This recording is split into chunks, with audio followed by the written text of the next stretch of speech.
Thank you for waiting. I finished checking your adventurer handbook. Here are your commission rewards. We have no other urgent commissions on the books at present. Thank you for all your hard work lately. Perhaps you two could consider taking a vacation. Amazing! Paimon never thought we'd end up having downtime. Things were pretty hectic when we first got here. Everywhere you looked, it felt like this whole region was one giant slime in a barrel, ready to go boom at any moment.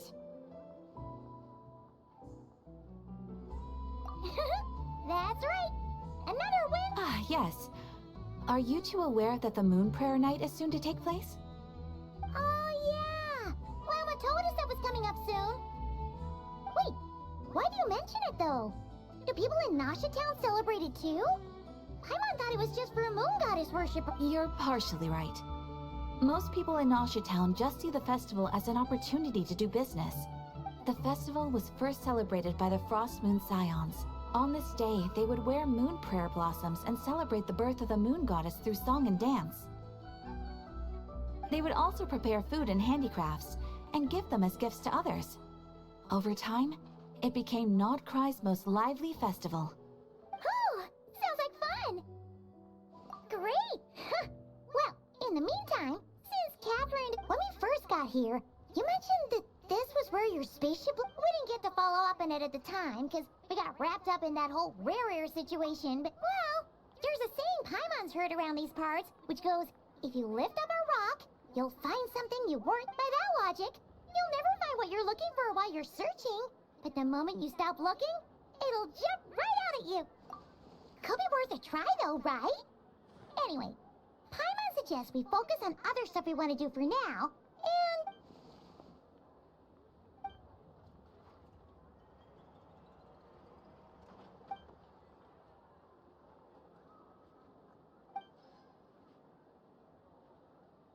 What's wrong?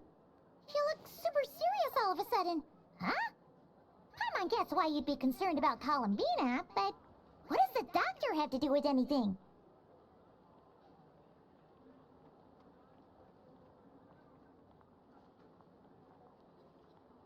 Oh, that's true. And now that you mention it, it is weird that he hasn't shown himself this whole time. What could he be up to? True. Paimon would much rather deal with Marionette anyway. She says the meanest things, but when it comes down to it, she doesn't seem like... Maybe it's the pressure of being a Fatuse? Especially as a Harbinger. Does she feel like she's got it? But then, every time we headed out with Rarier, she always wound up having to repair Polonia and her other robot. That's gotta sting. Losing face always hurts more for people who care a lot about their image. She's probably still furious about it. What? Relax, she's not even here. Huh? What's the matter? Oh, nothing. Sorry, we'll be on our way now. Where are we again? Oh yeah, Columbina? Right, yeah.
She's sitting up! Is me sitting here a rare sight? No, we just thought you'd be resting. Perhaps I would have been, were it not for the sudden arrival of some unexpected guests. Not that I consider it a disturbance. After all, you are the only ones who are free to enter. Would it not be a little unfriendly of me to lie down while we speak? I didn't realize you put so much thought into little things like that.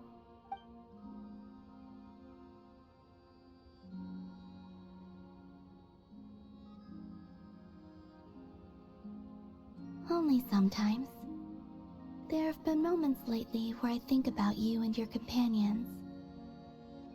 They are warm, mysterious, and cozy memories. Very few of my past memories are anything like that. They say that travelers return home bearing bags full of souvenirs.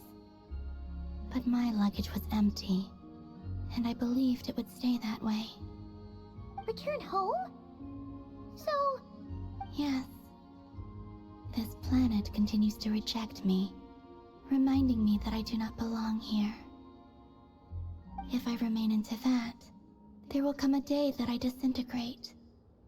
And I don't mean reduced to dust, or turned into food for the flowers. I mean, I will cease to exist. Alright then. Well, we're sure gonna miss you. But How do you intend to return? The moon prayer night is soon to arrive. On that day, the moon will be closest to Devat. The Kuvaki in this land will reach its peak at that time. I merely need to grasp the tide, and with relatively little effort. oh, Paimon gets it! It'll work like a slingshot! You make it sound like she's gonna get blasted up to the moon. If I did that, I suspect I would crash into the false sky. I will be using a much gentler approach, but I do like the analogy. You see? She gets Paimon's and... In the blink of an eye, the time has come to part ways. It does feel that way, doesn't it? Time seems to fly fastest when you are in... I have always thought of myself as a wanderer on this earth, and it has never expressed any desire to keep me here. Yet, just as I plan to depart, it tugs at my arm. Is this a gesture of affection? Oh. Yes, you are a traveler, so you must have a lot of experience in this area. Then, what I would say is... That's right! Don't overthink it! Happiness is happiness and joy is joy! I see. Then what I would say is, even though I am very tired right now, I am still happy. I can't tell from the tone of your voice. Oh, really? You don't think I sound happy? I'm just kidding. I could tell you were in a good mood today from the moment we saw you.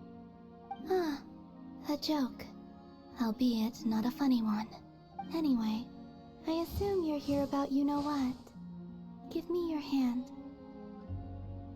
Actually, it's not that. There's something else we wanted to just... Oh, then, do you still want to give me your hand? Sure.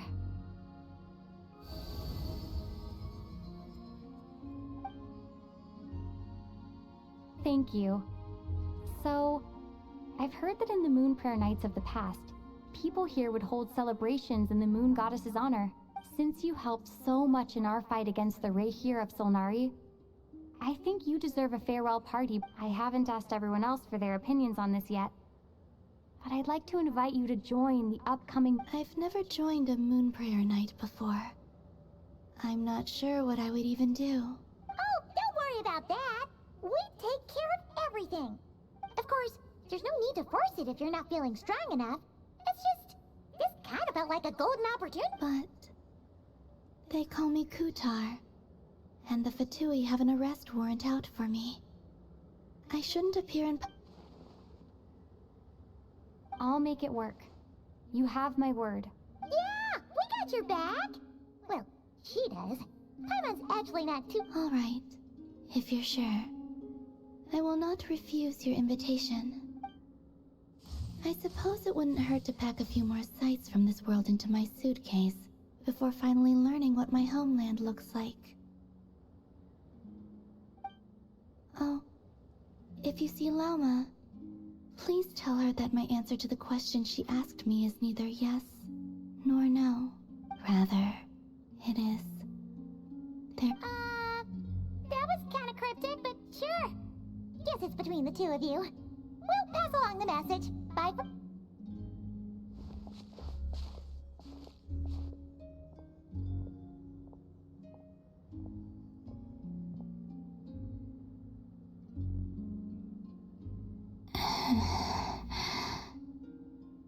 And also, I do not know.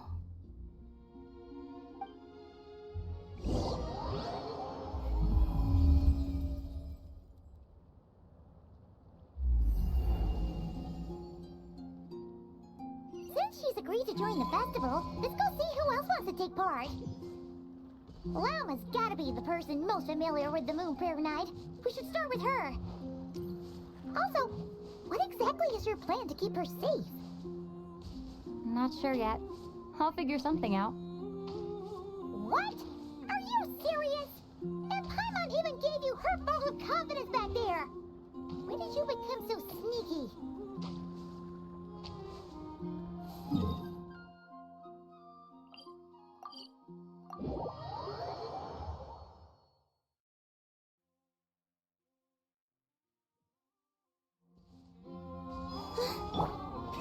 Rev the engines!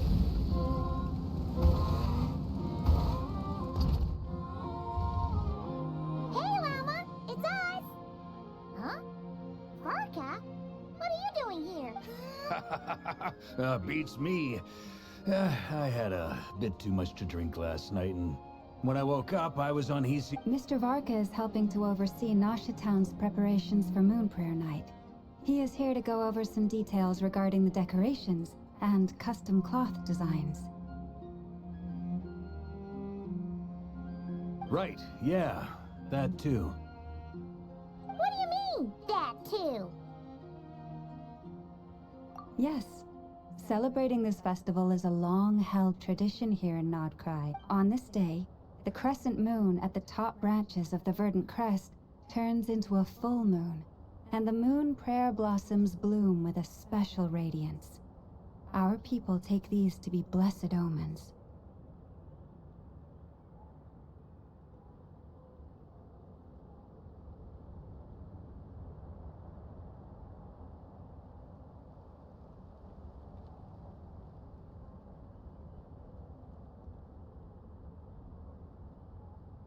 It's an especially welcome event coming off the back of all that nasty business with Rare. Everyone got put through the ringer recently, and now they're looking to turn their fortunes around. The big shots in town all agree that a big, lively celebration is just what we need to rebuild people's faith in this place. No wonder Catherine said that people weren't so bothered about the religious element. That's right. It's become more of a local custom by this point. The celebrations have little to do with whether the religious stories behind. Even the Frost Moon Scions are eagerly awaiting the coming of Moon Prayer Night, despite now knowing that their past beliefs were founded on a falsehood. That's fair. It's a bit like the lantern ride in Liyue. It's a chance for people to enjoy themselves, not debate the existence of the Adepti.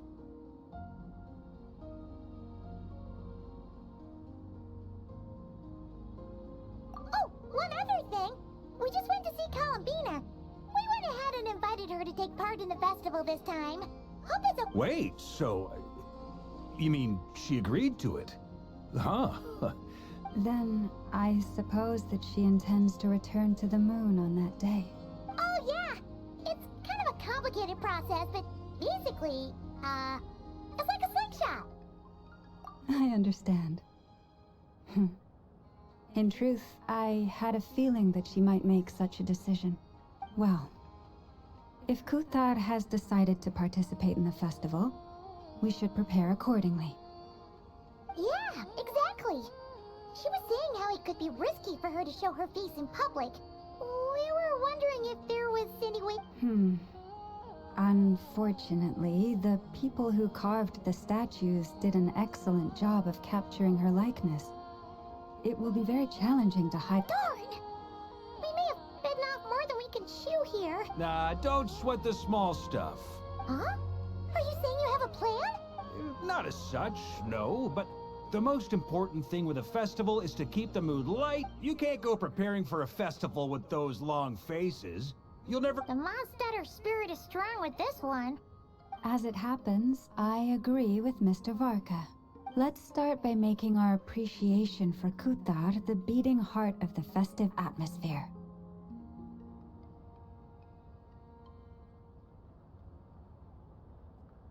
And who knows? Once we get the ball rolling, perhaps everything will just fall into place. Hey! Did you catch that? Llama said the thing!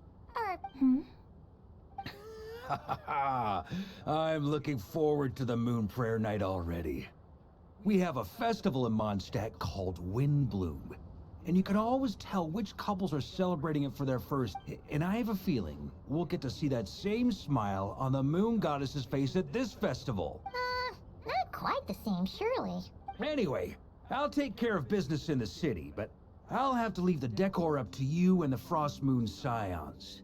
No one else can capture that traditional aesthetic quite like you. But lastly, there's the final key element that brings the festival to life. Companionship. Before you leave, let me show you something that we've been preparing. Mr. Varka had asked to see it already, so... Also, I have some further questions about Kutar's decision.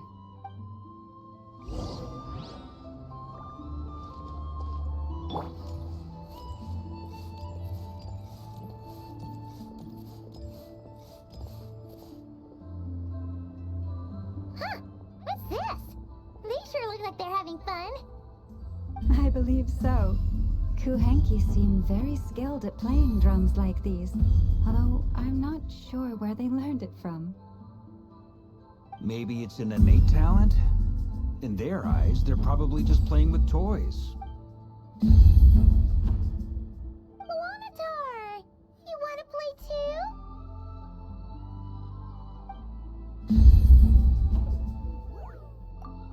Yeah. She looks more confused than anything. Maybe we can teach her next time if we get the chance.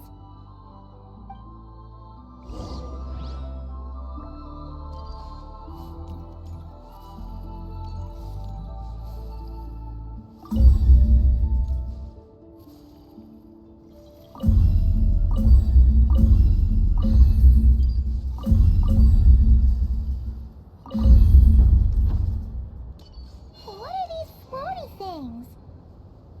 Moon veils. We hang them from buildings in the city during the festival. When you look at the sky through them, it creates a lovely misty effect.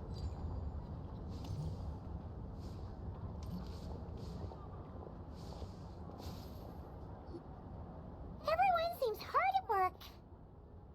They're preparing items for Moon Prayer Night. For instance, the sculpture being made over here, Mr. Varka and I were just finalizing the details of where it will be placed.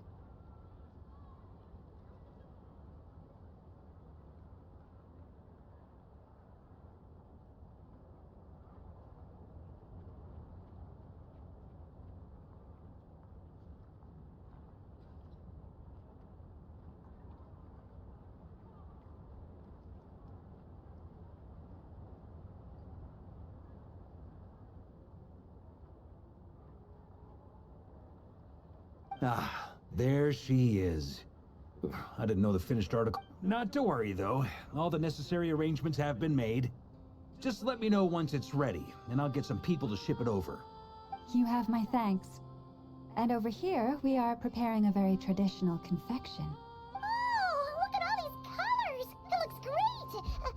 Can Paimon try one? Of course. I have a feeling you'll like it a lot. You bet! Sweets and treats are Paimon. If you included those in the Feast of the Moon, I bet Paimon would have joined the Frost Moon Scions by now. There will also be verdant crests like this present in Nasha Town during the festival.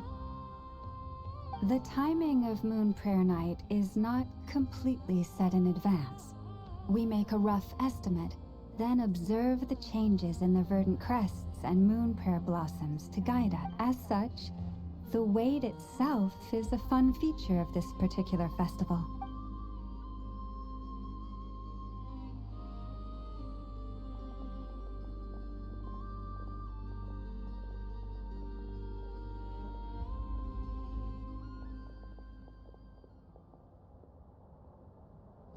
Let's talk here.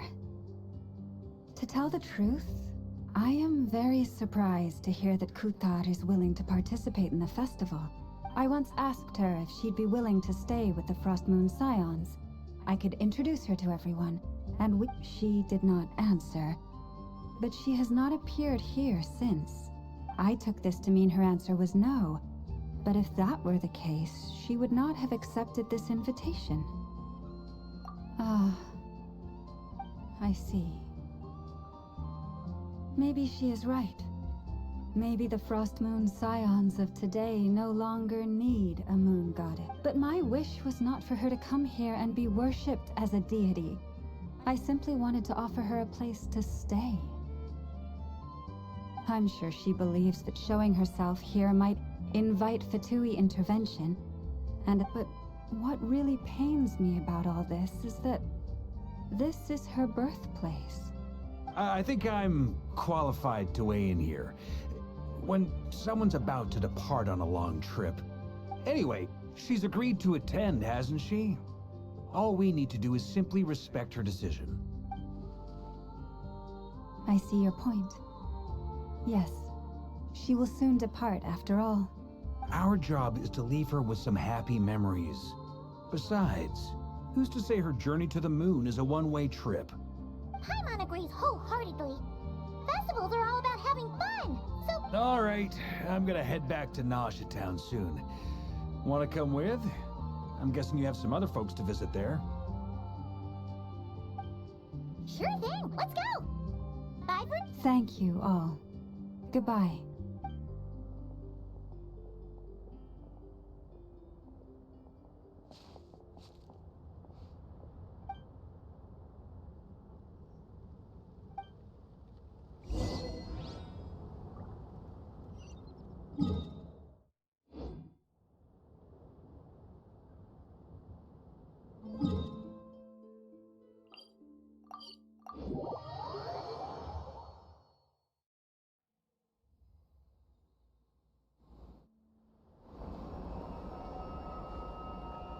Huh?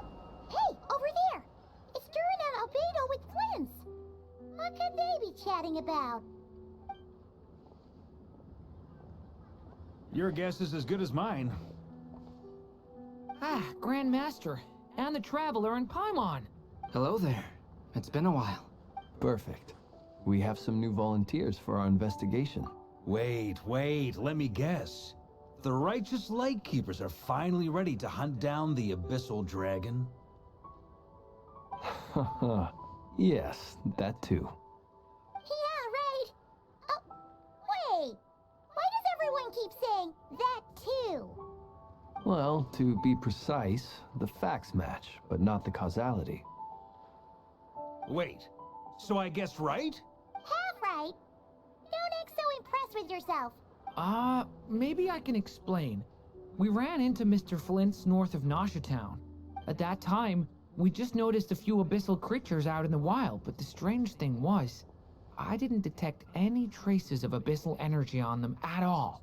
On closer inspection, we realized that they were not real monsters, but something akin to reflections in the water, or perhaps a mirage. Huh? What do you mean? Like, you could see them? Exactly. It was very peculiar. They roared and tried to attack us. I think I've heard of things like that happening in Nodcry before, but I don't know much about it. Yes, it's a known phenomenon. Mirage-like illusions tend to appear in Nodcry in the run-up to Moonprayer Night. From a distance, they appear quite real. I myself thought that Misters Durin and Albedo were locked in battle with abyssal monsters when I first... But after sharing intel and investigating a little further, we can confirm that these illusions are harmless. There is no great cause for concern. All the Mirage stories I've heard are either animals, rocks, or small houses. Abyssal monsters, though? That's a first. It's a first for me, too. So I'm planning to look into it further, just to be on... What about you two? Any plans? Alice contacted me a few days ago.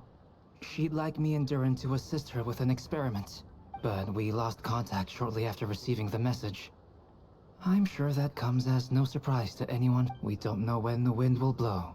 Yet when the wind blows, we will know. That's... Yeah, that tracks. Okay. Well, I suggest we investigate this Mirage business in the meantime. It's piqued my curiosity. Well said. Right? Whatever's happening in Notcry, she always seems to be the first one to know. Let's go see what she knows. We can invite her and her staff to the festival while we're at it.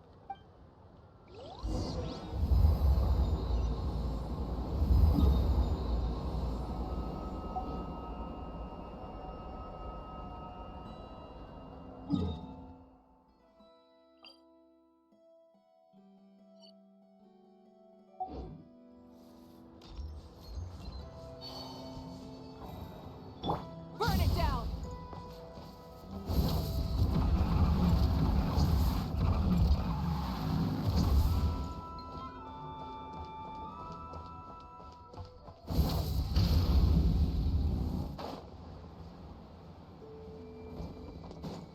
Full throttle!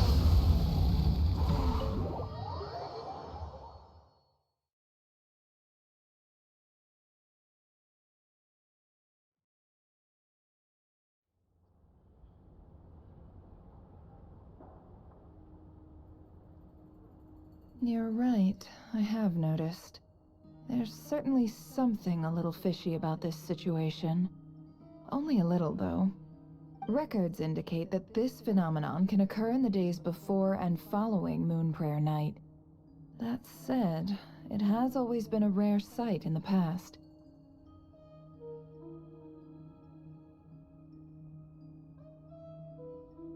The odds of encountering these phantoms are similar to looking up in the night sky, happening to see a shooting star, and managing to make a wish, but this time, either everyone's getting lucky, or they're appearing far more frequently than usual.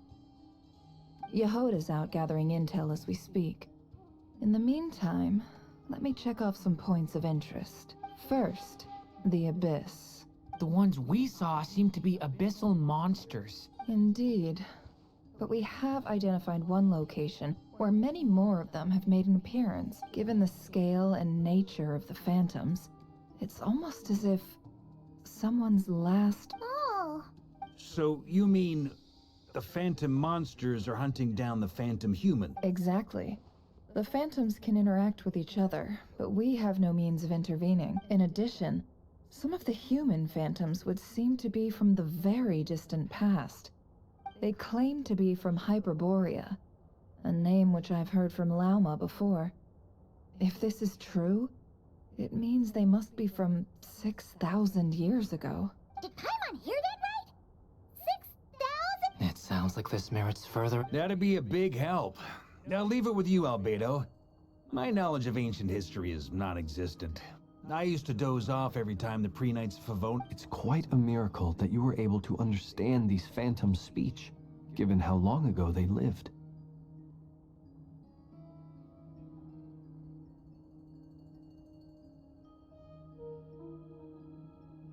I suppose you're right.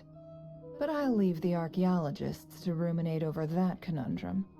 As an intelligence broker, which, in this case, hopefully means earning myself some good favor with our... So calculating. Whew, Sounds to me like we could split the work up. I think the abyssal phenomenon is best left to Albedo, Flint's, and me. Agreed. It coincides with my duty as a lightkeeper. For my part, I'd like to understand the Abyss better. Even a little knowledge would go a long way. This is certainly a rare opportunity to study the Abyss. But even rarer, perhaps, is the chance to make contact with the Ancients.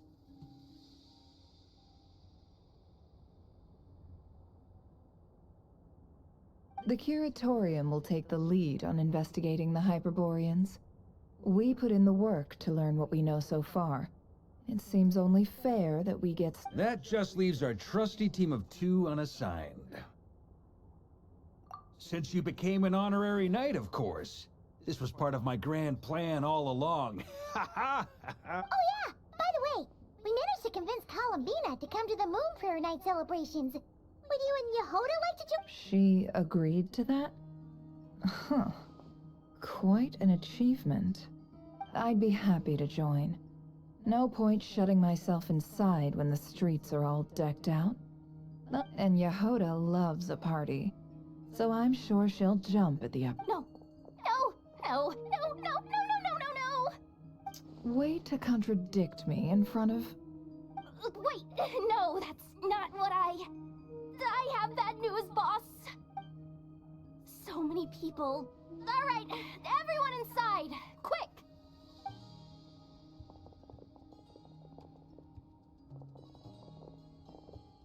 This is gonna sound crazy, but hear me out. I saw one of those phantoms at Star Sand Shoal, and it was some sort of flying ship. Like a spaceship? That's gotta be the one you came to Tibet in. You said you saw the same thing through the moon marrow, right? Huh? You already know about it? Ugh, I thought I was gonna blow people's minds. Wait, back up. You came here in a spaceship? Now my mind is blown! What's it like on the inside? Was it like flying through space? I want to know everything! Yep, exactly.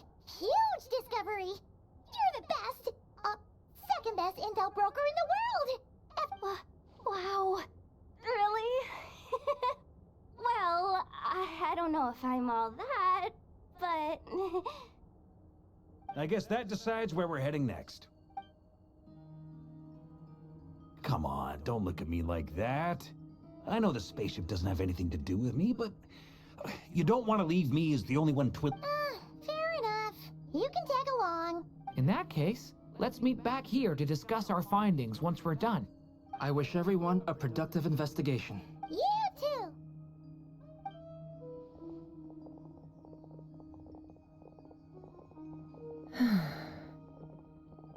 What's up, boss? Aren't we gonna head out? Tell me, Yehoda, when did the curatorium start giving out intel for free? Oh, sorry, boss.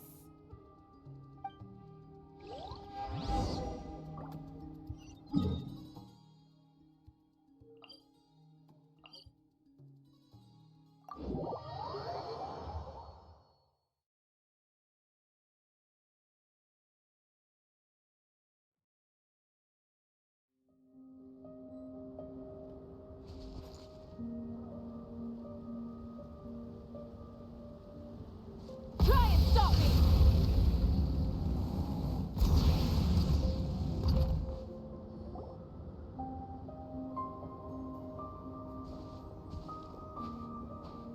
Well, what do you know? Yehoda was right on the money.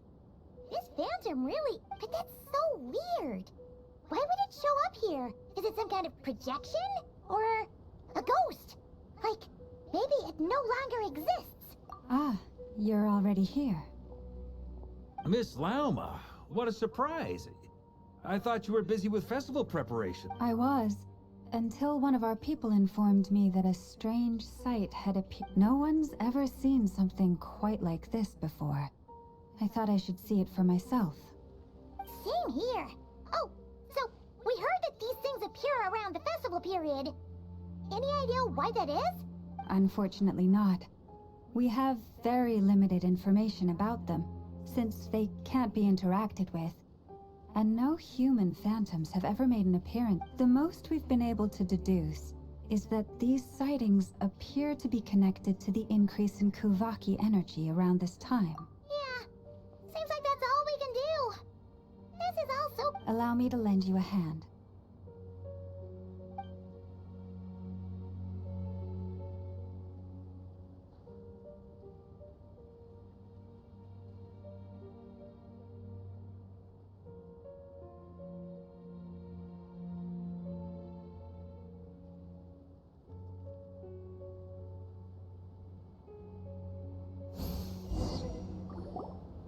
Everyone, our friend here should be able to provide us with some information. Is that a phantom rhyme horn deer? I've heard about how the Frost Moon Scions live in harmony with the animals, and can even communicate with them. That's... Okay. Yes, I understand.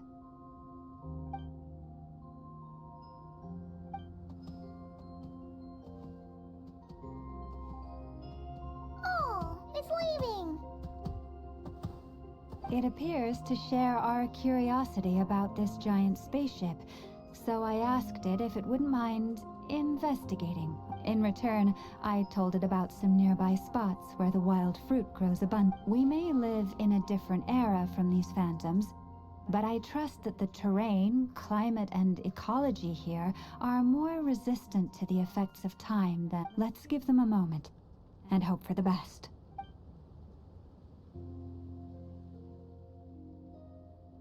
All back together?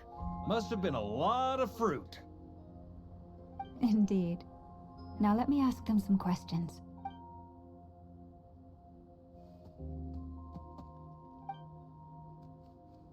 It did find a lot of wild fruit, enough for them to feast for a long while. This puffin circled in the air several times, but didn't spot anything out of the ordinary. Huh. Well, it definitely makes sense to get a bird's eye view. Indeed.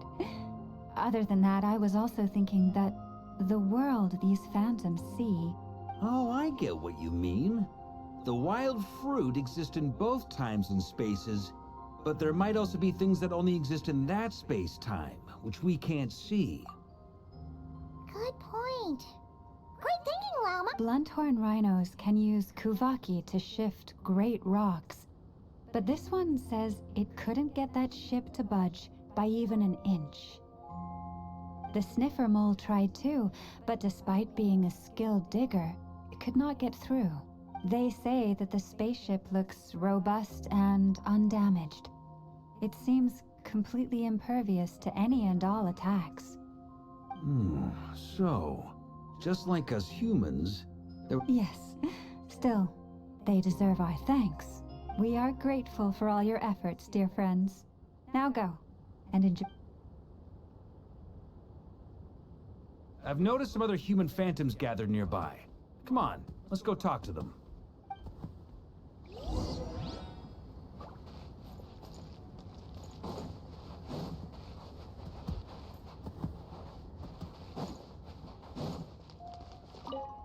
Those illusions and those people.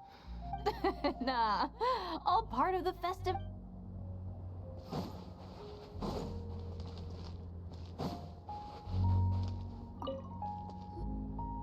What is this thing? I've never seen it move, and there's no way to get inside. Goodness knows. My grandpa says it's been sitting here at least since his grandpa was still alive. What about his grandpa? Did he say anything to your grandpa's grandpa about it? Huh? I don't know. In all likelihood, it was here back then too. Hard to imagine something this huge could move. Guess that means that as far as they're concerned,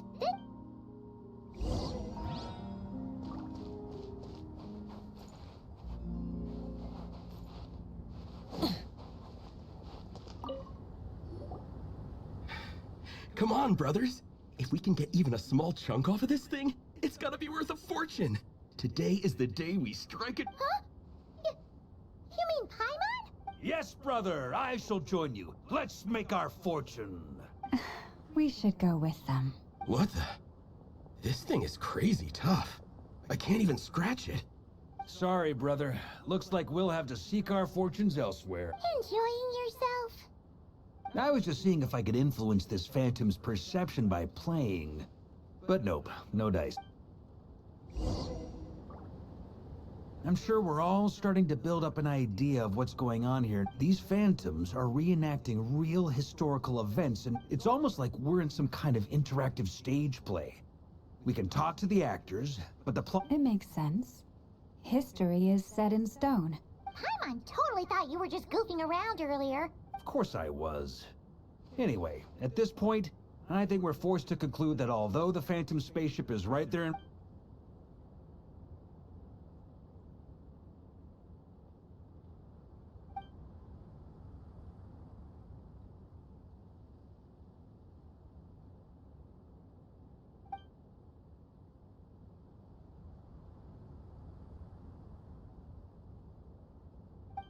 Don't be discouraged.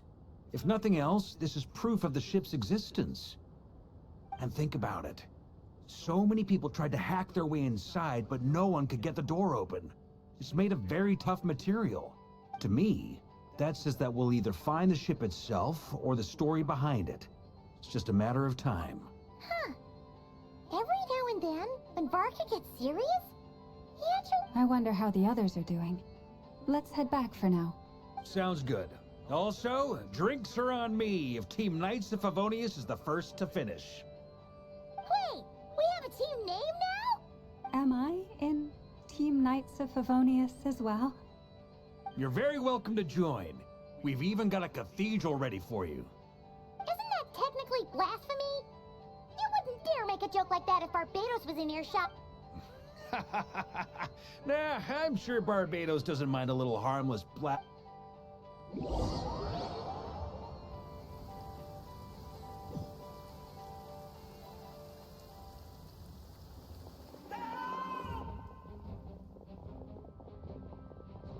Oh, no! Get away! Oh.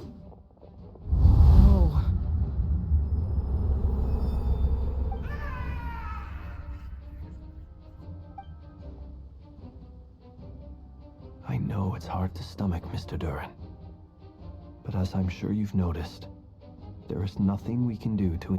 But we have to at least try. And try you have. But are you aware of how many I wasn't keeping count. I'm afraid this is the 39th failure so far. Or the 5th if we're only counting this particular victim. There are no indications that these phantoms may be altered in any... You seem to have calmed down a little. I'll make us a fire. You should rest and have some water. Feeling any better now, Mr. Durin? May I ask a few questions? Be my guest. What exactly are we witnessing here? My guess would be that we are seeing Nodcry during the Conrian Cataclysm. Would that be accurate? Conria. That is correct. As you know, once the Abyss senses even the tiniest crack, it floods in and spreads like wildfire. There was a time in the distant past when it permeated all of Nodcry, causing immeasurable harm. The people paid a terrible price to heal this land.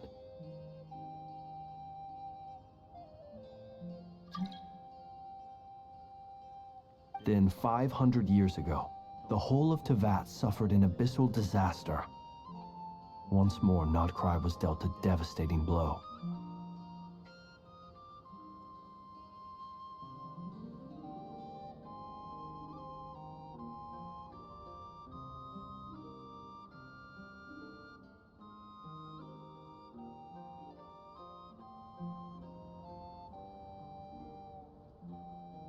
I see. In the face of the abyssal onslaught, all were like grains of sand tossed around by a tidal wave. The moment you witnessed is but one drop in a whole ocean of catastrophe. All right. I guess that answers my second question, too. I wanted to know why there's nothing I could do to help. That would be my guess as well. As I understand it, history and fate are not all that dissimilar. The latter may be unseen to us, but both are immutable. Yes. Fate was determined long, long ago. I still have a couple of other questions for you, Mr. Flint. You mentioned more than one abyssal disaster that has struck this land in the past. How can you be sure that what we're seeing is from the Conrian? And also, how are you able to stay so calm when you're talking about these events? From everything I know about you, you're not cold or ruthless, and you're not indifferent to the suffering of others. Alas, I am forced to show my age. I must be 600 or 700 years old by human measure.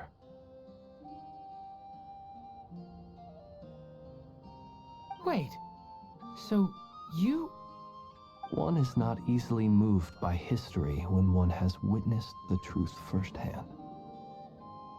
I'm sorry. You needn't apologize. Your passion is a good thing to have. Treasure it. Now, at the risk of offending you, I have a question in return. Your curiosity toward the abyss, is it born from hatred or because you sense its call? I only ask because I kept a fragment of Rerear's body in my lantern for a short time. Specifically, his heart. So I know what a burden it can be to carry the abyss with you. And I hear its power growling from somewhere within you. In my eyes, your mere existence is a miracle. My honest answer is... I don't know. I don't think I have the confidence to say for certain. Even before I became who I am today, the question dogged me constantly. Should I even exist at all? My doubts remain unresolved. But when we fought Rerear, something became a little clearer to me. Sometimes it is the darkness within us that allows us to achieve the impossible. I certainly got the sense from your 39 attempts that you were trying to achieve the impossible. It sounds like you've resolved to see the truth for yourself. Absolutely. In that sense, he and I are quite similar. Then I wish you every success. I look forward to the day of your transcension. Well, if everyone's caught their breath, I suppose we should head back. Oh, and one last thing. I'd appreciate...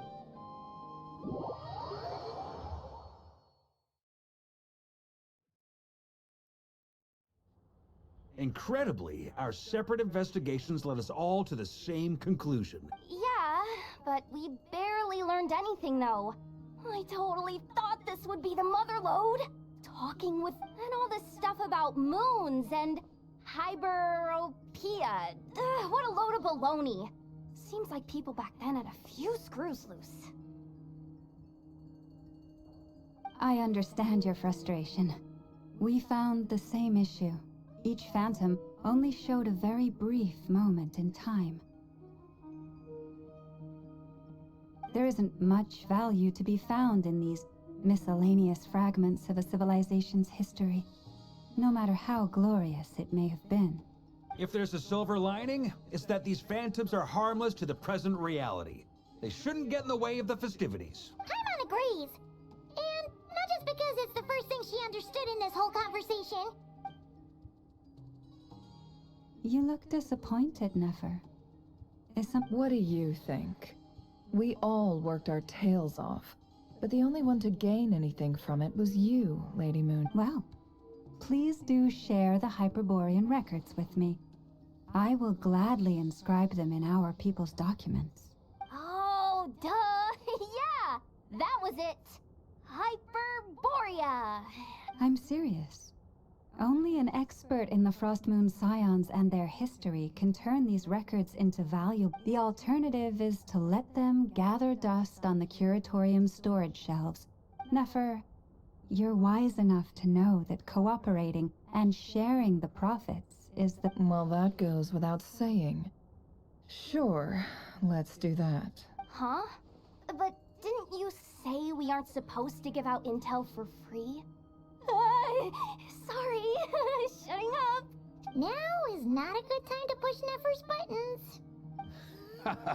Anyway, back to Moon Prayer Night. I'm thinking that we should prepare something a little special. You mean a parting gift? Can't go wrong with food. Although... Perhaps a lantern would be a better choice. It might be dark up there. It could prove difficult to light a lantern on the moon. Magical stones might serve that purpose better. What about a clockwork mecha model from Fontaine? I've got a whole bunch at home. I use them for fighting practice in my free time. None of these sound like things she would be even remotely interested in. Yeah. It would really save us the guesswork if someone... Wait, what the...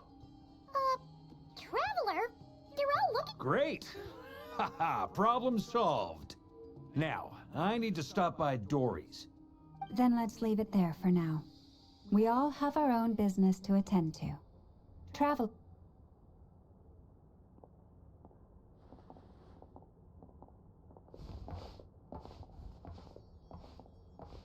Is something the matter? I'm fine. It's just... I'm still feeling a little rattled after... But it's okay. This is something I have to work through. I'll be alright. Thanks for your concern. Well, don't put too much pressure on yourself. If you ever feel like something's wrong, physically or mentally, we're here to talk.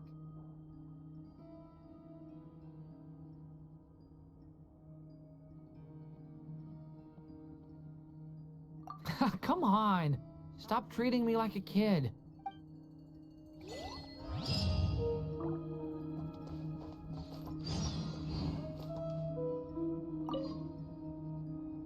Which is why we need a lantern guaranteed to work on the moon. Yes, I have a few ideas, but the lantern itself is the easy part.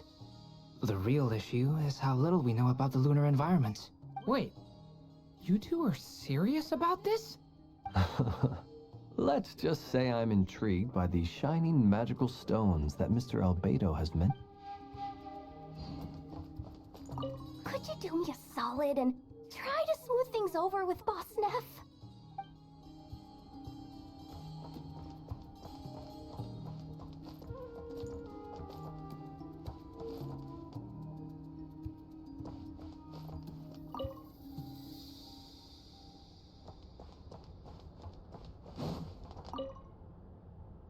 Miss Lauma, would you accompany me into town?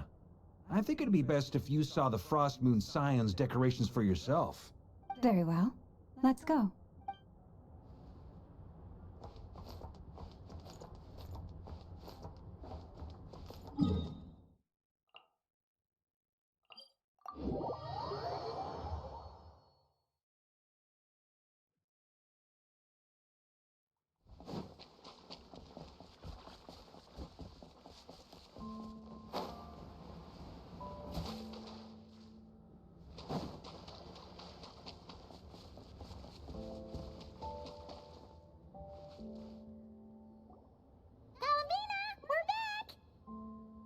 Huh? She's not here. Weren't there a few Kuhenki here last time, too? Where did they all go? Walkies? For Kuhenki? Oh, well. Looks like we just came at a bad time. There's still a few days until Moon Prayer Night, so we're in no rush. Besides, she needs time to rest anyway.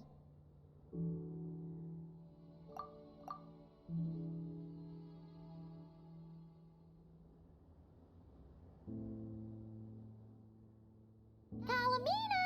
Are you back yet? Oh, how strange. Looks like she still isn't here, right? It's not like her to spend so much time outside, especially since she's worried about attracting unwanted attention. What about Luonatar? Luonatar, you there? Hey! Do you know where Kalambina went? Sorry, didn't understand. But if you know where she is, could you take us to her? Yeah, that's even stranger. What about him? Oh, that's not good news. They change color when Kalambina gets weaker, right? And they look super pale right now. Good idea. She might know what's happening.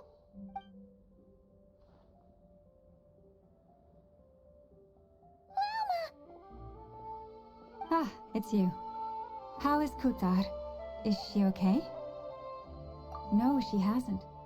I came here to check on her after I noticed the flowers had changed color. Based on past precedent, she must be very weak right now. Even getting up to walk would be... Not to mention that she doesn't do that at the best of times either. So yeah, this is super weird. No. Very few people are in the know about Kutar's whereabouts. And if anyone suspicious had visited, they'd... Come on. Let's go to Nasha Town. If anyone has seen her, someone there will know about it. It's not Cry's information hub after all. Makes sense. Let's go!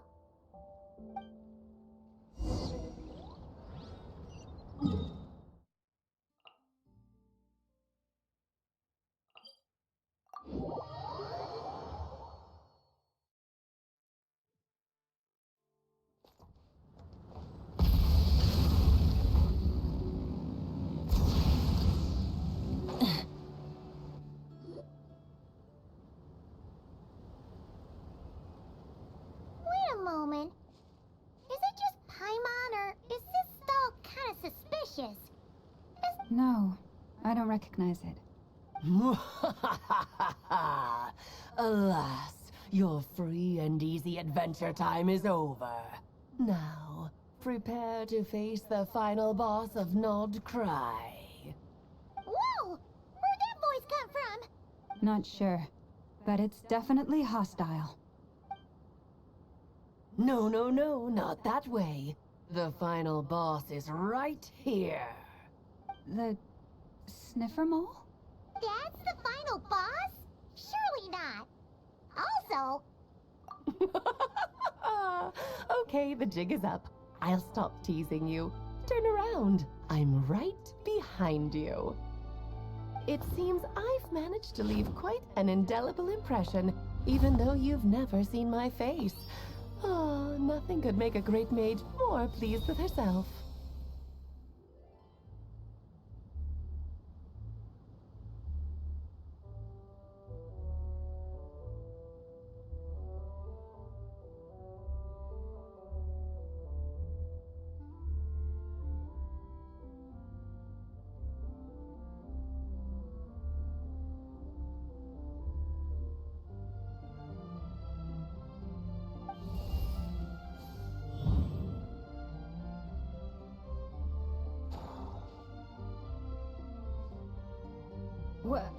What is going on?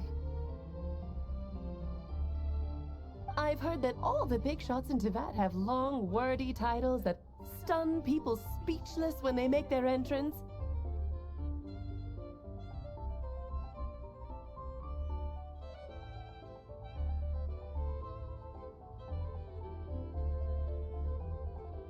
Unfortunately, none of them are affiliated with the Hexen Circle, and we ourselves keep a very low profile. The notorious name-dropping doesn't quite work for us. Still, I, for one, think I'm really quite amazing.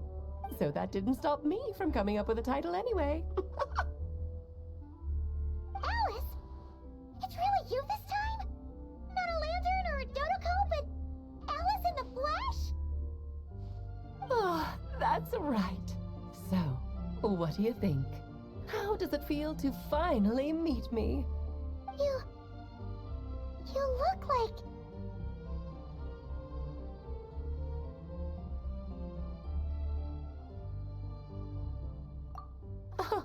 What is that supposed to mean, I'm the mother of Klee, Teyvat's #1 cutie.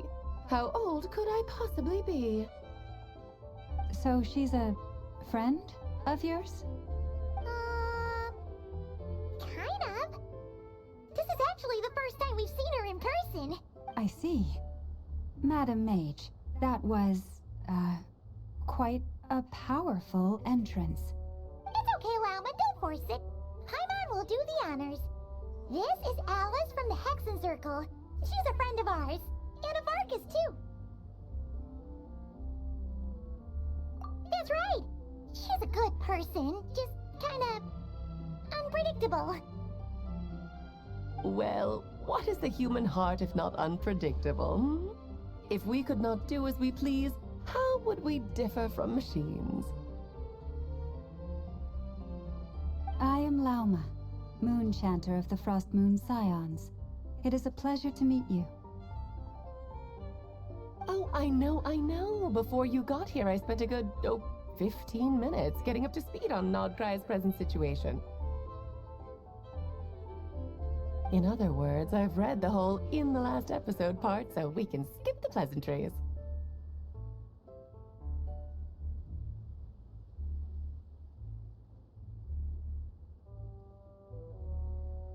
Fair enough. Well, Miss Alice, I can already tell that you have quite a unique personality. He'll get used to it. Paimon sure is. So anyway, what do you do? Oh, I thought I told you already. This time, I'm the final boss.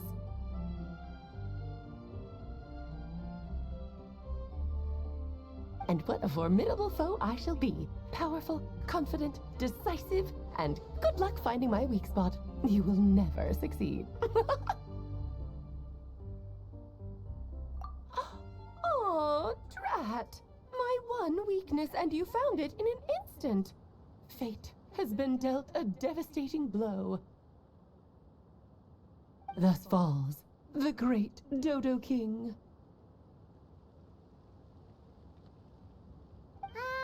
Why are you playing along with this nonsense?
For funsies, of course.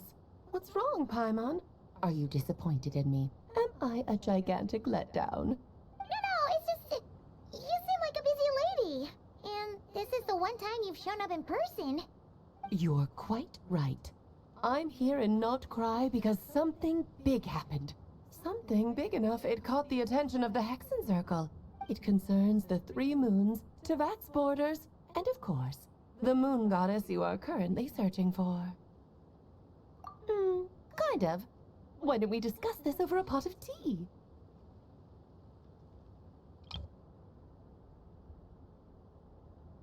My main reason for coming on this trip to Tevat was, of course, to have some fun. But I do technically have a job to do as well, namely, maintaining the stability of Tevat's borders. I'll skip over the complicated parts, but to sum it up, abyssal energies are all that lie beyond Tevat's border. We'd find ourselves in a real pickle if they ever made it through.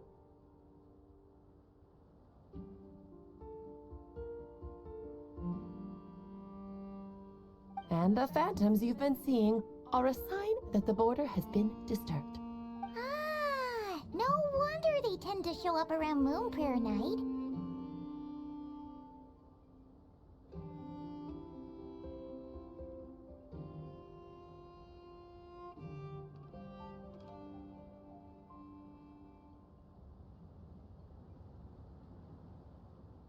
Is it because the real moon is now so close to us that its power can cross the border? In part, but only a negligible amount passes through. Just enough to influence the verdant crests and so on. And as you've noticed, there has been an unprecedented number of phantoms appearing this year. The influence of the moon beyond the border cannot explain this. No. There is another far greater factor at play. The trilunar syzygy. A trilunar Eons ago, before the heavenly principles came to Tevat, it was the then 3 moon goddesses who controlled the laws of this world. Oh, that's exactly it! The 3 goddesses split these powers amongst themselves, promising never to consolidate them into one singular body. This was meant to keep the world stable. But Fast forwarding to the present, the eternal moon's marrow is with you, while the iridescent moon's marrow, which should never have appeared in this world, has been retrieved. Add that to the presence of a moon goddess in the flesh and... the power of all three moons is gathered here in Notcry. There hasn't been an event like this since the War of Funerary Flame. And it's having a noticeable effect on Tevat's borders. Because I wish to give my darling daughter a peaceful, sunny environment to grow up in. Is that a good enough reason?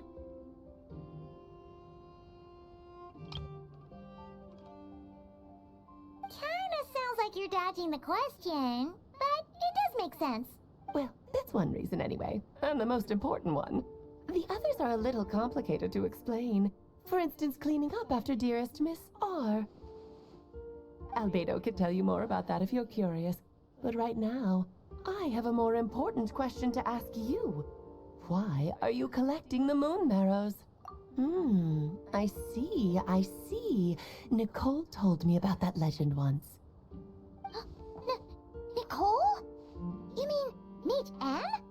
Oh, so you remember. Yes, of course. That was the story about fate, her area of expertise. But back to the story of our dear moon goddess. I'm afraid her intended method of returning to the moon is unlikely to work anymore. What does that mean? She may be missing, but she hasn't gone anywhere. She has disappeared.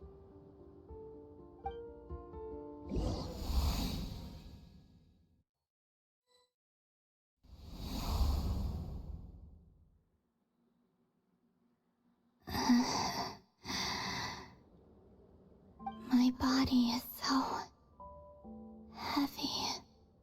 Wait, no. It's my mind that's heavy. My arms and legs are as light as a feather.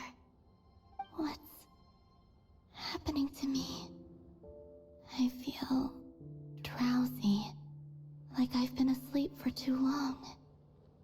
Is it daytime or nighttime? I think I'll go for a walk.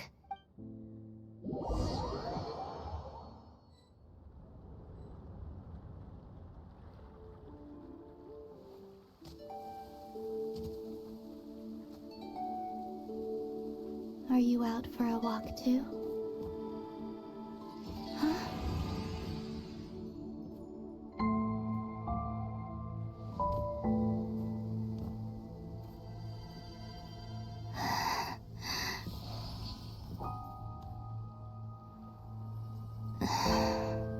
The day has come at last.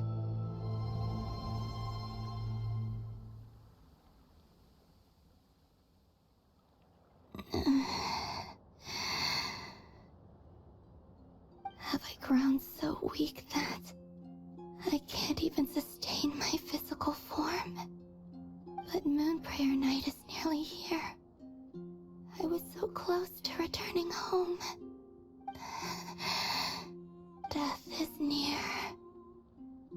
Is this how it ends for me?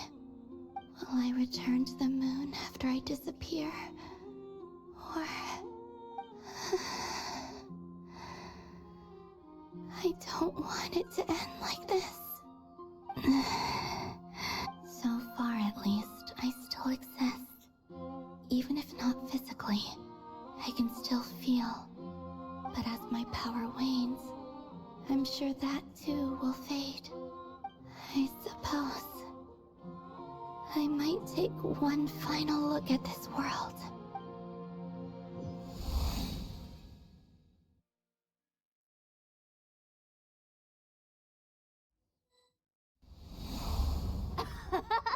Come on! Wait for me! The Frost Moon Enclave. How much it has changed since I was born. These decorations, they're so heavy. It's times like these when you kind of wish men could be priestesses and acolytes too. How fascinating. I I've never had the chance to be privy to people's private lives in this way. In the past, people would get so solemn and serious the moment I showed my face. Karina, Lametti, it's time to eat. Coming! I want to watch them a little longer.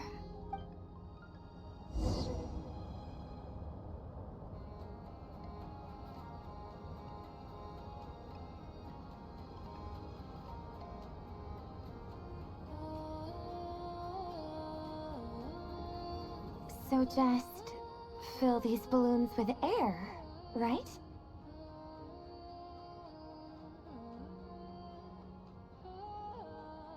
Yep. Try a couple now to test things out. The rest can wait till Moon Prayer Night.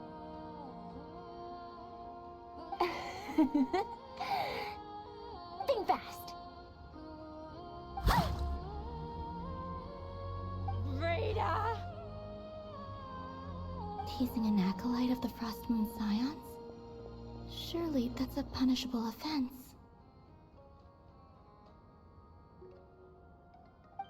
Take this! Huh? Alright, enough horsing around. Lady Lauma gave us a task. The task is just to check that the balloons don't leak, right? Doesn't matter if we fill them with air or water. Okay, you got me there. And you got me there. But still, we can't use all the balloons before the... We won't use all of them. And as long as Lady Lauma's trusted acolyte doesn't snitch, this can stay as a little secret between friends. A couple... Oh, you menace. Then, think fast!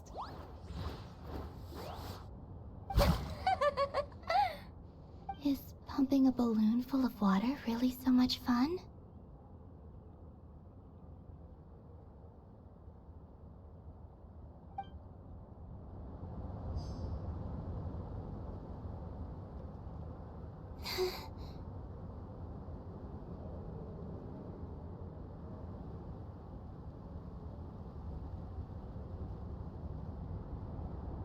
I'm sure you're both tired from playing all day. Come on, eat up.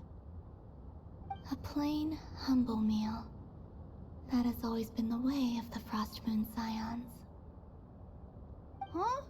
How come Lametti got a midsummer berry dessert? Oh, I always get Lockaberry. I don't mind sharing. You can have a bite of mine if I get to have a bite of your... They're sharing food? I've never shared food with anyone before. Even at the Harbinger tea parties, everyone just ate off their own plate. And when I couldn't finish my food offerings from the Frost Moon Scions, they'd leave the leftovers out under the moonlight for the animals to claim. Hey! That was 2 bites! Oh, then you can have another bite of mine. Oh, you too. Oh, don't fret now.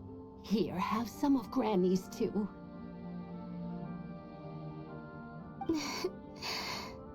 So this is what it means to be family.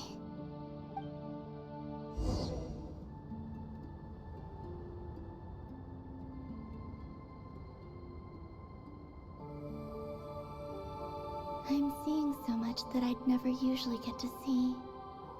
They'd never act like this when I was around.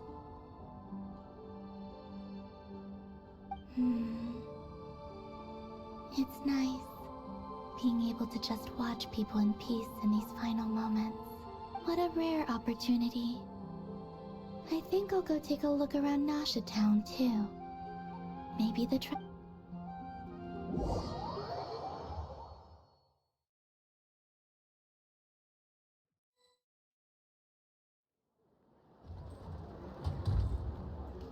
After the War of Funerary Flame, the moon goddesses were no longer recognized by Tevat. They lost the whole foundation for their existence.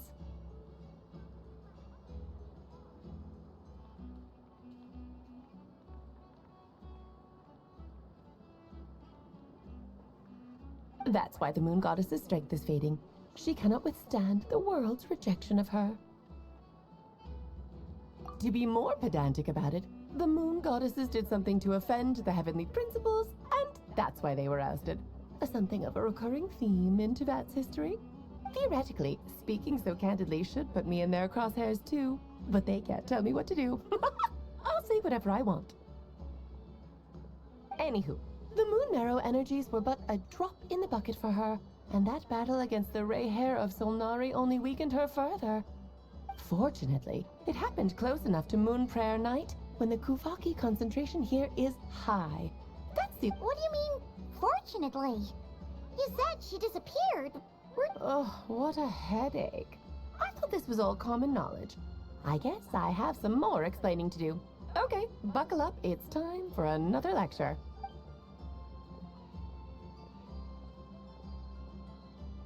Now, I said earlier that the moon goddesses lost the foundation for their existence. The reason for that has to do with the natural order. Basically, the rationale for their existence in Teyvat was lost. The same logic applies to the present moon goddess too. Consider her existence so far. Her comrades in the Fatui called her Damselette. And she was worshipped as Kutar by the Frost Moon Scions. But these connections have now been severed, whether by her hand or yours. So, the rationale that once sustained her existence is now gone. Wait, we did that to her? Oh, well, strictly speaking, yes. But let's not start pointing fingers, shall we? I'll only end up as the big bad villain, and that's not the kind of final boss I want to be. Of course I do. I'm only the greatest mage in the whole entire world. Now, if you wish to find your moon goddess, there are two problems we need to solve. Firstly, we'll need to strengthen the connection between her and Teyvat, at least enough to sustain her until Moon Prayer Night. Strengthen her connection? But does that mean I'll have to rally all the Frost Moon faithful behind this? I'm afraid a bygone faith and a former home won't be of any help to her now. Do you know her name? Her name? Oh, yes. Names are very important things. A name is a fundamental concept that anchors one's entire existence. Then your first job is to find it. As a moon goddess, I'm sure she must have a name she identifies with. Neither Columbina nor Kutar is her true name, and she's never really accepted either of them. So, finding out her real name is enough to sustain her existence? Yes, I know it sounds like a small step, but every journey begins that way. So for now, that's all we need to focus on. The second problem is with her plan to use the moon marrows to return to the moon.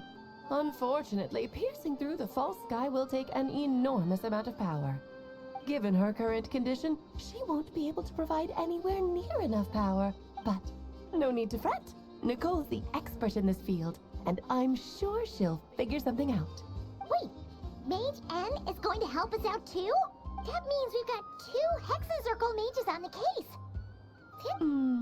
Actually, this is more of a side quest for me. Like you said, I'm a busy lady, so I can't stay for too long. I'll have to return to Teyvat's border soon. That's the upside you get for looking out for my little Klee. Hopefully that will incentivize you to carry on keeping her company in the future.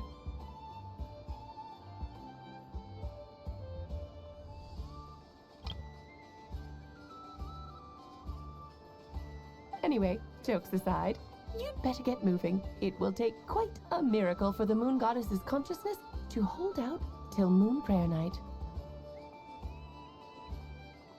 Oh, I suppose I might as well tell you where Nicole is before I leave. Off you go now. Time to meet your new friend. Oh, yes, and a little suggestion. Don't forget to mind your heads. What? I wonder how Durin's doing. I should really go see him before I head back. You really are super busy. I most certainly am. There's so many children I have to keep tabs on just in Mondstadt. Durin, Albedo, Venti, Varga.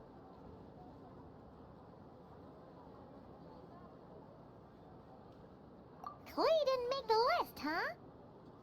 Of course not. Klee is my pride and joy. I have no qualms about her, because she's the best child in the whole wide world. Yep. Klee's a little angel. I'm glad you agree.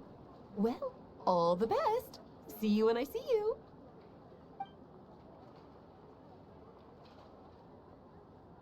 She left in a hurry. Yeah, she didn't pack up her stall. Should we handle it for her? I must say, I'm now very curious about her daughter.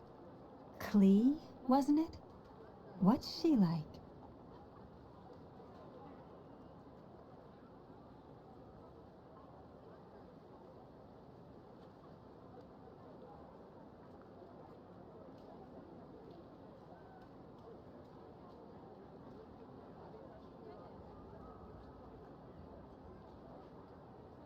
That's a long story. Come on, we'll fill you in as we go.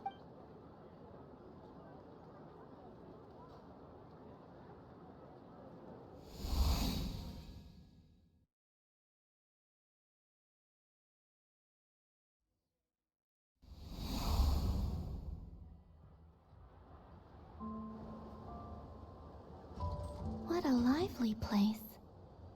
I've never experienced Nasha Town like this before.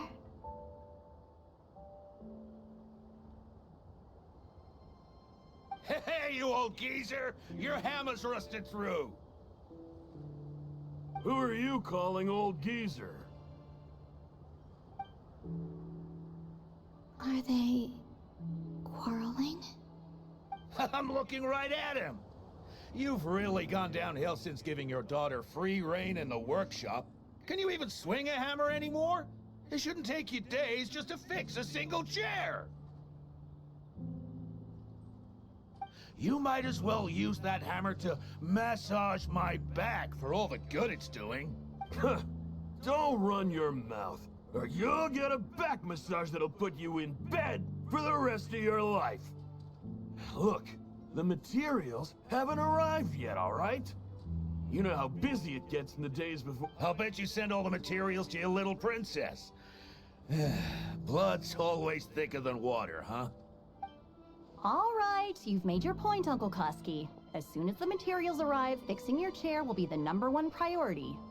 And Dad, if you've got time to chat, why don't you lend me a hand, See?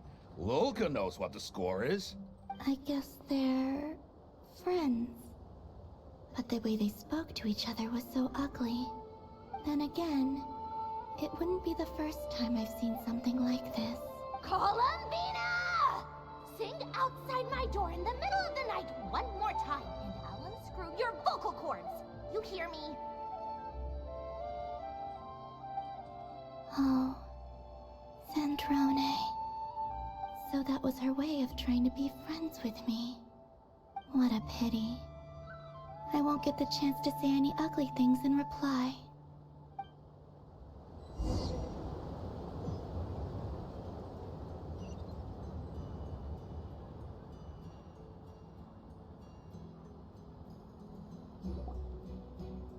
Hey, have you decided what to give her for Moon Prayer Night?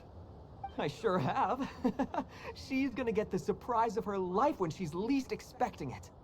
Then I'll whip out the ring and pop the question. The surprise of her life. What a fun turn of phrase. Cool, I get the picture. You can spare me the gushy details. Ooh, looks like we have a customer. Hello there, ma'am. Would you like some Moon Prayer Night candy? Huh? Is he talking to me? Can he see me? Here you go. Oh.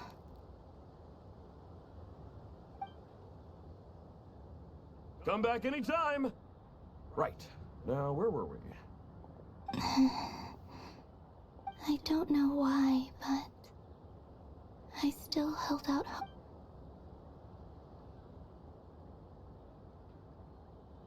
The most important thing right now is to find that mage. This name thing seems super important too, but where do we even start looking? I'd better go pay the Fatui a visit.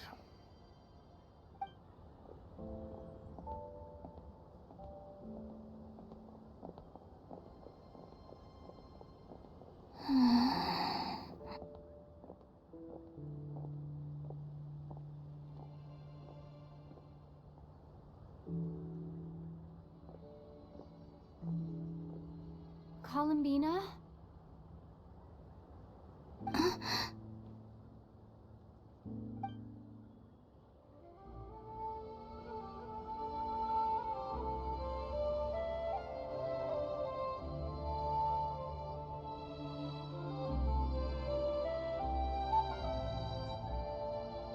Traveler? Let's go! This is no time to be spacing out!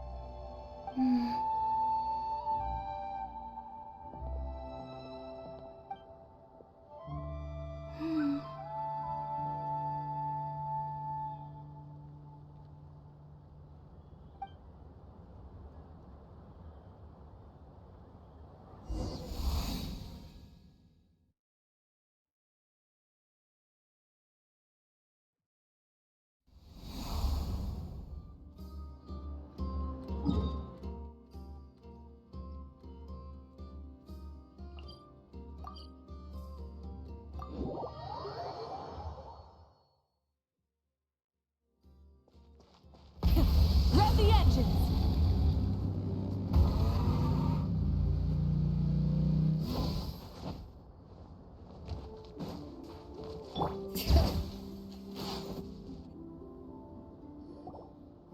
Where are they going?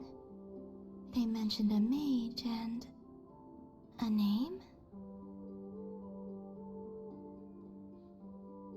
So, Mr. Varka, are you acquainted with this Nicole? Or should I call her Mage N? Ah, not really. We've never met, though she has come up in conversation. From what I've gathered, Alice kinda took Nicole under her wing. Taught her how to speak in a more ladylike fashion, that kind of thing. Huh. Hard to imagine Alice as an etiquette coach. Yeah, Alice is a larger-than-life personality, I'll give you that. But then again, that's why she's able to draw such an eclectic mix of people into her inner circle.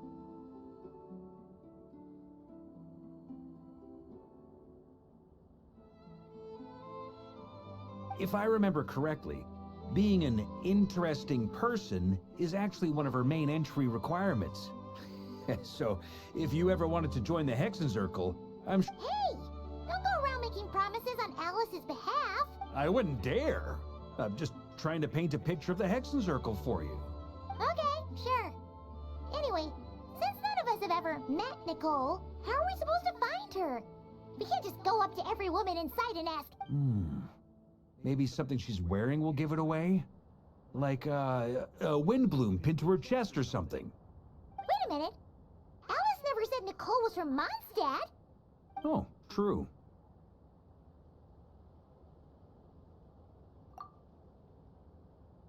That would be... this young lady, then?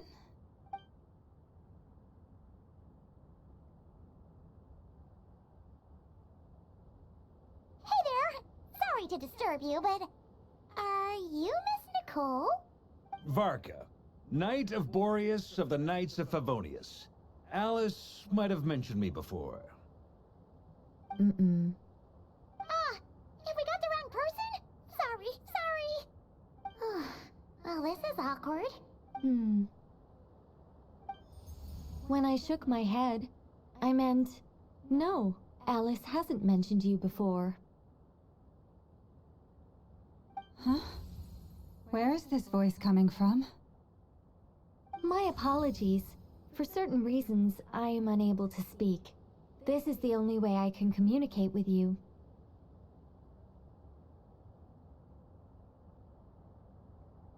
It might take some getting used to, but I hope you can understand. Hey, it's fine. I'm more shocked by the fact that Alice never speaks about me. As for you two, we have crossed paths twice before, but it is nonetheless a pleasure to finally meet you. It's really you! Thanks for all your guidance in the past! You're quite welcome. This time, things are different. We have reached the unwritten pages of the story. You might say that we stand at the crossroads of fate. Now then, allow me to formally introduce myself. My name is...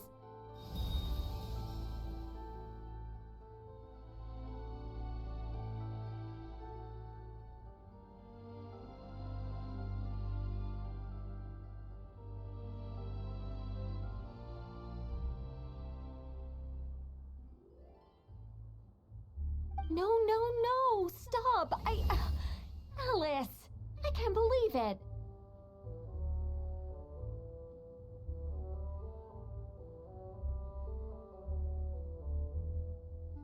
I had a whole speech prepared. I'd agonized over every single word. She always picks the worst moments to ruin other people's plans. I'm so sorry about that. Alice took the liberty of devising some bespoke self-introduction magic for each member of the Hexen Circle. But I could have sworn I deleted all of the triggering conditions for it. How did it bypass everything? Oh gosh, this is so embarrassing. This is a very different side of Nicole than what we're used to. She's not used to face it. Don't worry about it. We've seen that introduction magic once already, so it wasn't too much of a shock. Please go on, Miss Nicole. We'd love to hear what you have to say, or, well, communicate. Huh? Are they talking to this lady? But... Will you all promise to forget that horrendously embarrassing introduction? Sorry? Embarrassing? When?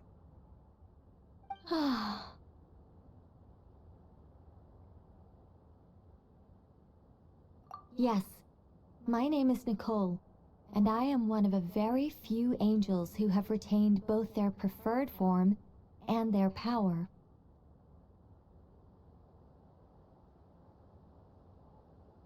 The Traveler and Paimon should be no strangers to this concept. There is another of our kind in Natlan. They call her the Lord of the Night. Alright! Paimon remembers her! Yes. Well, I have retained more of my power than she. It's because I don't have a long-term duty to fulfill. No. We'll be here all day if I get into the specifics. Moving on. If I'm not mistaken, you are here because you wish to learn how one might... That's right. Is that something you can give us any guidance on? Yes, I do know a way. It began with the Hyperboreans, who lived after the War of Funerary Flame. Blank looks. Maybe I should start with the background of the war, or maybe not. It shouldn't be an issue.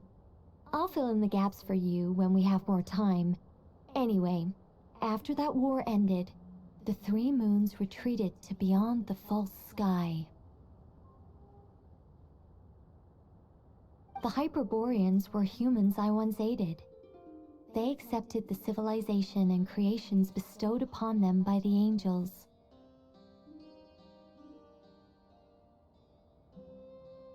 But despite accepting many blessings of the angels, many among them still held on to their faith in the moons, even after the War of Funerary Flame. They sought to contact the moon goddesses beyond the sky and receive their guidance. But all three had passed away by that point. This mage has a unique method of communicating. Is she talking about the moons? Yes, but they did not know. And so, still they prayed for the moon goddess's mercy. After building titanic structures that consumed vast amounts of Kuvaki, at last they glimpsed the moons and heard their voices.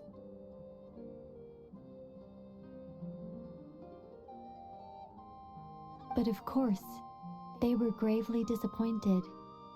For it was then that they realized Oh, that's such a... It is.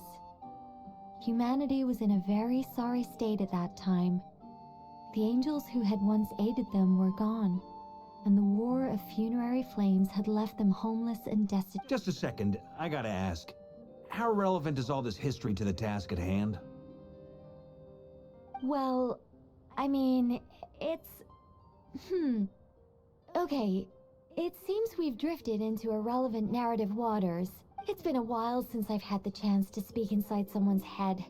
As soon as I got started, I lost control, and the words just flowed out like a waterfall. What I'm trying to say is... Right, yes, that's it. The relevant part is the ritual created by the Hyperboreans. The fact that they bypassed the false sky and saw the true moons implies that they successfully built a connection between Tevat and the outside world. Which means, with enough Kuvaki and a sufficiently stable connection, it should be feasible to send one person over the... Okay, so they built some kind of portal? Oh, yes. A portal. Yes. Is something wrong? You sound disappointed. I just didn't expect you to summarize it so well. It turns out I could have said all that in one word, if only I'd managed to think of it. No, please, it's fine. This is invaluable knowledge. I'll be sure to record and preserve everything. Oh, really? Well, in that case, I suppose I could backtrack and add some more detail. I did gloss over a few things so far. Whoa, whoa, whoa, time out. Let's summarize what we've got first. The Hyperboreans were the last ones to use this method, right? So we somehow need to find whatever structure they built and make sure there's enough Kuvaki to Luckily, we have the moon marrow of both the eternal and iridescent moons, so we're all good for Kuvaki. Which means the key issue we need to focus on is finding the place.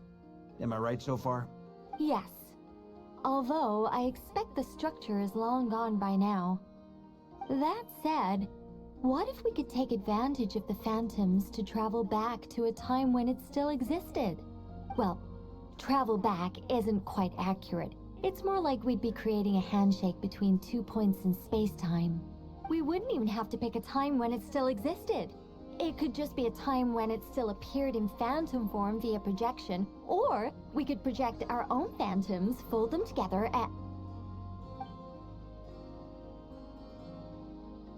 You look lost. Was that too hard to follow? Yeah, things got a little, technical there. Paimon's brain is... Alright. Let me think about how to put this more simply. Okay, got it. Over the next few days, I'll search for phantoms that we can use. Once I find one that meets the criteria, by completing certain rituals, specific individuals will be able to enter the phantom and make it to the Hyperborean structure. If everything checks out, and it looks feasible, we'll just need to wait for Moon Prayer Night, and we can send the Moon Goddess back home. I'm really skimping on the detail here. I think so. For now, we'll just wait to hear from you. Yes. Basically, yes. Great. Counting on you. In the meantime, we'll focus on finding the Moon Goddess's name. My name? Are they looking for a way to stop me from disappearing? Excuse me, Miss... Go on, Miss Nicole. This conversation was a little all over the place. I didn't catch your name. I am Lauma, of the Frost Moon Scions. Ah, I did wonder.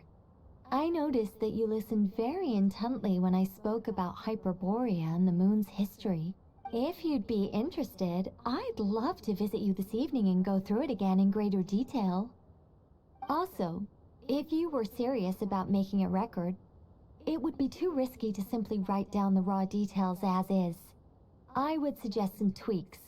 Maybe rewrite the stories as fairy tales or Anyway, we can cross that bridge when we come to it.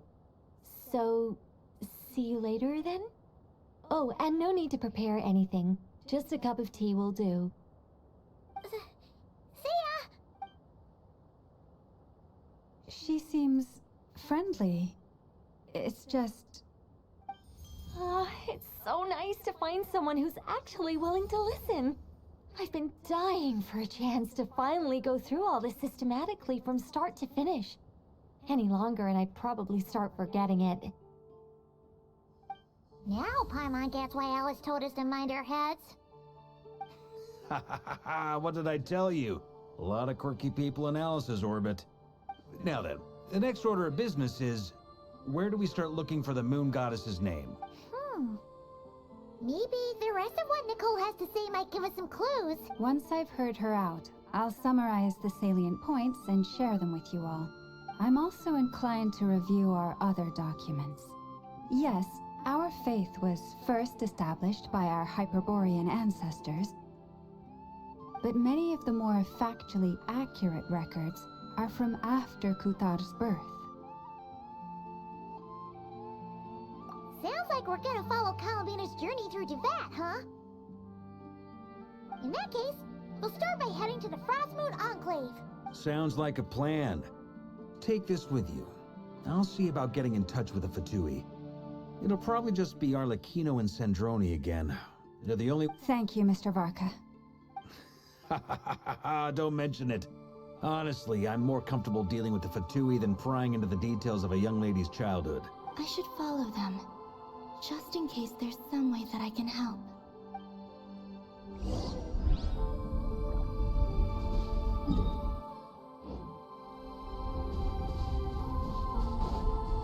Try and stop me!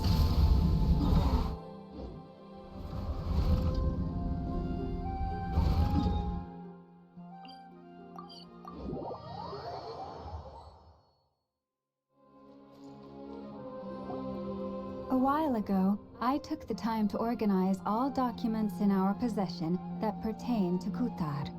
What you see here is the material I consider reliable. You're saying there's unreliable material too? Yes. Most of the information we have was transmitted through an oral tradition.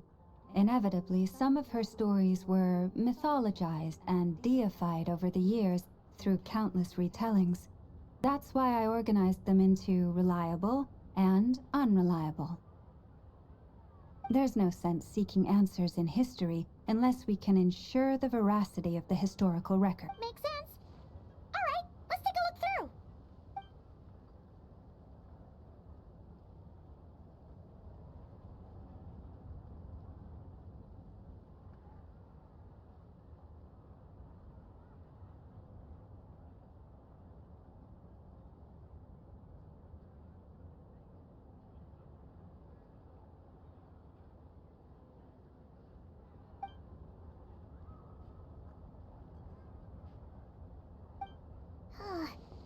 Almost all these records refer to Kutar instead of Columbina. Although neither of those is her real name. What we can gather from these records is that the Frostmoon Scions worshipped her as a god, placing impossible expectations upon her. I cannot fault them for their earnest faith, but for all their devotion, worshipping her day in, day out changed nothing. I imagine that none of it resonated with Columbina. It wouldn't surprise me if, even back then, she had already begun to reject the name Kuthar. Lama speaks the truth. When I heard them call upon Kutar with hope and expectation in their voices, they may as well have been calling upon somebody else. Well, that's a bit complicated. I looked at the level of detail, perceived authenticity, and how realistic their portrayal of Kuthar seemed to be. Amongst the Frostmoon Scions of today, only I know of her existence, and I alone have spoken to her face to face. As such, I know that that being said, I have sensed some changes in her lately. Changes? Me? Oh, seems like this is getting us nowhere. For what it's worth, why don't we check the unreliable source? Sure. Give me a moment.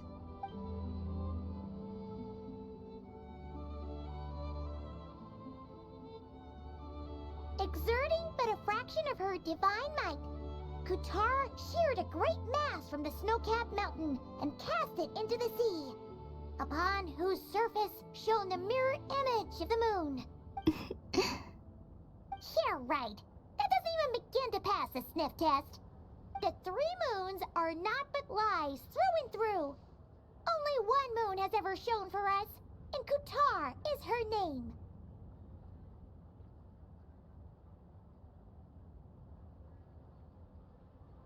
The vast majority of ancient texts are filled with fanciful tales like these. I trust you understand my criteria. Kutar did not speak, merely gazing into the distance in silence. And where her gaze landed, this was her prophecy. Clearly, whoever wrote this text never even met Kutar. Otherwise, they'd know that her eyes are always closed. What about you, Traveler? What are you reading? Come on, let Paimon see. The child wished to build a wooden nest with which to shield a fledgling bird from the cold. But being so young and lacking in strength, the child could not snap the branches from the trees. Kutar was passing by. Upon seeing the child, she summoned forth a Kuhenki, who built a beautiful nest for the child. I remember that. Not knowing the meaning of Kutar's divine intervention, the child dared not to respond, and thus ran home to call their parents. The moon chanter declared the event a miracle and took the nest as a relic, placing it on high for all to see. The child was named as one favored by the goddess, and was great yet. No further miracles were bestowed, and this matter was forgotten in but Any thoughts after reading that? Yeah, Columbina probably just wanted to join the kid in making nests. Ah. I'd originally considered this a fabrication, because Kutar did not perform any similar actions in subsequent records. But now that I think about it, it does seem like something Columbina would do. She didn't know how other people would interpret her actions. She was probably worried about making things difficult for people. Yes. Oh, that's so sad.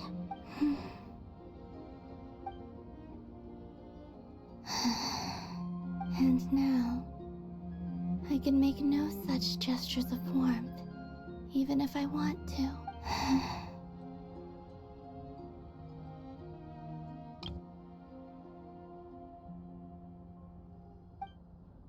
Still no name.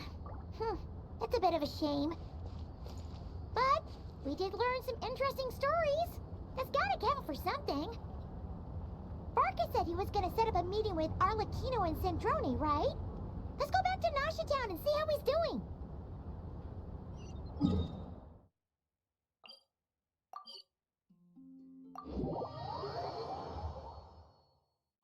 Exploration and trials. Adventuring is Let's see. There's Barca. Oh, and it's Durin and Albedo too. Yeah, this is pretty much the same place we bumped into each other last. I convinced them to stick around a little longer. Ah, so you've been waiting for us? Does this mean that you've already arranged things? Sure does. Now you're back, we can go meet up with them together. How'd your investigation of the... Well, we didn't find out Columbina's true name.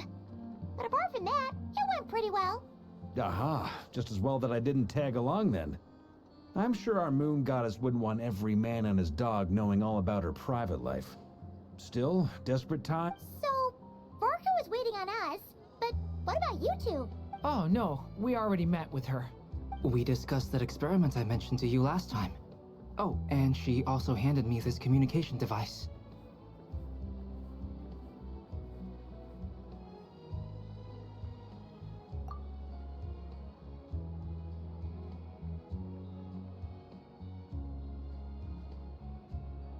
That's right. I understand she informed you about the relationship between the phantom phenomena and Tevat's borders, yes?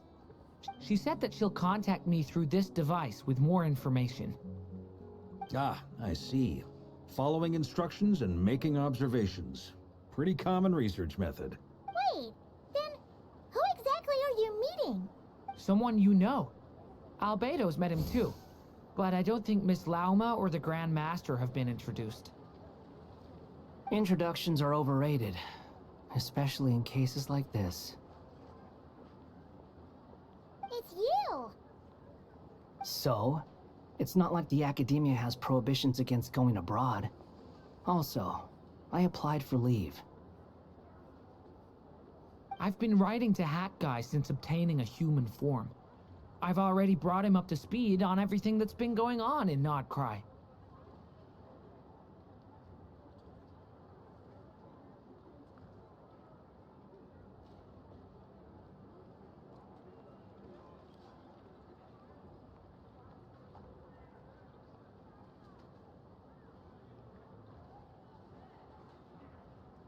Hat guy?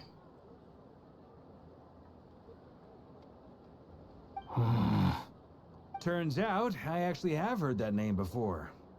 Oh? Then why did you react the same way I did? I only knew the name, not the fella. But since we're all here, let's do some introductions for what it's worth. I'm Varka, Grand Master of the Knights of Favonius. Lauma, Moon Chanter of the Frost Moon Scions. And I'm a Driosh from the Vahumana Darshan of the Sumero Academia. Hat Guy.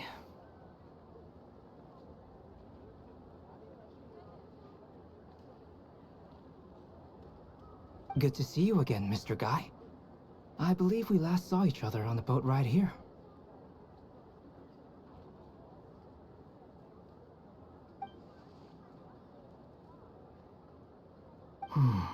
Mind you, the only reason I came here is because there's someone I want to look into. Who's that? The Doctor, also known as Dottore, second of the Fatui Harbingers.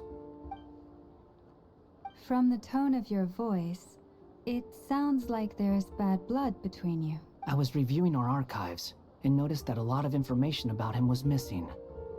Left a bad taste in my mouth. Dottore, or Zondik, as he was then known, once studied at the Academia, but he got kicked out before he could graduate.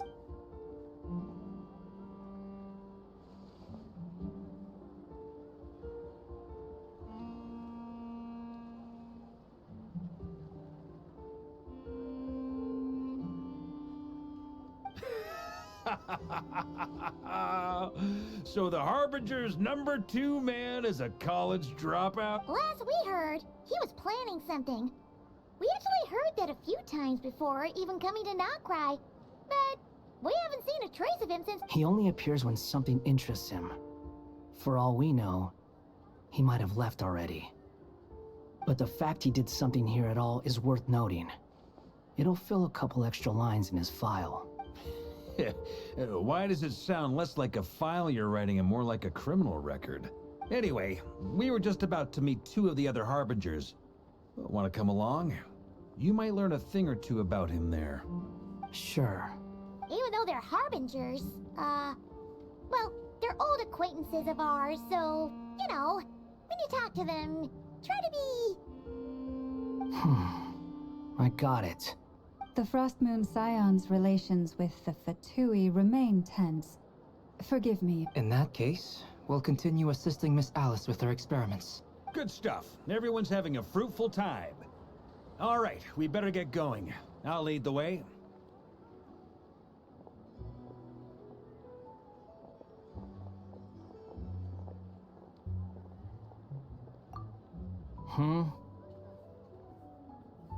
Well, yeah. That's obviously part of it. But I'm not the only one who has a score to settle with him. Neither you, nor Lesser Lord Kusanali, nor I want to see him meddling with things again.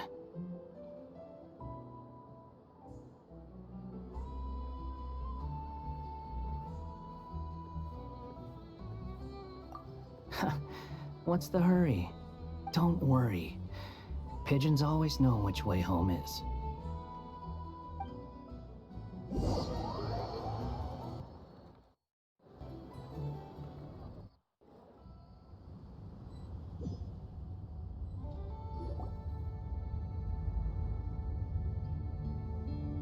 You made it. Who is this? A scholar from Sumeru. They call him Hat Guy. He's an old friend of the Travelers. Wait, this is the academia representative you wrote about? He doesn't exactly look the part.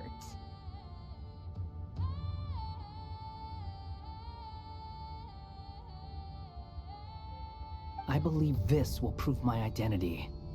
You'll notice it bears the seal of the Sanctuary of Surasthana. Well, what do you know?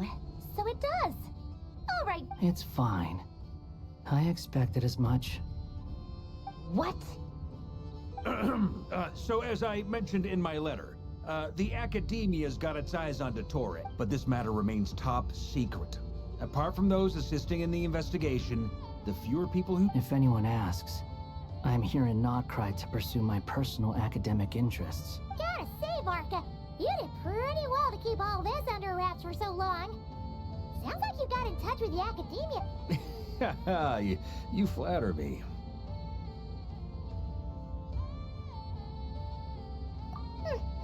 Where do I even start? Remember that time we fought Rerir at Star Sand Shoal? He sure let me have it then, didn't he? I'll bet Dottore had that all sketched out. He could not care less about us if he tried, but hey! The feeling's mutual. Does Dottore really strike you as the sort who values his relationships with his colleagues? Fair point. Which is why I always keep my guard up whenever he starts making suspicious moves. To that extent, our motivations align. On top of which, I consider you trustworthy people.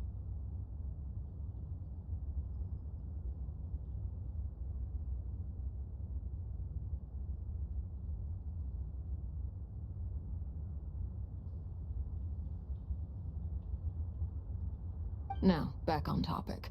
In the wake of the Reikir of Solnari episode, Sandrone and I grew suspicious about Dottore's complete inaction. He never lets anyone in on his plans. The more he cares about something... Indeed. Perhaps he believes that by keeping a low profile, he can avoid trouble. But that trick isn't going to work on his... Yeah, I mean, he's been researching the ancient moon's remnants. And he's been trying to get his paws on the moon marrows. Only an idiot would believe he doesn't have something... With this in mind, I returned to Snezhnaya and relayed my thoughts to Her Majesty the Tsaritsa, entreating her to have him recalled. That's pretty direct. Did the Tsaritsa agree? Yes. I made it abundantly clear that the Fatui's business in Nodcry is almost concluded, and we do not need 3 harbingers in this tale. Accordingly, Dottore has returned at her orders.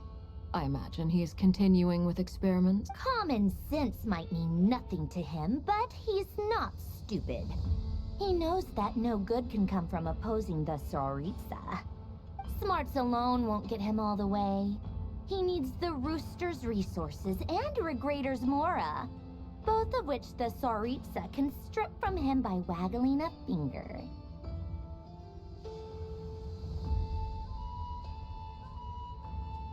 But doesn't he have a track record of publicly following orders while going against them in private? Wouldn't put it past him. We worked together on a research project once. Only briefly, but it was enough to show me that we're fundamentally different people.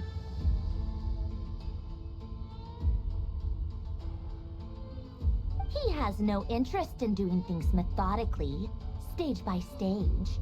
His thoughts jump all over the place, and the moment his curiosity is satisfied, or he gets the results, the only similarity we share is that, once we set our minds on doing something, we will see it done. Well, we definitely saw some of that in your battle with Rerir. You got so competitive. Ugh, do not remind me. Then I believe we all concur. Dottore will not simply give up. Fantastic. Now this is turning into a whole day of unpleasant memories. Are you talking about the moon marrow stuff? He also strikes me as the kind of person to disregard experimental regulations, ruin all the equipment, and go way over budget. Then leave the first person he can find to Exactly! This one time, he was running some high-temperature experiment and the substance exploded. But does he care? No, that gas was poisonous! If I hadn't been there, who knows how many people might have died. And after all that, he left, while I was still cleaning up after his mess. What a waste of time, he said. A waste of time? The nerve! He wasted my time! You've been bottling that up for a while, huh? Hat guy, I must say, you seem awfully familiar with internal Fatui affairs. Especially when it comes to Dottore. Thank you, Lady Harbingers, for providing such valuable information. I have no other questions for now, so I'll be on my way. Wait, what? You're just gonna leave? You're welcome to join if you want. Ugh. Just when Paimon thought he'd finally mellowed out. He makes quite the impression. I'll say. I've met tons of headstrong people, but not many of them would join me in bad-mouthing Dottore. Anyway, back to the main agenda. Barca, you said that Columbina has gone missing? Or rather, Yeah. We're working on building a connection between her and this world. The simplest method is to find out her real name. I've actually asked her that question before, but she said she didn't know. Considering our relationship, I doubt she was lying to me. As far as I recall, she was never dispatched by Her Majesty to claim a gnosis or anything like that. The Tsaritsa's plans had long contained a place specifically for her. I always thought that was weird. What could she do that the rest of us couldn't? Knowing what we do now, it's probably something related to Kavaki, right? More than likely. When she first arrived, Columbina would often go to Her Majesty and ask when she could start the task assigned. But Her Majesty always gave the same reply. The time has not yet come. So she spent her days in Snezhnaya doing basically nothing. The Tsaritsa has summoned a beautiful blind maiden to be a harbinger, giving her the third seat by virtue only of her enchanting voice.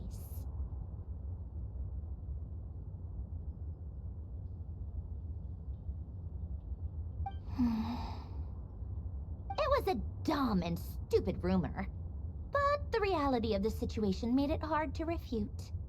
And what happened after that? I imagine she stopped caring.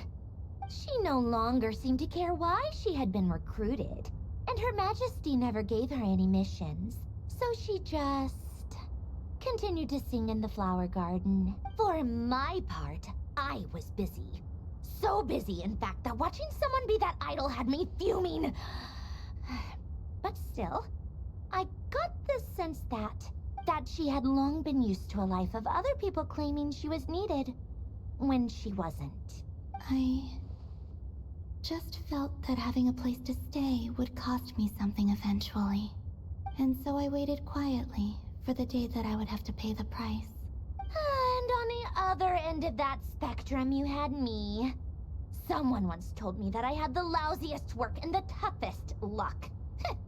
That's a good way of putting it. I forget who said it, but those words have always stuck with me.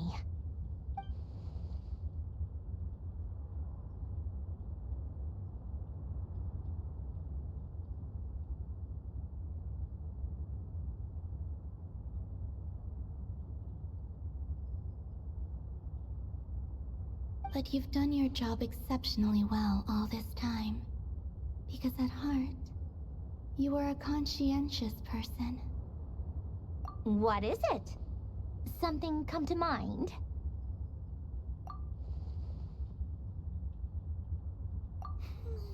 That makes sense. Nothing screams you are needed like your name shouted from across the town. Well, good luck with it. But if you ask me, Colambina is still the most shoutable name.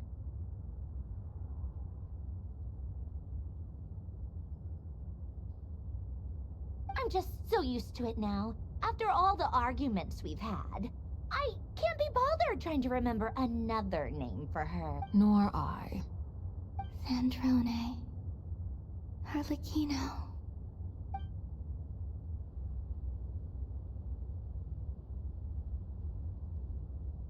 Huh!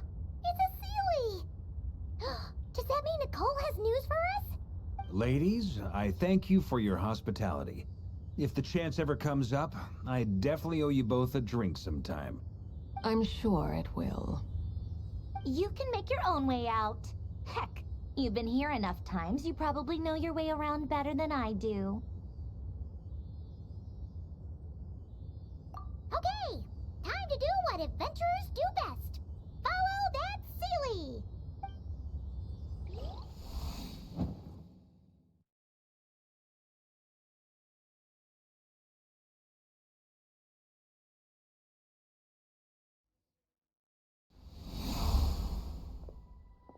Here you are.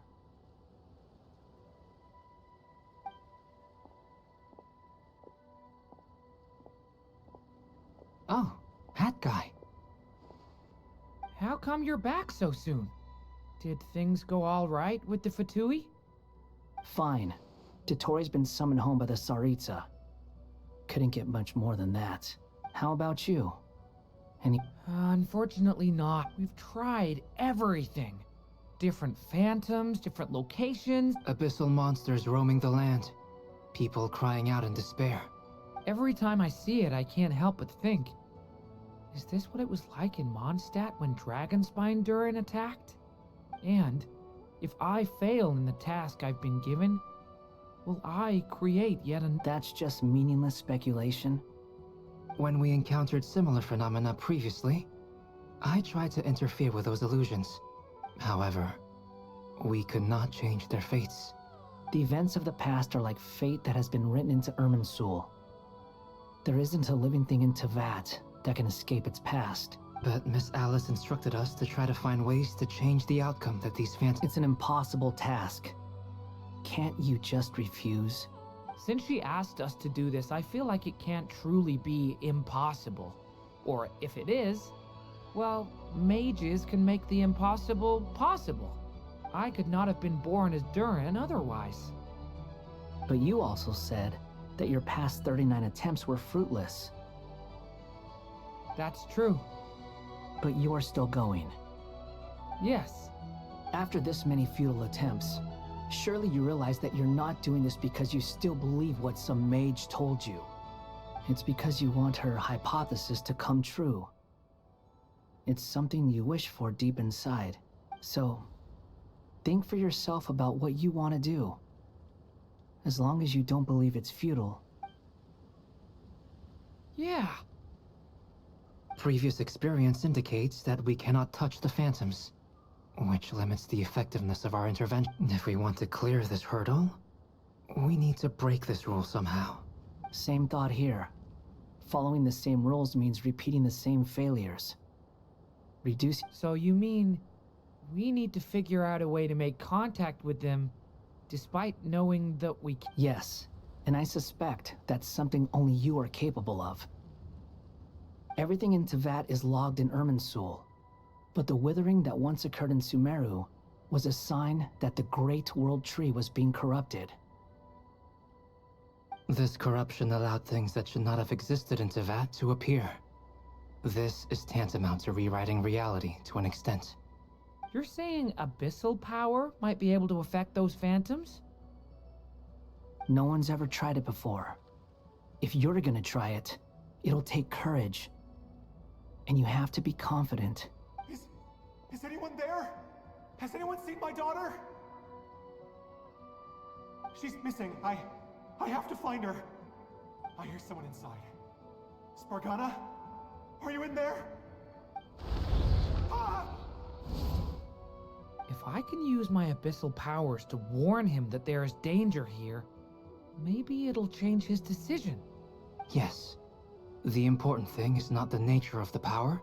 To intimidate and obstruct. Sounds about right for the Abyss.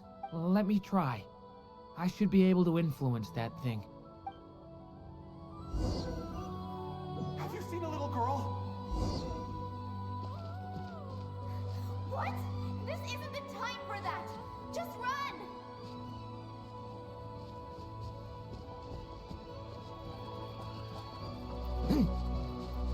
I hear someone inside. Spargana? Are you in there?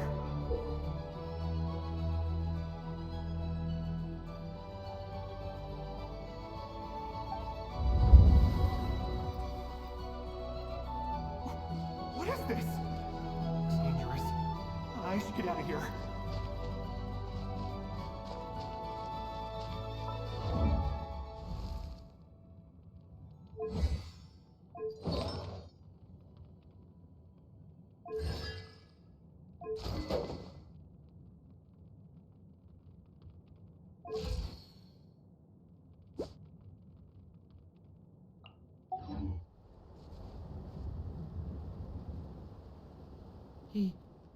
He really left. Ha! We did it! Don't celebrate too soon. Follow him. See what he does next.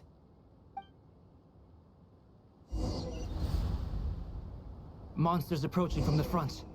You need to stop them and create an opportunity for him to hide.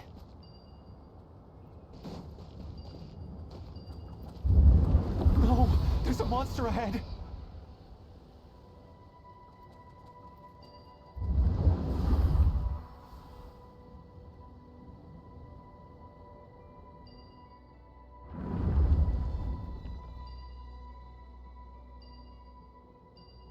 The monster's gone. Is it safe now?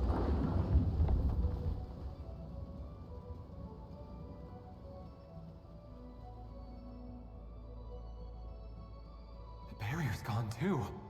How odd. Anyway, I guess I'll keep going. Quickly, let's keep up.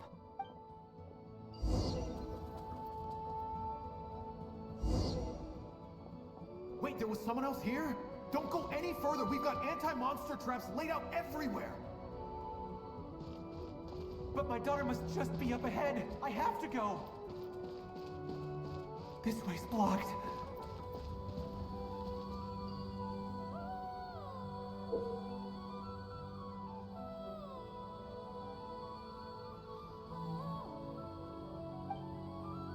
We might be able to use the explosives over there, but we need to take care not to hurt him.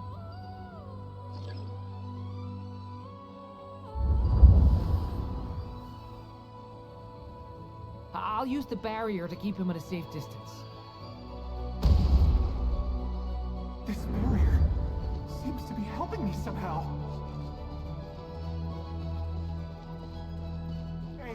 Hey, wake up! Oh, good. Gotta keep moving ahead.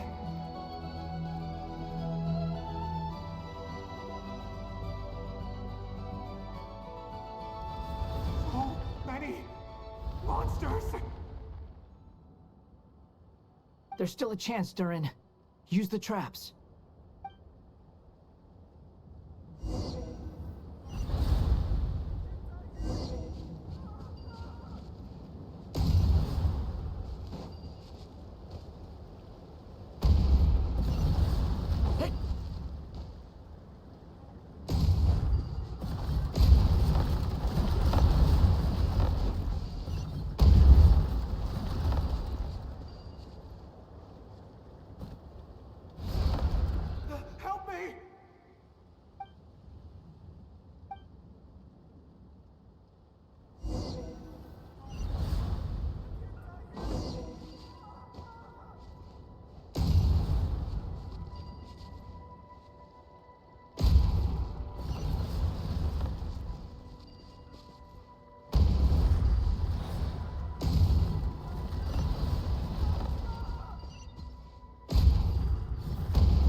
This is a new development. I've never seen this happen before. We might just be able to save this person.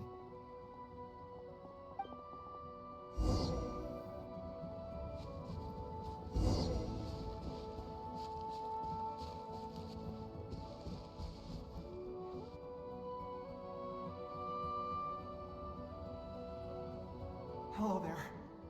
Have you seen my daughter? Spargana's her name. She's carrying a large backpack. Get out while you still can, you fool. But I can't just leave her here. She must... Sorry. Wish I could help. Okay, thank you. If I do find her, I'll get her to shelter and come back for you. Don't bother. I've got nowhere left to go. What's that noise? Monster! No, if he goes inside, he'll be walking into a trap. Let's try this once more. This time...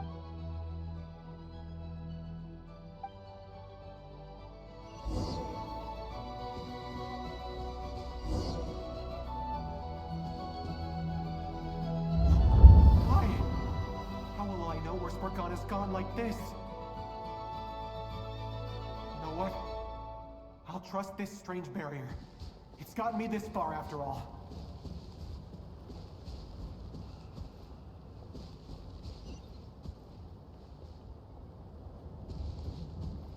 Spargana, are you there?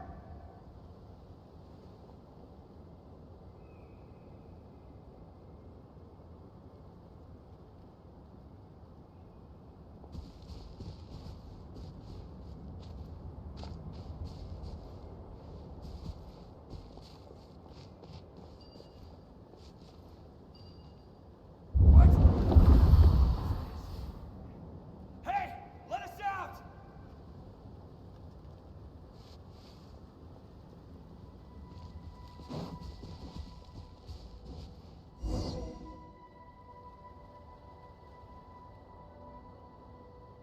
Huh?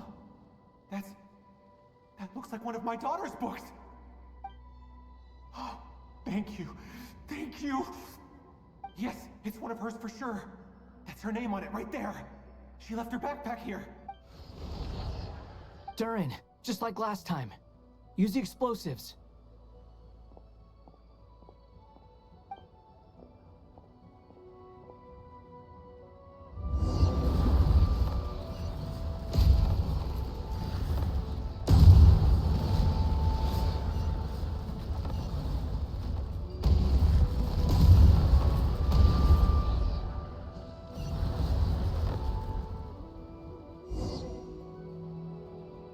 It won't work.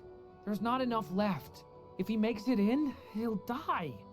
But then, this clue could be the key to him finding his daughter. It might not be the only one. Better he misses that clue than loses his life. I guess so.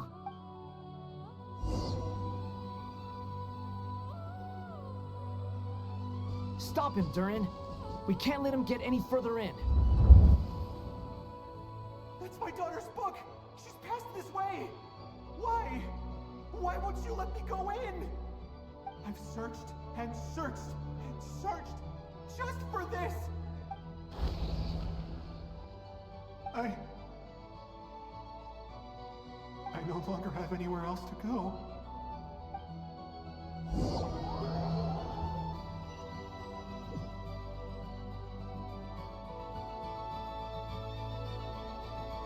I'm sorry. I'm so sorry. He refuses to go anywhere else. Whether he opens this door or not, all that awaits him now is death. Albedo?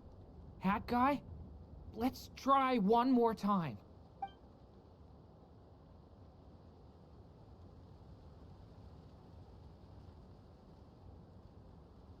Why am I here? What's going on? All these scenes running through my head. Where are they from? Huh? What's going on? His reactions have changed. How many times have I... What's happening to me? I... Huh? Wait, who are you? You can see us now? I feel like I always could, but that I only just realized you were there. I'm sorry, I don't know how to describe what I'm feeling, but you were the ones guiding me using that marked barrier, right? I haven't done anything yet, but those monsters, those deaths, they feel like memories. Like things I really did. I won't find my daughter. In fact, I'll ultimately die trying to find her. Isn't that right? Well, no. It is. Yes, it is. Even so, we're trying to find a way out of this. You've not seen my daughter either. It seems she really isn't here. I'm sorry we couldn't help you. I'm just tired. Maybe this is destiny. Maybe it doesn't matter how hard I search. How long do I have left? Experience says 15 to 20 minutes. 15 to 20. Thank you for all your help. Let's rest a while. You look exhausted too. Now's not the time for you to start pitying us. It's not pity. I'm just realizing that I've only got tenors.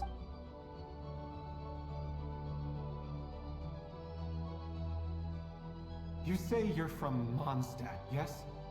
The place with windmills, where people enjoy limitless freedom? And you're from Sumeru, where they've built an academy into a giant tree? Yes.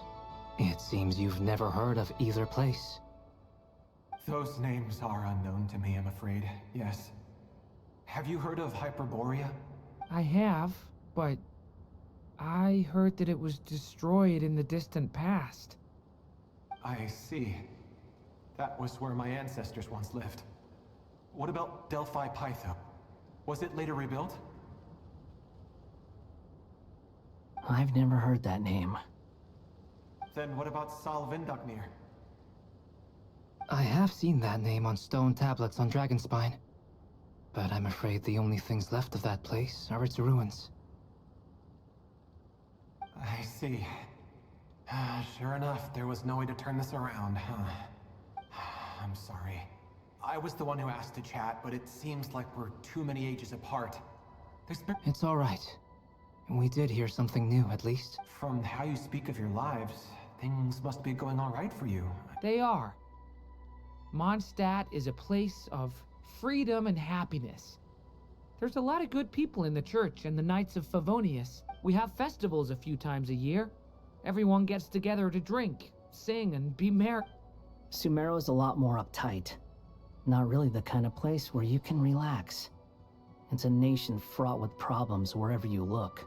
But if all you want in life is to seek knowledge... That's wonderful. In other words, after this all-devouring black tide passed, humanity did not merely avoid extinction, but rose to build prosperous civilizations anew. I mean, I can see you all right now.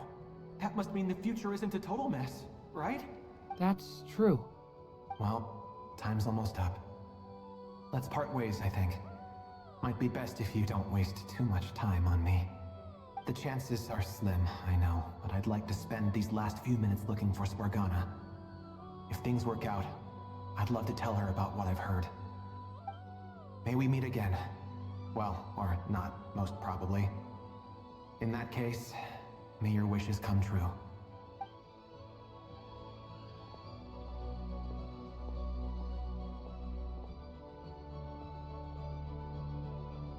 He's gone. In a few minutes, he will meet the end that was his to begin with. The ending of this tale did not change. But I believe that we've just made the most progress we have yet. May your wishes come true. If only it were so simple. Hat Guy, could I ask you a question? You've never talked about your past. It seems complicated, and it weighs heavily on you. Would you be willing to tell me about it? I mean, sometimes it's better to get things out in the open. Take that guy we try to help, for instance. I know about Albedo's past. Our experiences are very similar, and he created me.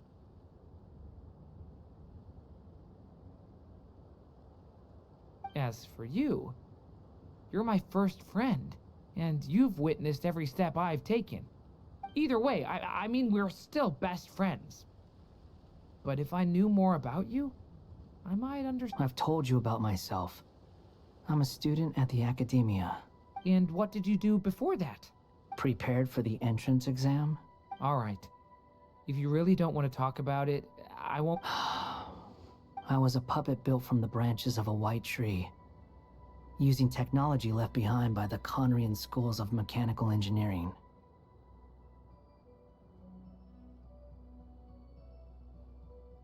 A white tree? You mean an Irminsul tree? Yes. A branch of Irminsul that was once connected to the main tree. So you had a human creator too? Yeah. But my creator abandoned me after deciding that I was a failure. After that,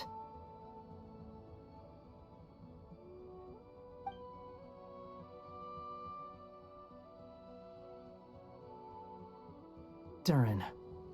Resisting the influence of the Abyss, suppressing the urge to destroy, trying to do the right thing. None of these things are easy, but no matter how hard they are, trying to rewrite past wrongs is far harder. You asked me if you would create a new tragedy if you failed. I told you there was no point speculating about that, but the real answer is, yes, you absolutely will. That guy. But at least you've got people here to help steer you away from the wrong path. So, just keep aiming towards the light. I will. I promise. All right, break time's over.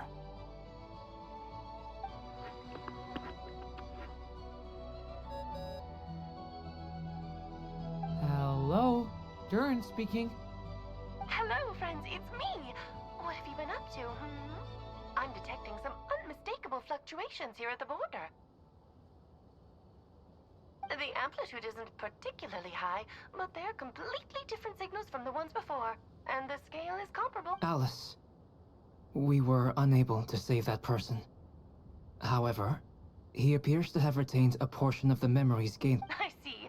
Well, that is rather odd indeed. It definitely merits further attention. Could I trouble you to keep trying the same approach? I need to gather some more data. Counting on you. I should probably have Nicole come and check this out as well.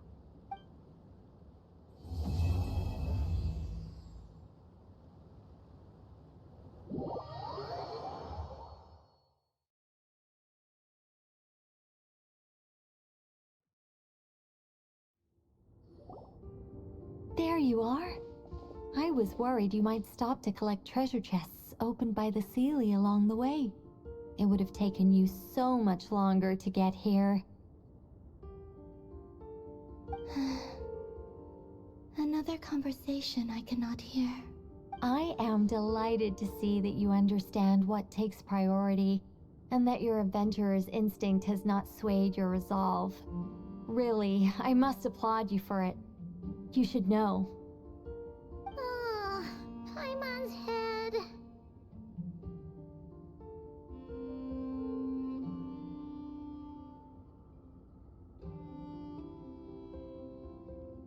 Okay, I'll try and keep it short. My senses are telling me that this is where we shall find the entrance to the ruin. Oh, cool! Well, what are we waiting for? Patience. This was a sanctuary of great importance to the Hyperboreans.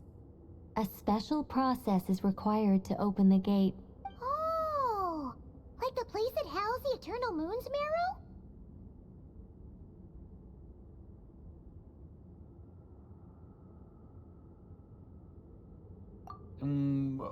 Okay, so what's the plan? Need us to do it? Ah, all right then. I was planning to start with some background on the invention of these techniques. Are you sure you don't want to hear it? Remember what you were saying about priorities? Fine.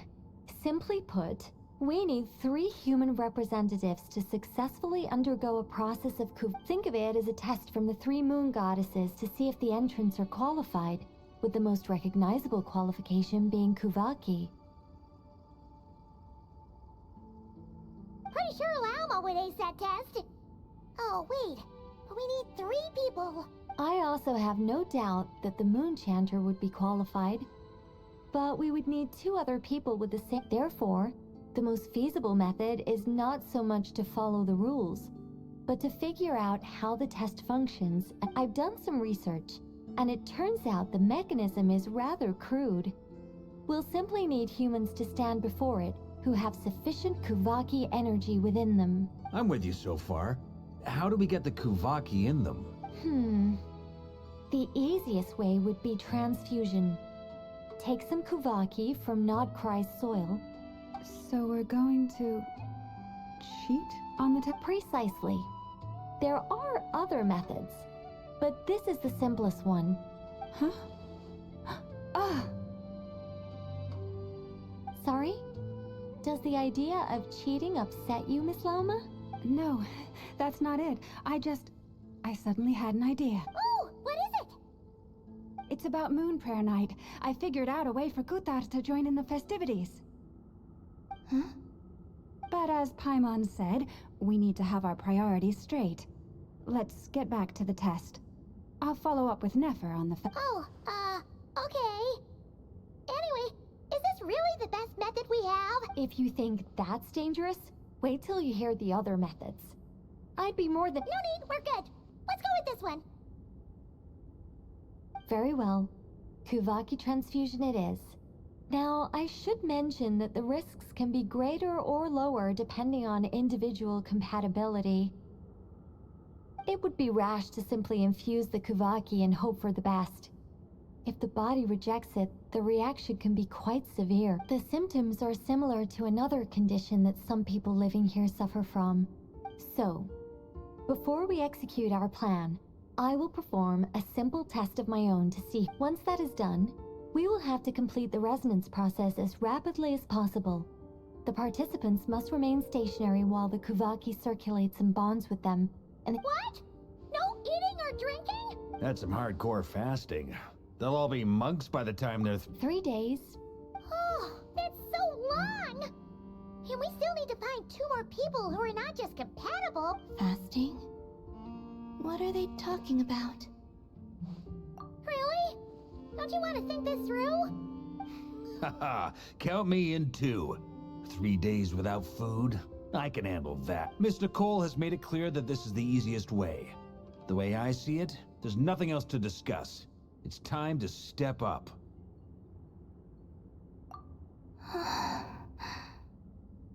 Yeah, you're right. In that case, Paimon volunteers to be captain of logistics. She'll keep the fires lit and grab some spare clothes to keep you comfortable. Then we'll start with you first, Traveler. Please step forward.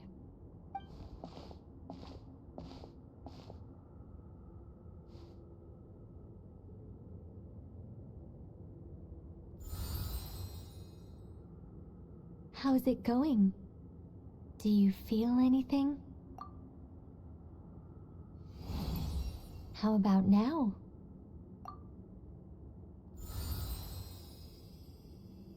And now?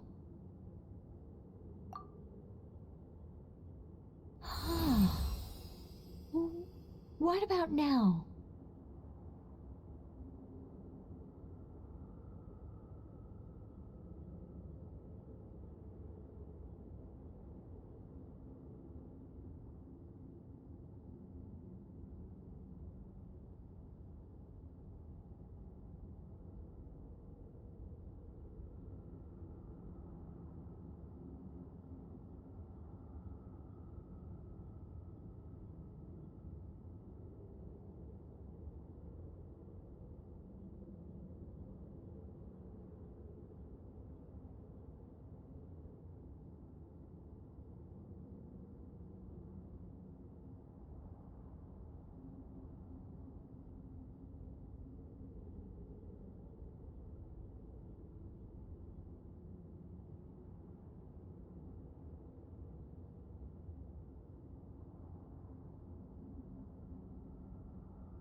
celebration, you know.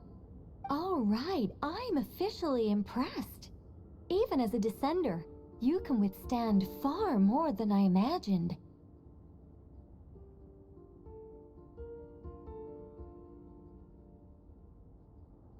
It's like I summoned a giant stone titan to arm wrestle you, and your arm hasn't even moved an inch.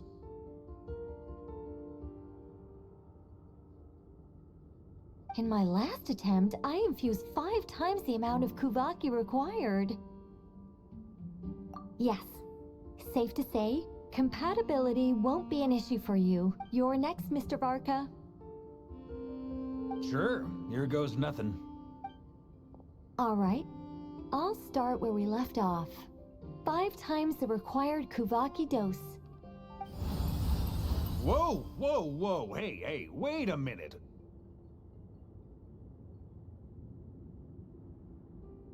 How's it going? Ooh, no, not great. I kind of want to puke. Feels like I've been drinking too much. A few bottles of wine, then a big stein of Dark Horse. Some hard... You think this is funny? I just lost to a young lady in an arm wrestling contest. My apologies. I'll lower the concentration and try again. Oh... How's it going now? I'm not as dizzy as last time, but I can still feel it pulsing around. In that case, you wouldn't be an ideal choice, Mr. Varka. Let's try someone else. Okay. Let's go ask some of our other friends then.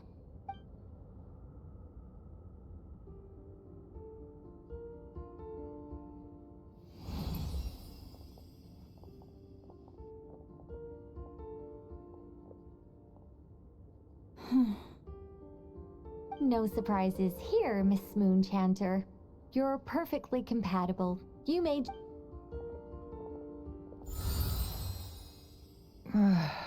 I'm getting a slight headache. Shame. You were so close.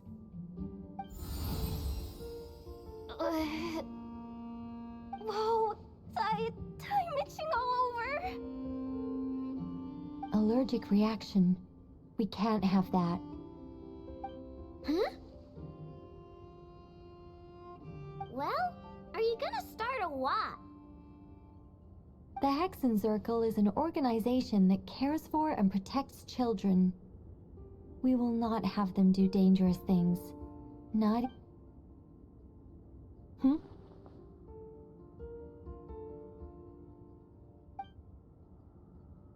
Is something the matter? The candidates have to be human. I guess that rules me out too. Huh. Everyone except the Moonchanter got beaten. Guess I don't need to feel so bad after all. I mean, looks like this isn't gonna be as easy as we thought. Perhaps I could ask for volunteers among the Frost Moon Scions. I'll see about talking to some trusted Lightkeeper colleagues. Itloa springs to mind. In fact, I think we had some former Frost Moon Scions join our ranks recently. Can you give me the scientific explanation for how the test works? I can probably make some kind of test bot. Then we can just zip through Nashatown, going up to people and pressing a button to check their status. No. Wow! No elaboration for what... How about I contact the Knights of Favonia's garrison in the Wave Chaser plane? Shame that Lohan's already left. And that guy's even tougher than I. Strange. The moon goddess is clearly revered by many people. So why is she on the brink of disappearing? She mentioned that the world has rejected her from the very beginning. And when we fought the Rakhir of Salnari, it seemed like she exhausted her power. Also, I'm not sure revered is the right word for how... Gratitude, certainly. For my part, anyway. It's basic reciprocity. She helped us, so she deserves our help in return. Yeah. Even though she looked like she didn't care, she still saved a ton of people. A review of the relevant data leads me to conclude that Miss Columbina is a good person. Yep, you bet!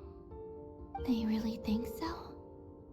I'm super surprised that Columbina isn't her actual name, though. I think it really suits her. It's light and graceful and... yeah, just a really pretty name. I know, right? Unfortunately, that's not our decision to make. Columbina. That was the code name the Fatui gave me. But it also came up in the song I heard when I was born. But... is that really all there is to it? What do I truly think of my own name? Is there anyone left who will still call me by that name?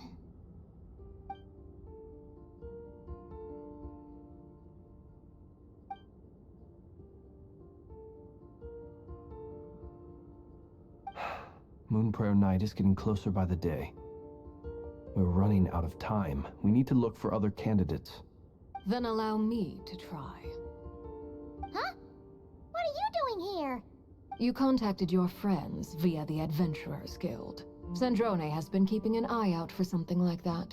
So since I have the ability to accommodate a moon marrow, Arlecchino. When can we begin? I see. We can begin right away.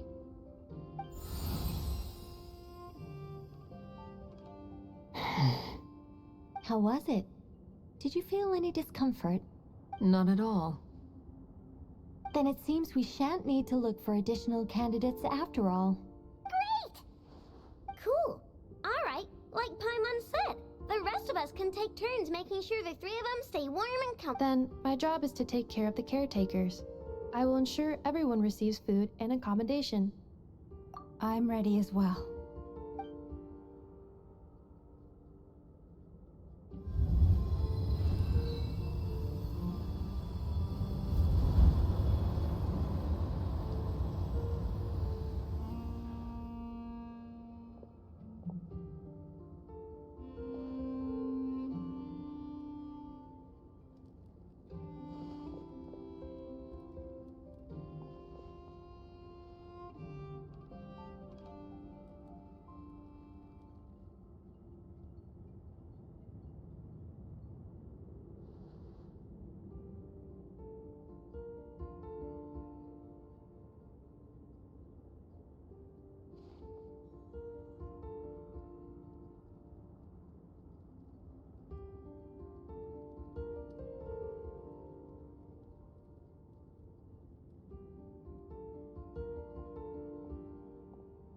The work is done.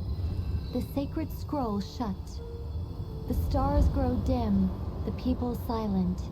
The white sun sets, the silver moon rises. O path to the temple, appear now before us.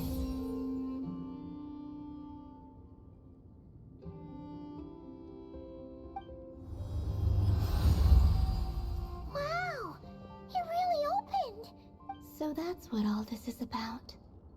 They've been trying to open this gate.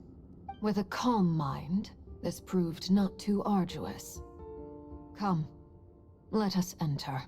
It might be best to eat something first. Take care to chew properly and swallow slowly. It will give your body time to readjust to the digestion process. They will head in soon. They will need to enter this gate.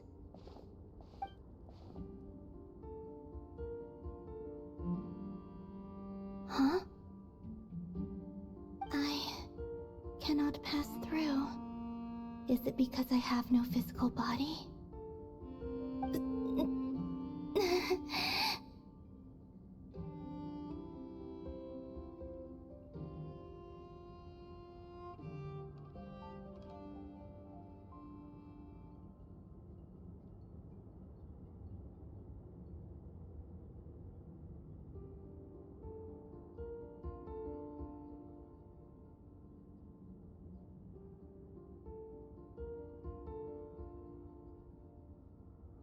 It has been 3 days. My strength is all but completely faded. Can I really hold on until Moon Prayer Night.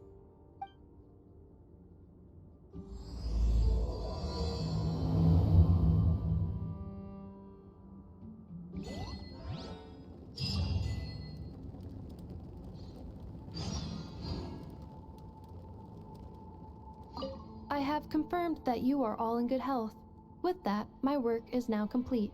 Congratulations are in order. It's good to know you're all well. Puts me at ease.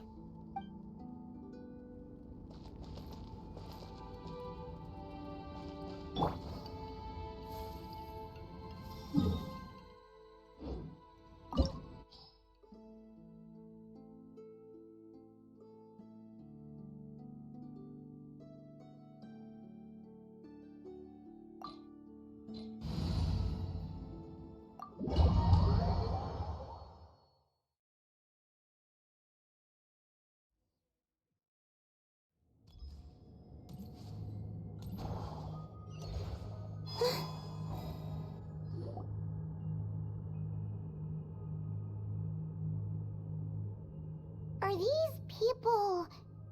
Judging by their clothes, they appear to be phantom Hyperboreans from the distant past. That could mean they have some clues about the moon goddess's name, right?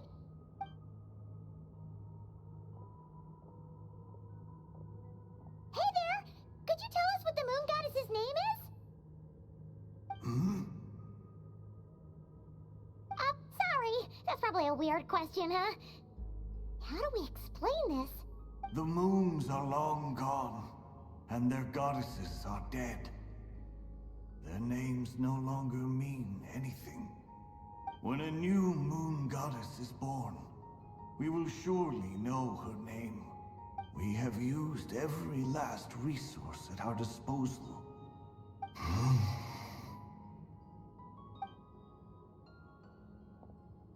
Were the people of the past all this devout? It looks like this phantom. Surely the new moon goddess he speaks of must be Columbina.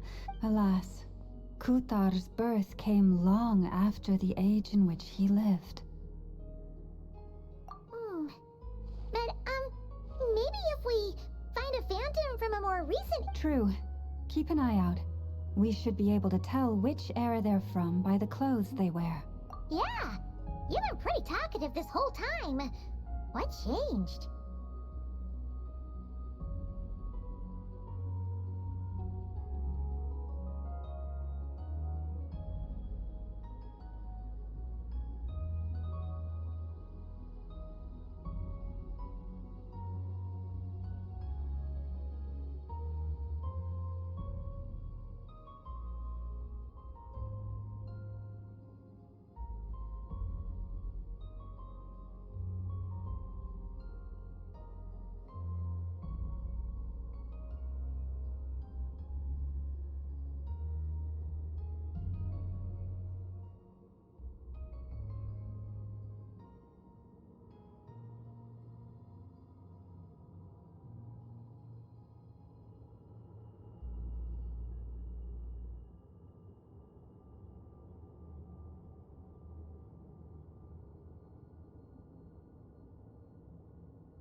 Oh, nothing.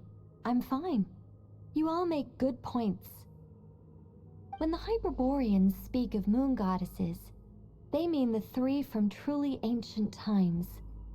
I can't imagine they would know anything about our current moon goddess.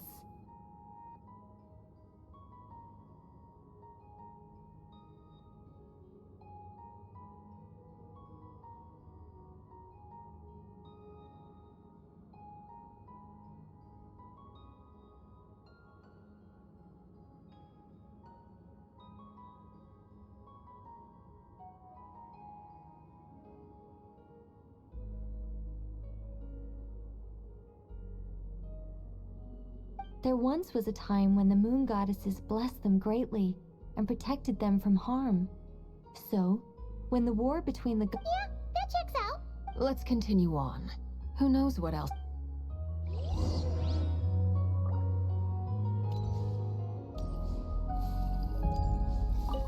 When the moons rise again, we shall receive their protection once. Even in the darkest hour, there is always a... The moons have left for now, but they would not abandon us forever.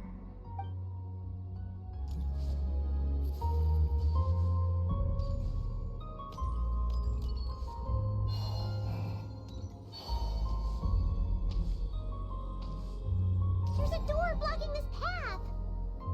Not a problem. Try this.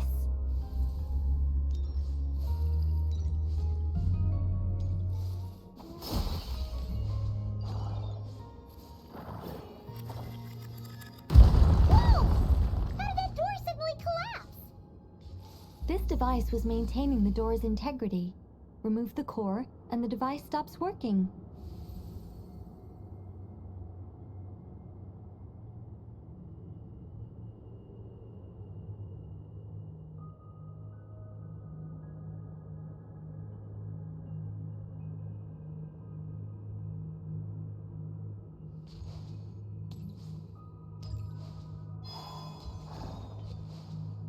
Is this our destination? Impressive. More precisely, this is a device that will help us reach our destination. Let's go. We still have a long distance to cover.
Let's try that device again.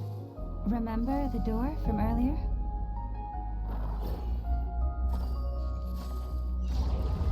So it works in reverse, too!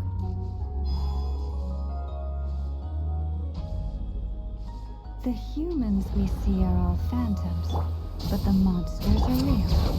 What a fascinating place. There'll be plenty of time to admire it later! Insulation chamber deployed. Ultimatum protocol. A new moon rises.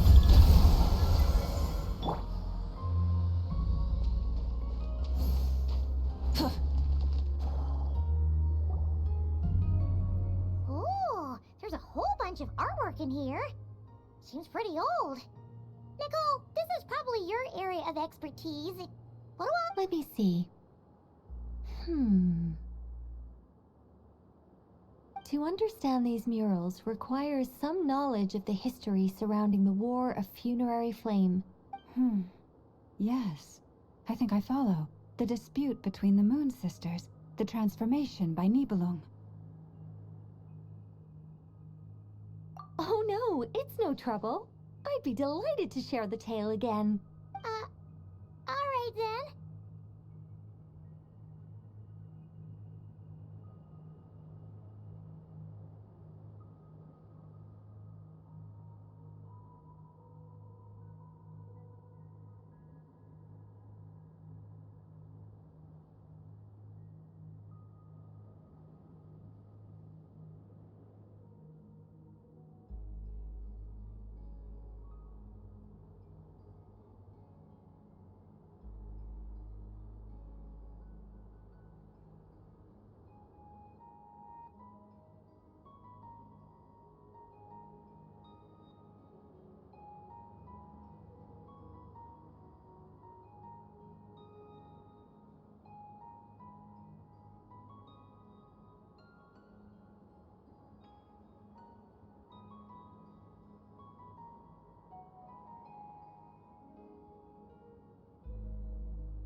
Tevat's 3 moons and their goddesses were brought into being by the will of Nibelung, the then ruler of Tevat.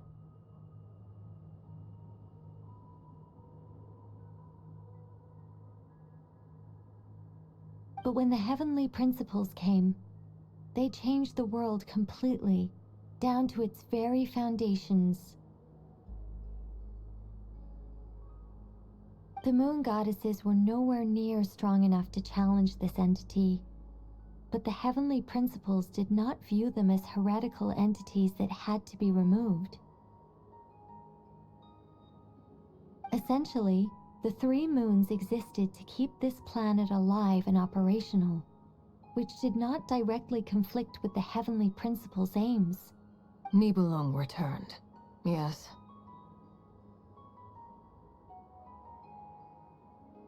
He did, and thus began the War of Funerary Flame, a battle for dominance between Nibelung and the heavenly principles. Discord would soon emerge between the 3 moon sisters. One would voice the opinion that they should follow Nibelung, for it was he who first hung the moons in the sky. Another would argue that taking sides in the conflict would only bring the world closer to ruin. There was no telling where it would lead.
especially since their creator had returned, bearing the perilous power of the Abyss.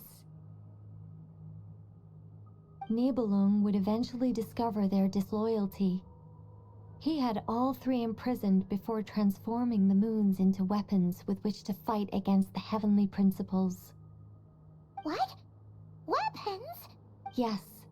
The very moons that had once defended the planet became instruments of death and destruction. And although the heavenly principles and the three moon sisters had once been at peace, it now seemed that the moons posed an unacceptable threat to Teyvat. It is possible that the heavenly principles did not know of the goddess's imprisonment. If so, the weaponization of the moons would surely have been viewed as an intention, regardless of who knew what, when. The heavenly principles shattered two moons and flung the other beyond the skies.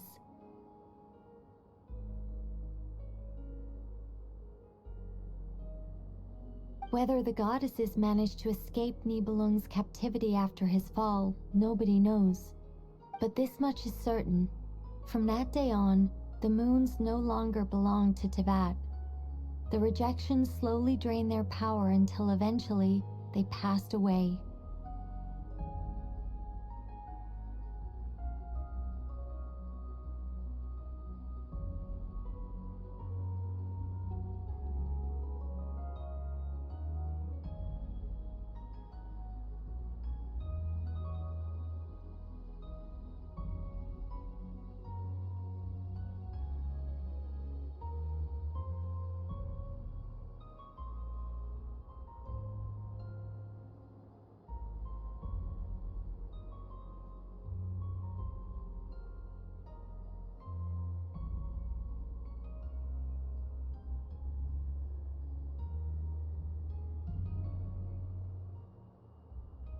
So that's the full story. You say the moon ceased belonging to Teyvat from then on. Why then would Columbina be born here? That is perhaps due to the lingering connection between the Frost Moon, which was not shattered, and this world. You could see it as the three sisters' dying wish.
They never desired war. All they ever wished for was to protect this land. I see. If the final fate of the three goddesses is as you say, then Columbina faces the same grave danger.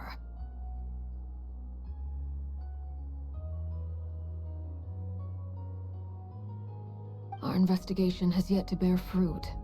We must hurry. Yeah, you're right. Let's keep going.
Should we trust him to keep his promise?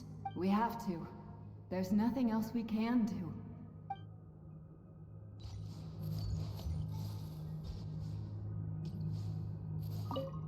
Why? Why do the creators of this world no longer show mercy upon their people? Remember his words.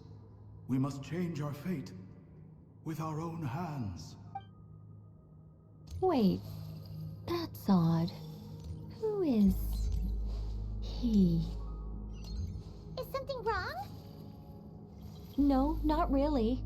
It's just that over 30 possibilities emerged in my head, so I can't be sure who he is. It's been too long. My memory isn't as sharp as it once was. Okay. 30. Wow. Impressive.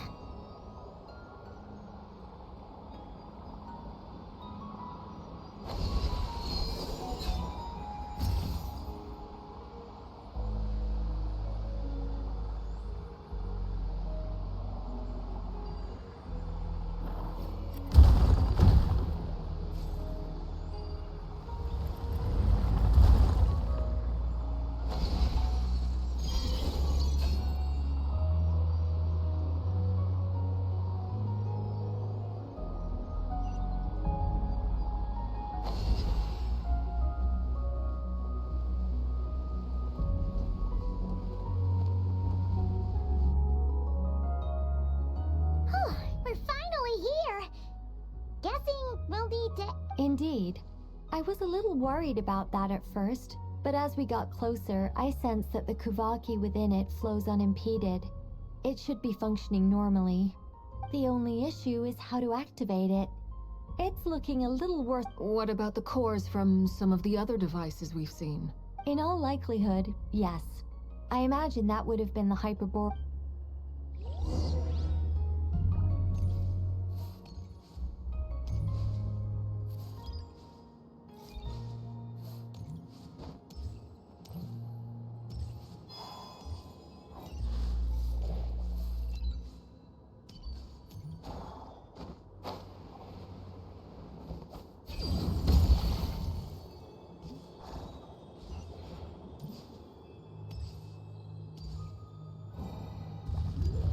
Oh, the flame burns on.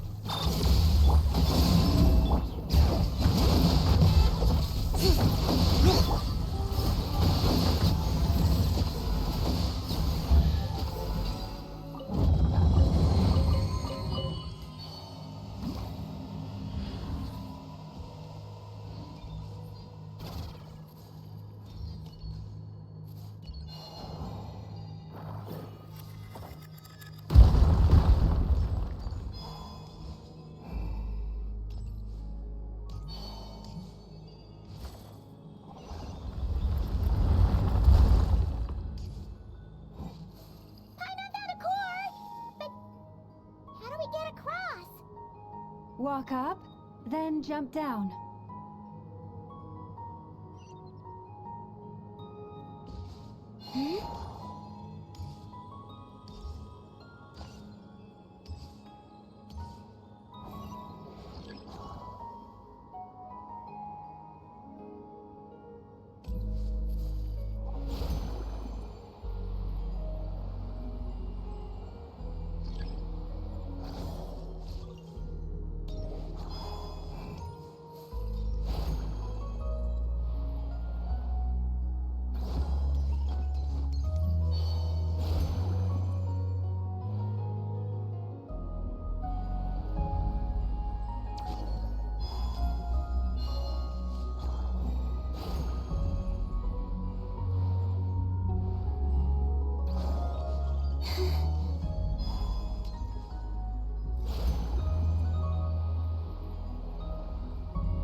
The device is up and running.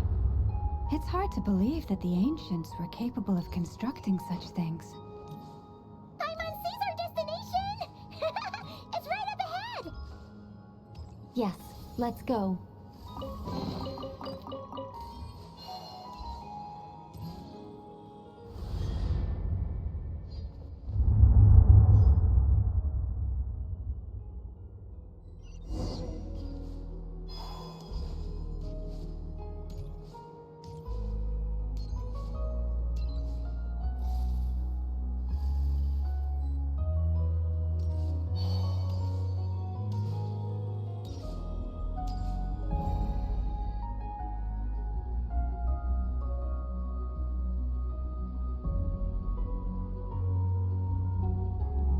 This is where the people of Hyperborea communicated with the moons. We need only place the moon marrow upon this platform on Moon Prayer Night, and we shall be able to open a portal to the moon and send our moon goddess back home. The assumption being, of course, that we can find her first. That's right. You want to know if it's safe there, don't you? And yet, she has no choice but to That's not the only issue here. This is the end of the line, right? And despite looking at historical artwork and talking to people from Hyperborean times... If it's not too much trouble, could you tell me exactly what Alice said to you about Oh, sure. Then your first job is to find it. As a moon goddess, I'm sure she must have a name she identifies with. Neither Columbina nor Kutar is her true name, and she's never really accepted either of them. Is it not also possible that she has never had a true name? That would be a hard pill to swallow. But at this point, we may have to accept that No one knows how she came into being, and she certainly doesn't have parents in any sense that we're aware of. But does that mean there's no way to get Columbina back? She's just... Huh? Wait, why all this pessimism? Was it the way I phrased this question? You all seem to be taking this in, well, just because she's never had a real name in the past, doesn't mean she can't have one now.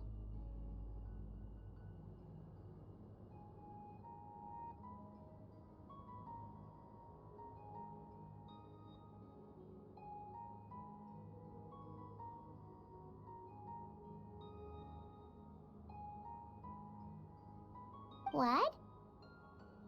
Think about what Alice said again. She never once said that you'd have to find a new name. Are you saying what I think you're saying? Yes. Names are anchors that connect us to the world. If she doesn't have one already, it's like... yes. Traveler, when you first arrived in Teyvat, do you think you would have turned around if someone behind you shouted, "Hey, Tumaini"? But what about now? I understand what you mean. Life is a long journey. Even the friends and family by our side can change over time. When people call you by different names, what matters isn't so much the words themselves, and of course, whether that resonates with you. Ether. So, close your eyes and picture the moon goddess in your mind. If you were to call out to her in this moment, what would you say?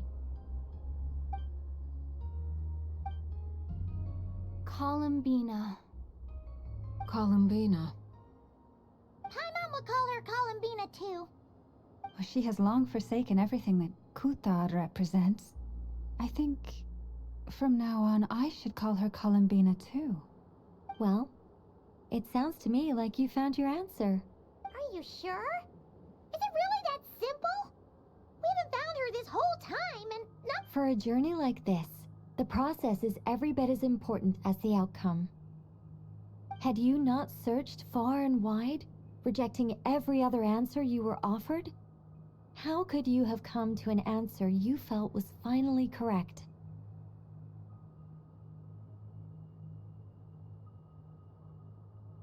Oh, all makes sense now.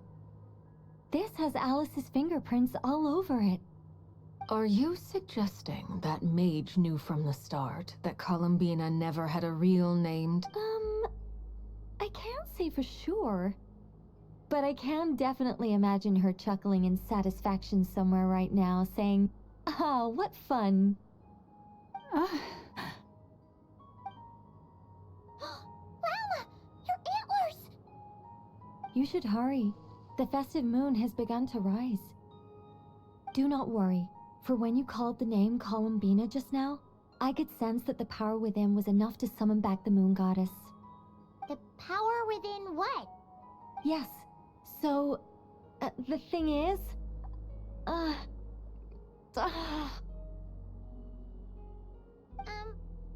What's wrong now? This is so annoying. I really, really, really want to explain how that whole thing works. Starting from the founding principles of Teyvat and... Oh, I could talk about this for hours. But... Deep breaths, Nicole. Deep breaths. You're an angel. A sober, sensible, solemn angel who has her priorities straight. Okay then. Sorry for asking. Clearly a bad call. Anyway, you all need to hurry. Last thing, remember how it felt when you called out... Then it is agreed. By the name Columbina, we shall find her. Then we'll throw her the best Moon Night party ever! And at last, we will send her home.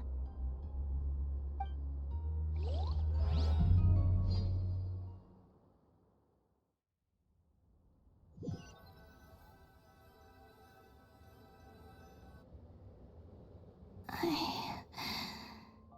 can barely move anymore. My consciousness is fading away. Have they come back out? I'd love to see them. One.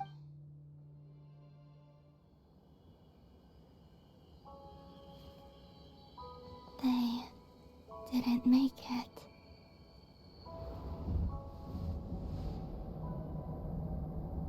Could you tell me your name? My name is... Columbina!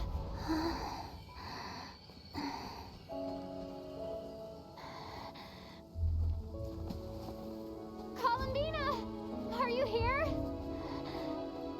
Columbina! That's the name you gave when we first met. And it's what I've called you ever since. Columbina. It's a fine name. I have many fond memories of Columbina, and so do all of your friends.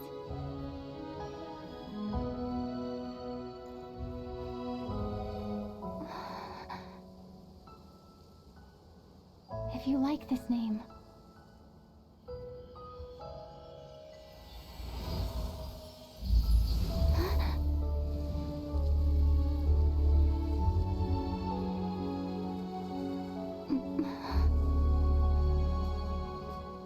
looking for me?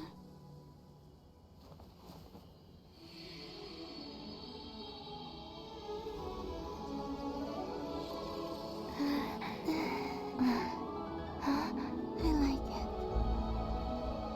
You can carry on using it. My name is Columbina Hyposelenia.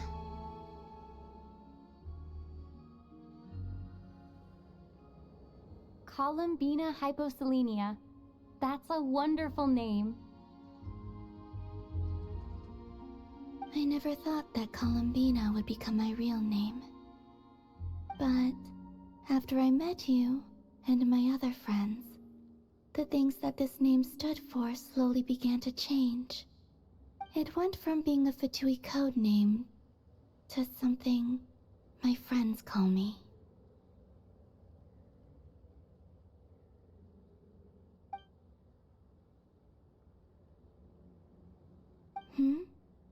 What is it? Why aren't you saying anything?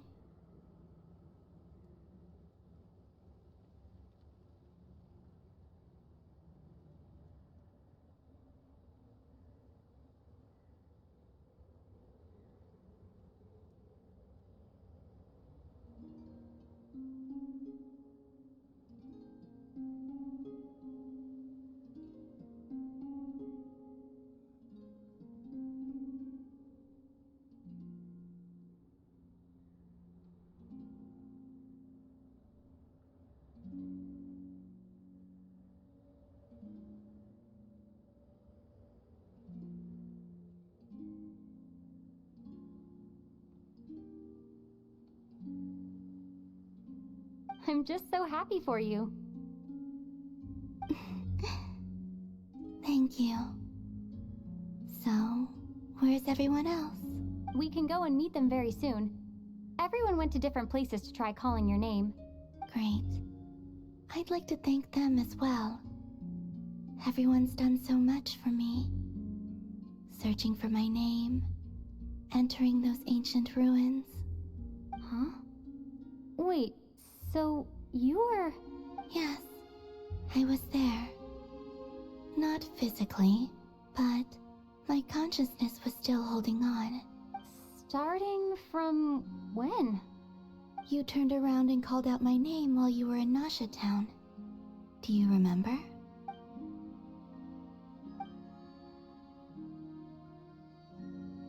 Let's go. We don't want to keep them waiting. Sure. In that case, come with me. But... Hmm? Before that, could you call my name one more time? Sure. Come with me, Columbina Hyposelenia.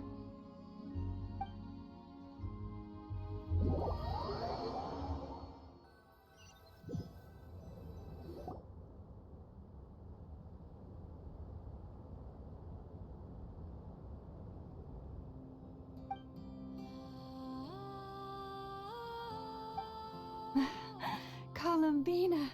Oh, this truly is wonderful. Llama, I can't breathe. Ha ha! Just in time for Moon Prayer Night. It's good to have you back, Miss Columbina. Yeah, we were worried sick. Thank you, my friends. With your help, I now have a name that belongs to me. Columbina Hyposelenia. Where's the second half from? You added it yourself? That's right. It means... Born beneath the moon. Yes. And by extension, it can also mean born beneath this world. A fine name. Now, as much as it pains me to interrupt this beautiful reunion, I feel obliged to remind you that the Moon Prayer, don't you want to enjoy the festivities? There's so much to see and do. And some of the ambient lighting and entertainments were sponsored by the kind souls in the Hexen Circle. Nicole? Why have you turned into Dodoko? So you're Miss Nicole. Thank you for helping us, and for helping me find my name. It's nice to finally hear your voice. You're quite welcome. Guiding lost people to hidden treasure is what we Seelie do. And if you ask me, spiritual treasures are far more precious than material ones. Chests are all well and good, but this was what it's all about. Anyway, I had to go help Alice. It seems like she ran into some trouble. That's why, but don't worry. We're with you in spirit. We'll be keep an eye out for the Hexen Circle's festive stalls in Nasha Town. I think you'll like what we came up with. Alice said she even managed to rope B in this time. The Frost Moon Scions have also prepared various attractions. I believe Aino, Inefa, and their crew are setting things up as we speak.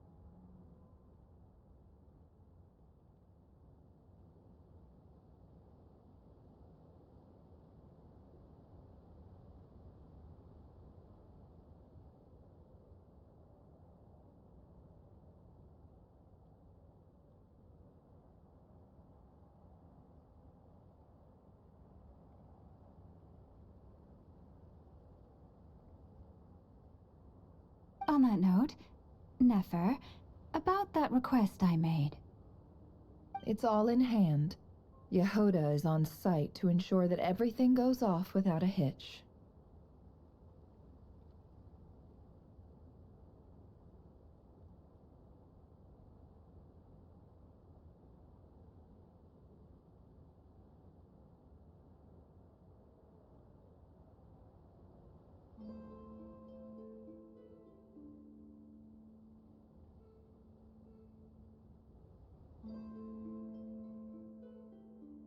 Wonderful.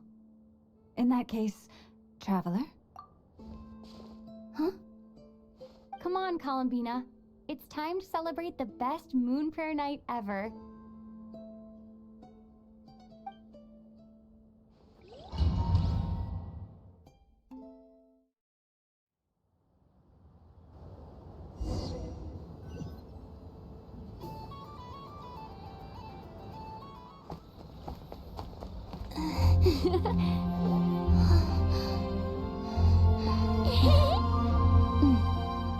Hey, young lady.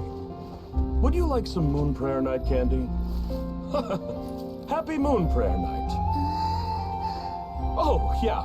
I almost forgot to say. Welcome home, Moon Goddess.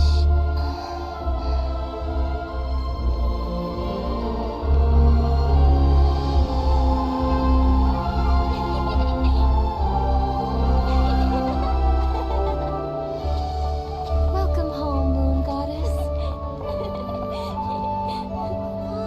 Welcome home, Moon Goddess. Welcome home, Moon Goddess. Turning Nashatown into her home is a festive gift. A rather brilliant idea. Perhaps this is what Nodcry, Columbina's home, should have been like all along.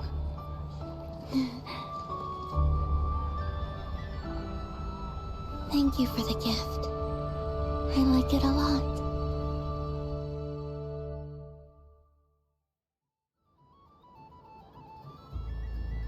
This feels like the surprise of my life.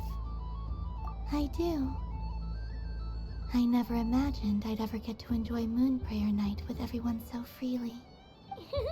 If you're happy, we're happy. Quite a strategy you came up with. Hide the tree in the forest. It's not your usual style, Lauma. Is there something about Moon Prayer Night that... Apparently so. It even inspired a perennial penny pincher to use their resources for a greater cause. It truly is a magical festival.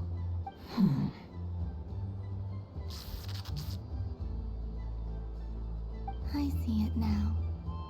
This bickering is actually a sign of a strong relationship. Huh? What's everyone doing here? Oh, Miss Columbina, you're back. Yes, I'm fine now. Thanks for your concern. How's your progress with Alice's assignment? Very well indeed. I've never heard her sound so excited. Not like this. This time her excitement seems more serious. Seems like she's had a major breakthrough. She said she'll contact us once she knows more.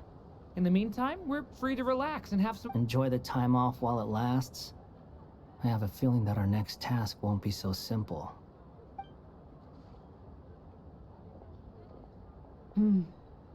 I should go. I still have a few things to attend to at the Frost Moon Scion stall. And I think I'll take a look around. With any luck, this once-in-a-year festival will... Hold up a second. I believe he made a beeline for the flagship the moment he entered Nashatown. Ah, that's Mondstadters for you. They know what they want when festival... Goodbye for now, Columbina. I hope you have a wonderful night. I will. Well, in that case, don't just stand there. Get out there and have some fun. You'll definitely get a warm welcome at every stall. Oh, also, take this map with you. It's a guide to the festival.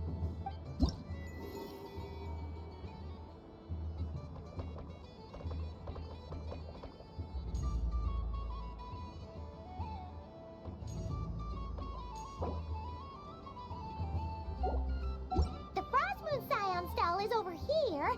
Lauma's invited a whole bunch of cute animals to celebrate too. Over there is the Hexen Circle section. Alice seemed more excited than anyone about this festival, so she insisted on making it a grand affair. Oh, and then there's the Nashatown local specialties, including... Actually... Thank you. It looks like a lot of fun. You're not coming with me? We'll be around. But don't you want to browse by yourself for a bit first? Yep. If you find something you like and want to try it out together, just give us a shout. Otherwise, just relax and enjoy yourself. There's so much on offer, so try to experience as much as you can. And don't forget to stuff yourself. All right then. Off I go. Where should I go first? This must be the mage's stall. It feels like I've entered a fairy tale. Ah, how lovely. But I was aiming right at it. Aw, what a pity. I saw it with my own eyes. You were so close. That's not true. It dodged out of the way right as I was about to snag it. I'm sorry? You heard me. This paper frog can move. I swear. Dear, oh dear, what are you saying? How could a paper frog move? Unless you believe there really is magic in this world. Even if I, the mere humble merchant that I am, knew such magic, surely I would not use it on a paper frog. I'd sooner give Mora legs, so it could walk right into my purse. My dear, dear customer, why not have one more try? This time I'll give you 12% off. Just think about how much experience you have under your belt now. Darn, I used up all my coins. I'll be right back. Just take your time, but don't take too long. This event is Moon Prayer Night only. Miss it? Next customer, please. Welcome. Hello. Whoa, what's this big one doing over here? How do I tell my employees not to go running around this time? Shooting them a glance won't work. I haven't known them long enough. Dory? Why, hello there, Miss Columbina. Would you like to play my ring toss game? The rules are very simple. How much for a round? Oh, first time's free. Not a single Mora. After that, well, we can cross that bridge if and but with your sharp sharp skills, I'm sure you'll win all the prizes in one fell swoop. That was an obvious enough hint for them, right? Right?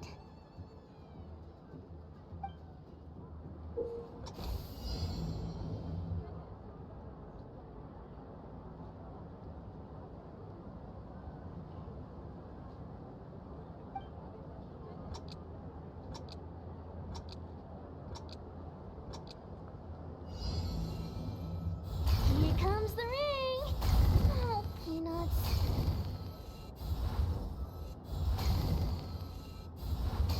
Change tracks. Roselle, should we move or not?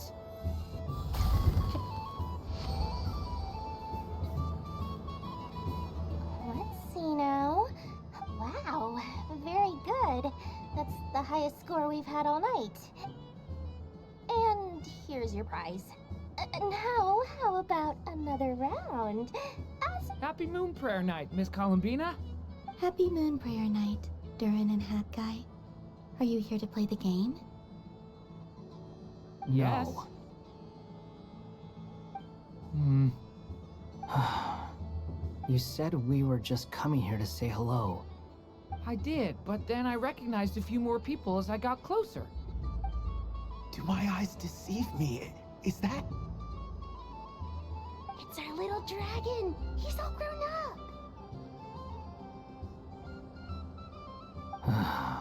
Someone's popular. Well now, since you came all this way, why don't you try out this lovely game we have going? He'll have a go. I'll pass. It's only one free try per customer. You can't give your try to him. I'm aware. How has Elder Almond been lately? He's in great shape. He goes for a run in the forest every morning to stay fit and healthy. He tried to go boat racing with Firecracker a while back, but he couldn't even make it onto the Lotus Leaf. Firecracker was in fits of laughter. How about you, little dragon? Can you still fly? Yes, I can. But you've become less chatty. Has growing up been tough on you? We call that maturity. You know, the thing people sing about. The knight wields a sword of stone to defend those hearts that are made of gold. Stone is very heavy. That's what keeps him from talking too much. That's awesome! I want to be a knight when I grow up too. Ring, here I come! Ha! Oh, the hat-wearing man. I never thought I'd see you again.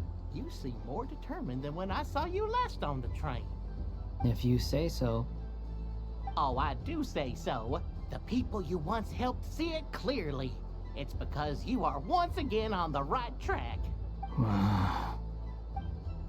May the engine in our hearts propel us to the station of our dreams.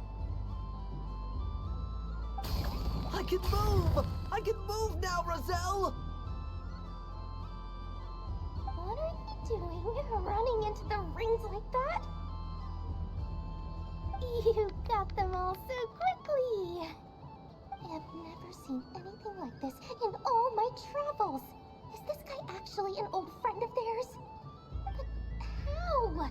They're origami animals and clockwork people from a fairy tale.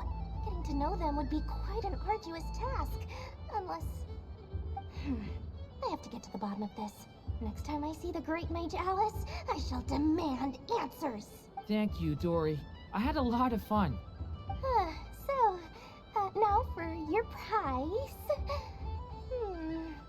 Where did I put it? Give me a moment to dig it out. Oh, sweet grand prize. How I wish I didn't have to let you go. Good thing I've already turned a profit from the customers earlier in the night. Otherwise, I'd have wasted all my hard work. Okay, I'm back. What? I leave for 2 seconds and someone's already claimed the grand prize? Oh, well, these things happen, you know? Perhaps you'd be interested in one of the other prizes instead. Is this the thing you wanted? Here, you can have it. Huh? But... Don't worry about it. It will be happier with you. Oh, thanks so much, miss. I mean, Moon Goddess. Goodness gracious, Columbina. Give me strength. How am I supposed to make any more money from this child at this rate? Daddy, look! That's the game I was telling you about! Forget it. She is the Moon Goddess after all. I'll think of some other way to swing this. Huh? Oh, someone already won the grand prize. You can take mine if you want. What? Why? Why are all these bleeding hearts coming here to ruin my business? Happy Moon Prayer Night, everyone.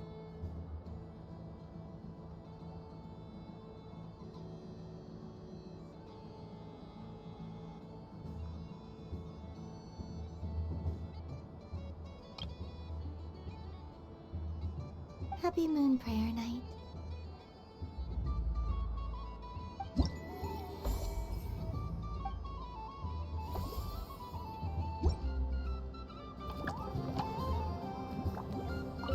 If all the prizes are gone, I might as well close up shop for the day. But, so the next time a customer shows up, you're going to have to run faster, alright? And remember, run out of the rings, not into them.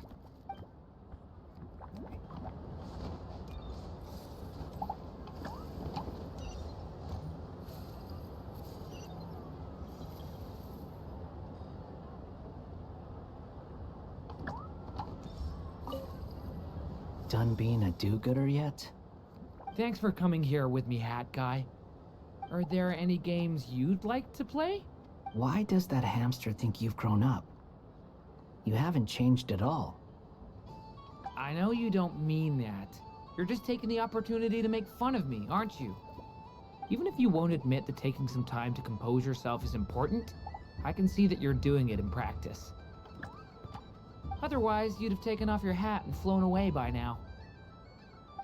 Looks like Albedo's socialization program has been far more useful to you than all those Vahumana textbooks.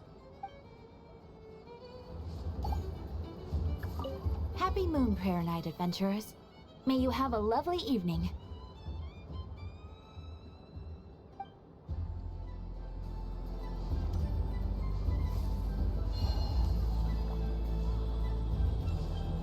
So this is the Frost Moon Scions area. It feels very familiar. But everyone looks much happier than usual. If this were any other day, I'm sure it would make for a great photo opportunity.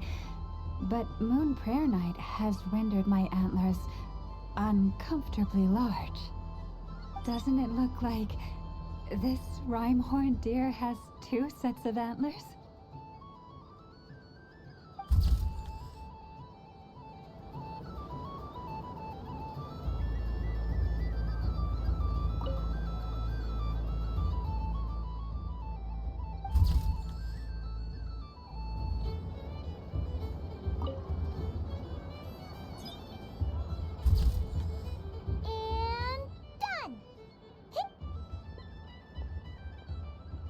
I think it looks quite funny.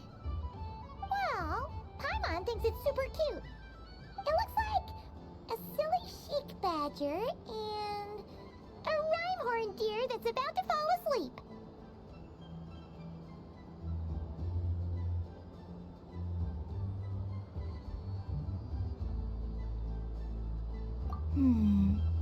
Maybe I'll stand on the chic badger's side instead.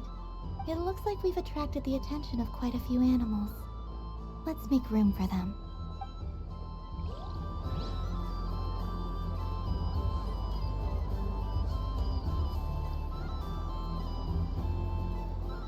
Wow, the Frost Moon Scion stall looks kind of plain, but it's pretty cool once you get into it. I don't go to Hisi Island much, but it's got that, like, old world cultural feel. And if culture means we get more festivals, I'm all for it. Hello, Yahoda. Columbine. Hello, Moon Goddess. That was too close. I almost gave the game away in front of the staff. Oh, wait. What's the deal with her shoes? They don't make a sound when she walks. I could do with a pair of those. Do you like balloons too? Balloons? Oh, you mean those?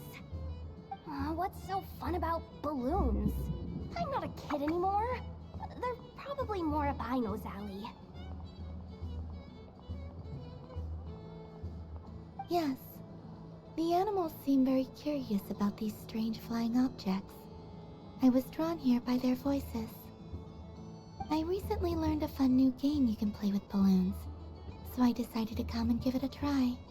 A new game?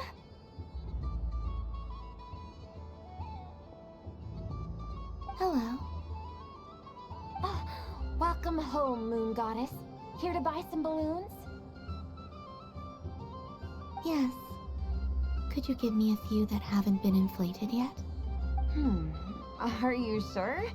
I guess it's not a problem, but... Yes, please. Uninflated balloons? But those are just little rubber pouches. Would you like to play the balloon game, Yahoda? Huh? Sure. I guess. How do you play it? Wait here a moment.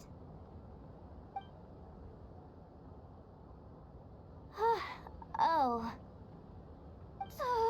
This is so weird. What have I got myself into now? I thought I saw Columbina nearby. Uh-oh! That's the Fourth Harbinger! Although she's helped us out quite a bit, she's good people, right? Is she looking for Columbina? Oh, guess that's my ticket out of here. I'm not sure my heart can take being sandwiched between two harbingers. Which stall is she checking out? Oh, it's that other Frost Moon Scions one. Try on the headgear, see what it's like having antlers or animal ears for a day. Oh, I wouldn't be caught dead wearing that stuff. So embarrassing. I have enough gear to carry as it is. Wait, what? She put it on?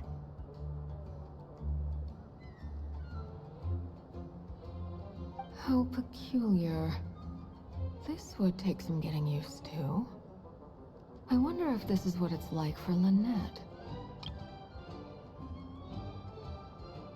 It really suits you, ma'am. What is this? She was so intimidating a moment ago, but now, dang, she's really rocking those ears. I suppose I may as well keep them on for now. All part of the festive experience. She's coming this way. How do you do, Miss Yehoda? Oh, jeez. Don't talk to me while wearing that thing. Where am I supposed to look? Oh, hey there. I'm looking for Columbina. Have you seen her? She just... Huh?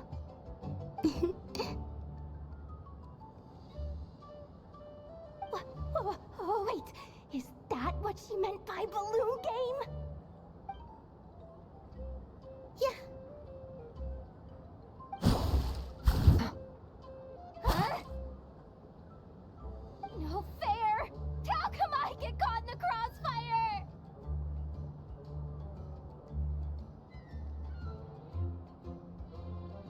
An ambush from the rear?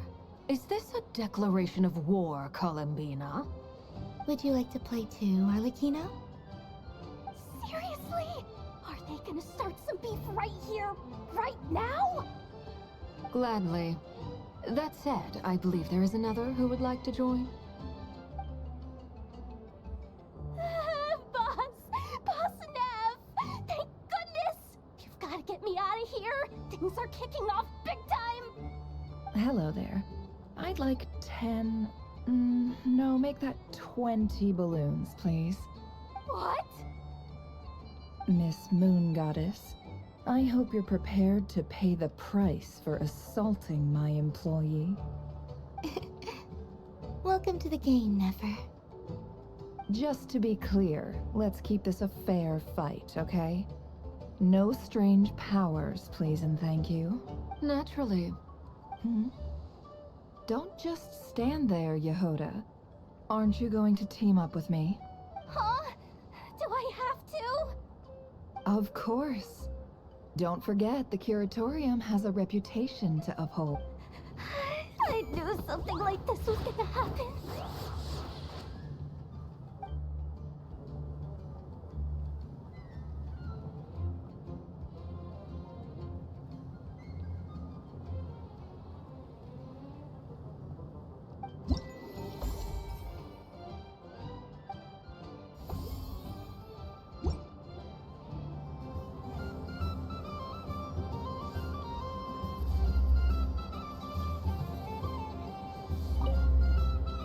I've seen Linny and the other children play this game before. It would seem that it's not a bad way to relax. Once a...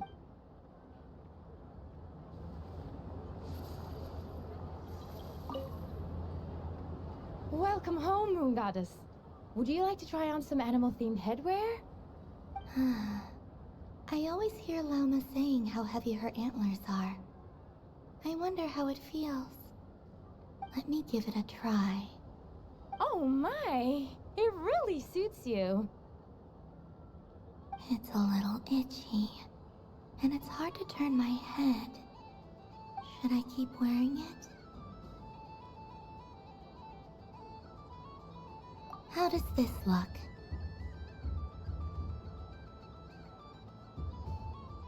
How does this look? How does this look? All right. Feel free to come back if you change your mind.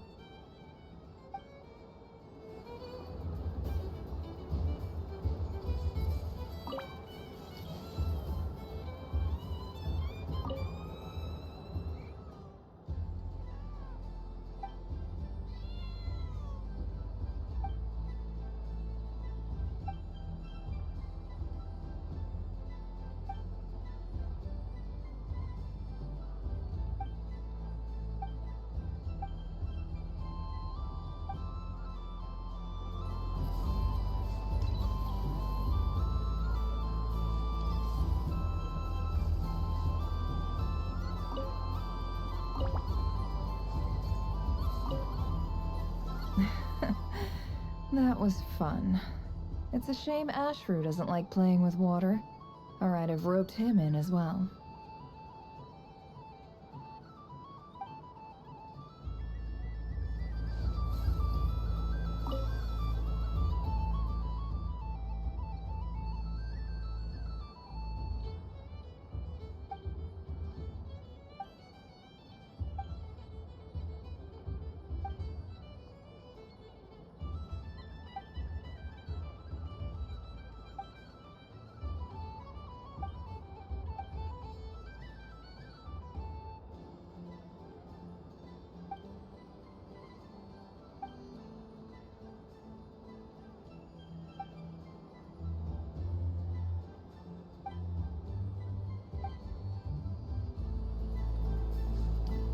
What's this?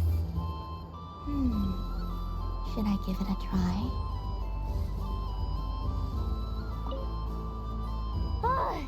I just had a water fight with 2 Fatui Harbingers.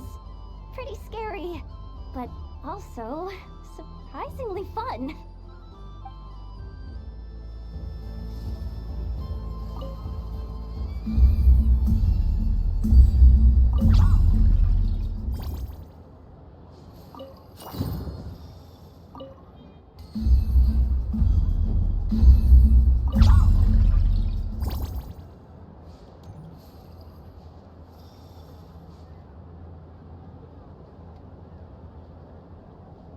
I wish for a never-ending supply of Laka berries. What a humble wish. Probably written by a child.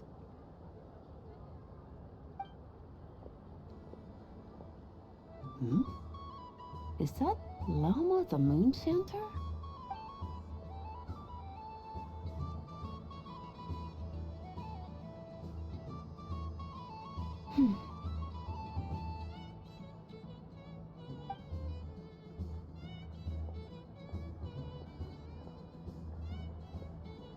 I wish that the long plume ibises would stop biting me. Oh dear, poor Llama. All right, I'll write that one down for you.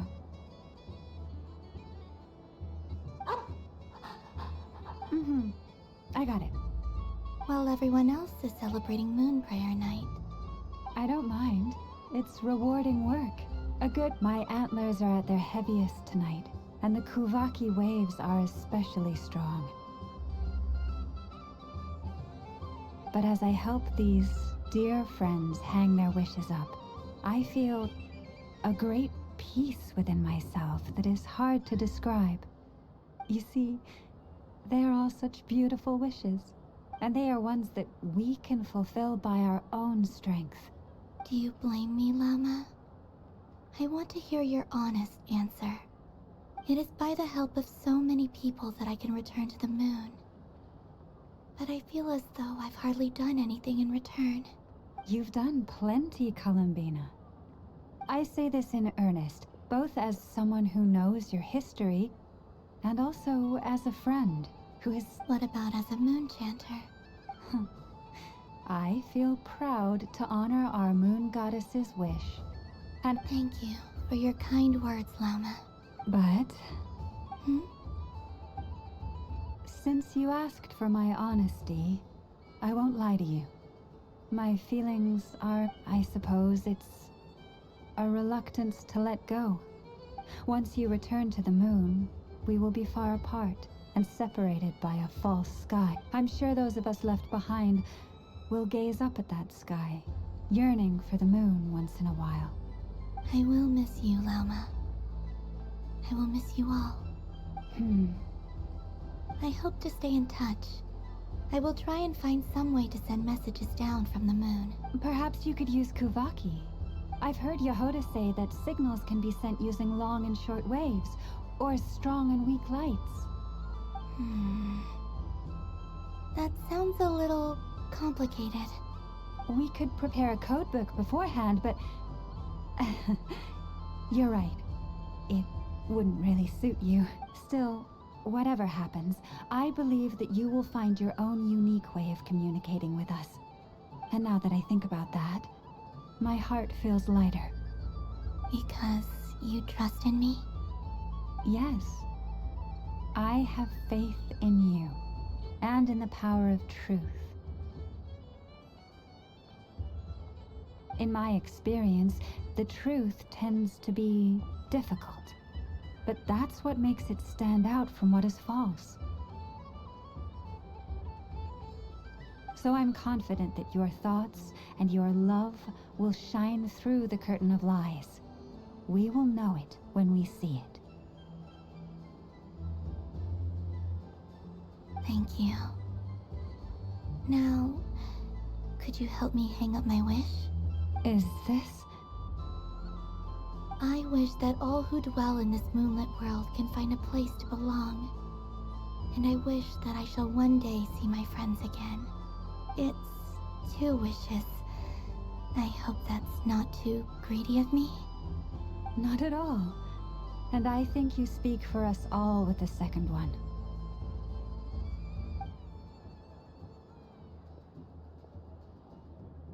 I shall continue to pray until the day that all of these wishes come true.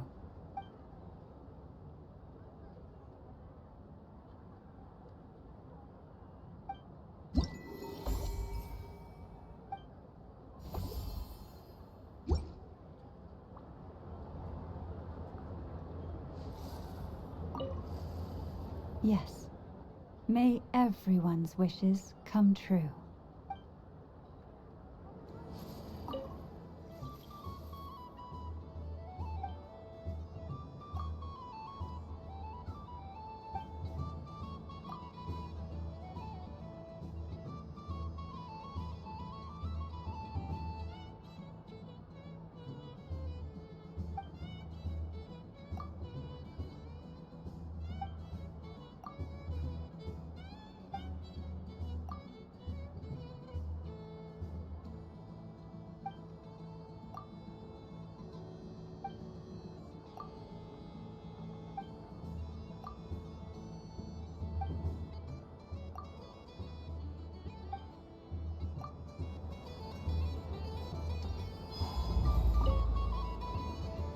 Miss Laliki!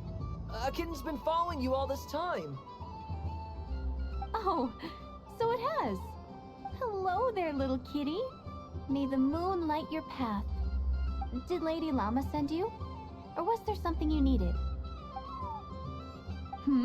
You'd like some moon prayer candies? No? I believe it wants that box. The one with the moon prayer candies in it. Oh, I see. Here, kitty. Come on. Thank you, Lady Huh. Mr. Cantor, did you see that young lady dressed as the moon goddess? When did she leave? Sorry, no, I was looking at... I was watching the... cat. I see. The resemblance was uncanny. She seemed like the true Lady Kutar, the one who guides souls.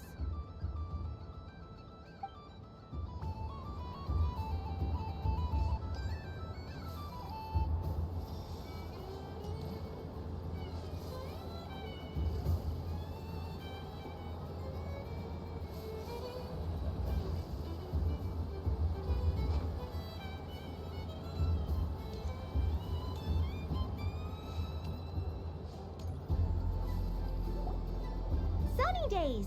I prefer sunny days.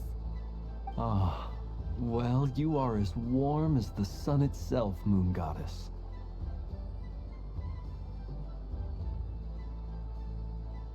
Very well.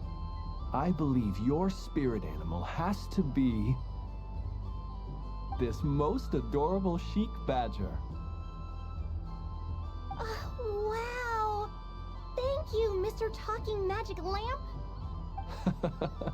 Have a very happy festival, Moon Goddess.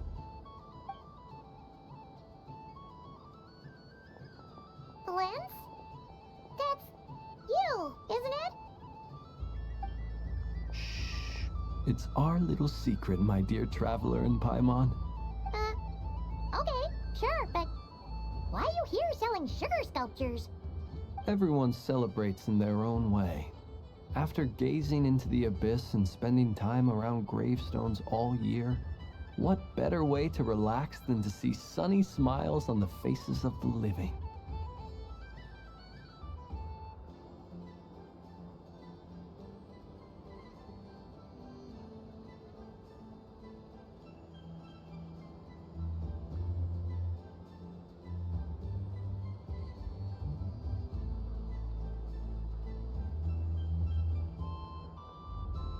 Besides that, I like to think of myself as a fair judge of character.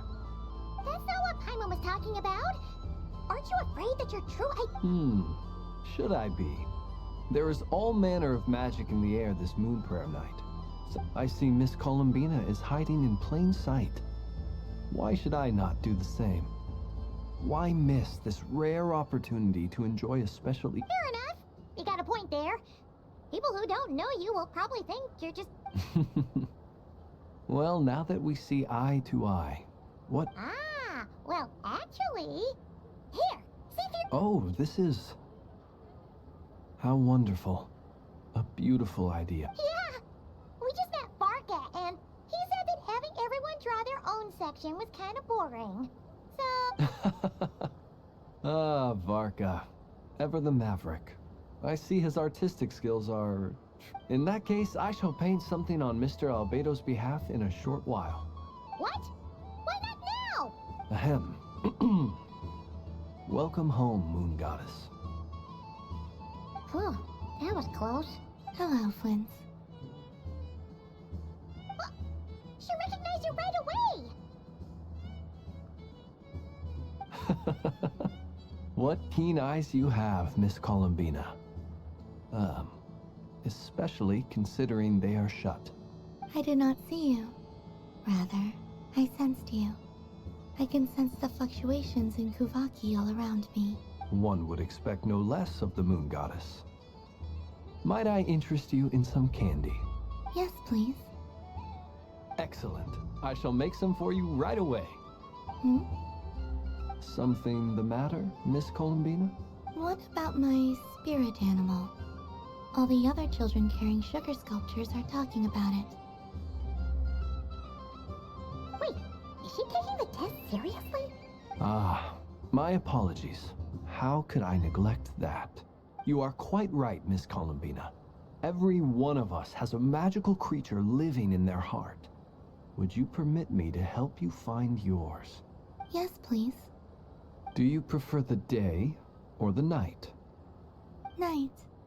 Which of the 4 seasons is your favorite? Winter. Think of a perfect day. What is the weather like? Sunny? Rainy? Or perhaps... Rainy in the morning, sunny at night. What kind of answer is that? Forests, lakes, and open seas. I like them all. Imagine you opened your very own shop.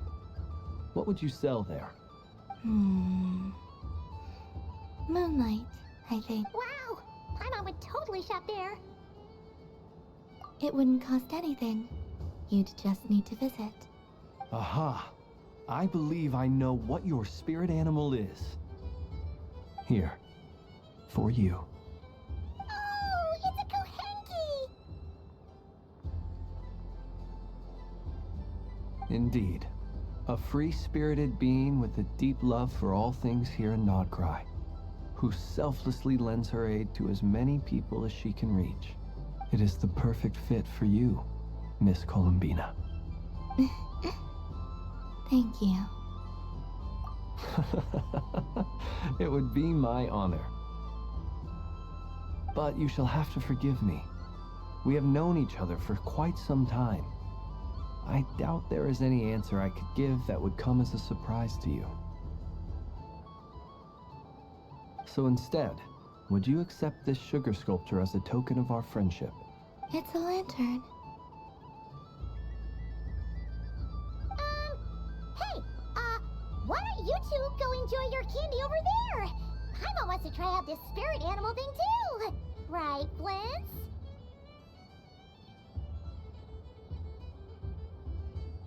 Come on, play ball. I got this drawing done.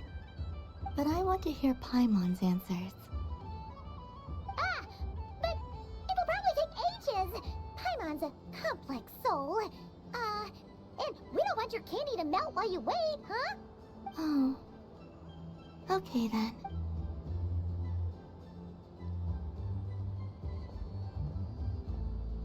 Phew! Nice excuse, Lady Paimon. That was... Yeah, no thanks to you. Although, help next time?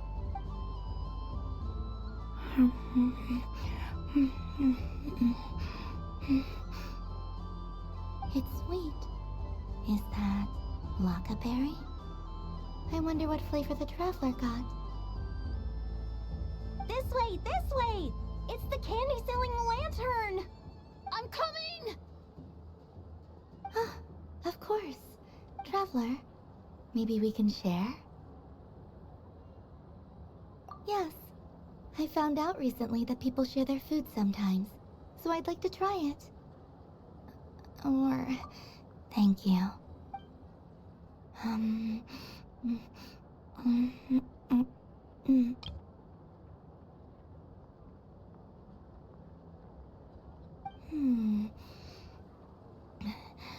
Yours is a little more sour than mine. Here, you try it.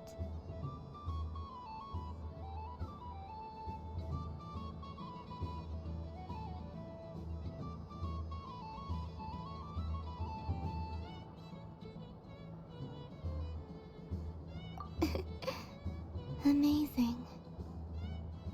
My sugar sculpture has shrunk, yet my heart is filled with feelings of sweetness. I will remember this feeling. Sure.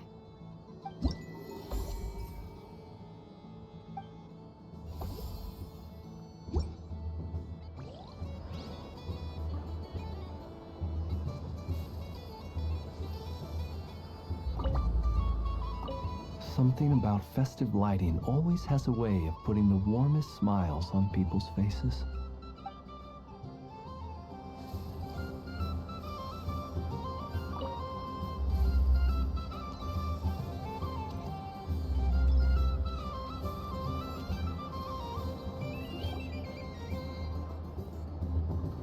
Dodoco's Whirligig!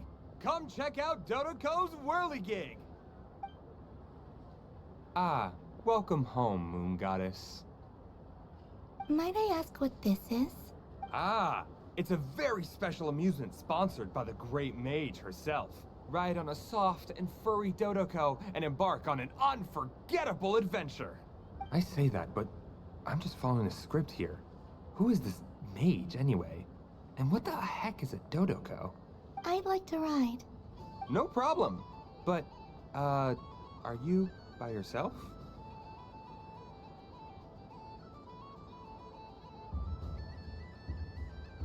Is that not okay? Oh, no, it's fine. It's just that each Dodoco can accommodate 2 passengers. Would you like to bring a friend along? My friends... That should do it. Now, we just need to get everyone else to draw something on it too. But, we gotta keep it a secret from Columbina. Traveler? I want to go on that ride. Will you join me? Let's go then. Don't worry. Paimon will do the rounds. You go have fun.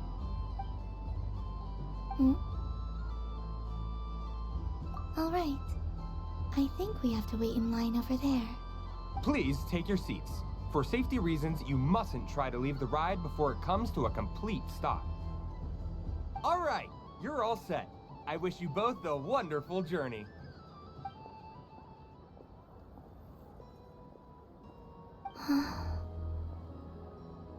Not bad. It reminds me of riding a moon lane. Sometimes, the Kuhenki circle around me like this, playing their beautiful melodies.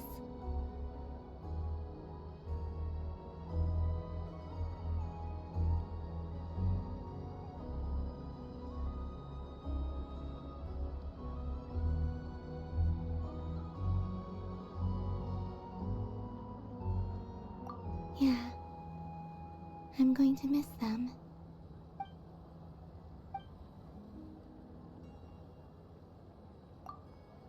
It does. I've felt scared in the past, too. But this is a little different.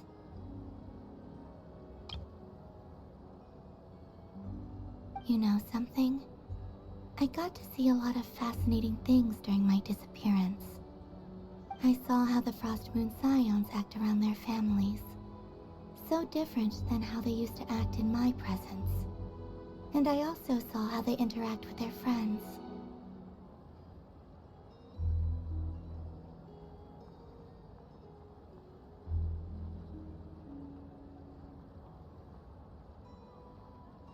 It made me curious at first. Why do people act so sincere when they're worshipping gods, but save their truest, warmest feelings for each other? Slowly, I came to realize that it's because they trust one another. They know, deep down, that they'll be accepted for who they are. All of it. The good and the bad. I know. I knew it the moment you started calling out my name.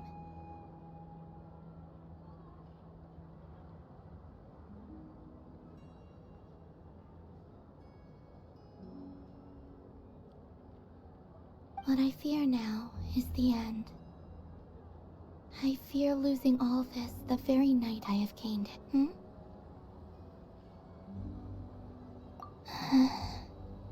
Thank you for this conversation. Thank you for listening to me. Don't worry.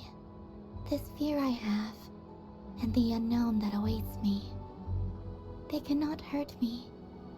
Not when I possess a treasure far greater. I just want you to remember this version of me, the real me, on this final night together. Dear passengers, Dodoko's awesome adventure has come to a close. Please leave in an orderly fashion, and we look forward to seeing you again in the future.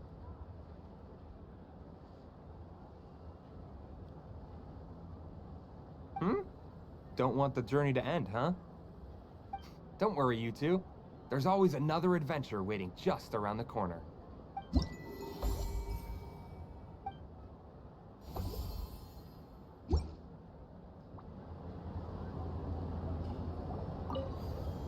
Dodoko's Whirligig. Come ride on a soft and furry Dodoko and embark on an unforgettable adventure. Of course, Moon Goddess. This way, please.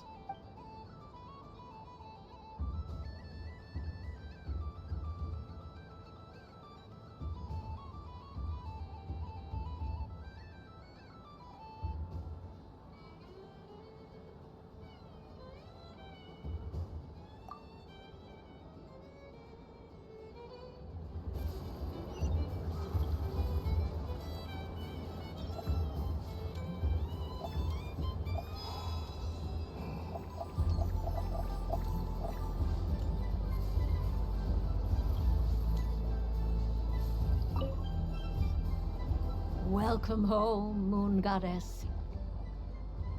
Oh, you're the genuine article.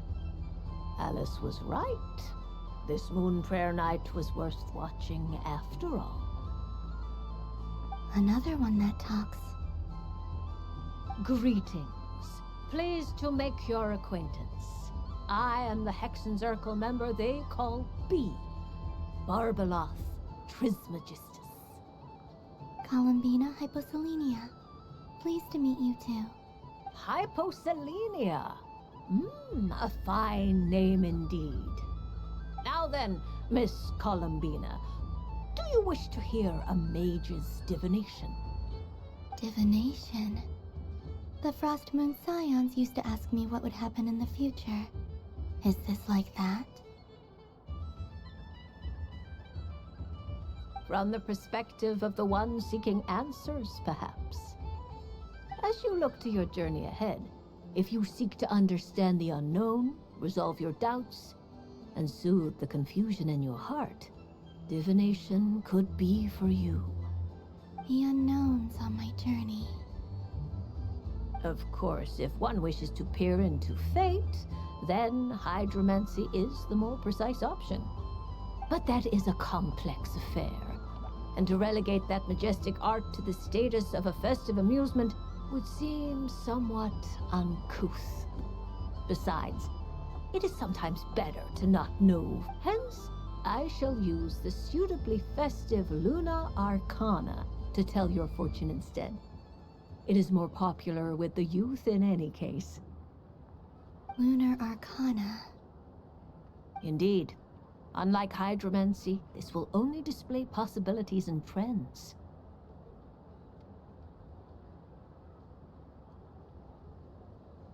People like to think of themselves as creatures of agency and free will. Peering too far and too clearly into the future. I'd like to give it a try. Of course you may. Come then, take a seat, Miss Columbina. Before we begin, are there any specific questions you would like to ask? Let's stick to general possibilities and trends, like you suggested. Ah, very well. Then I shall use the basic Lunar Arcana deck. Now, try to relax.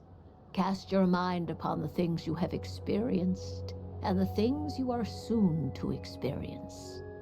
I will shuffle the deck.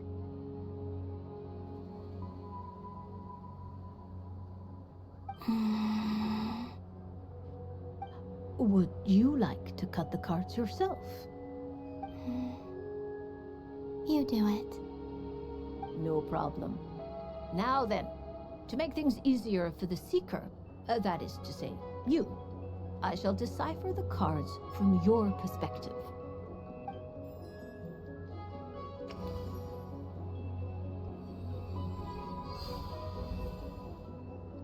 Please, draw the first Lunar Arcana. This represents destiny, and is the fact...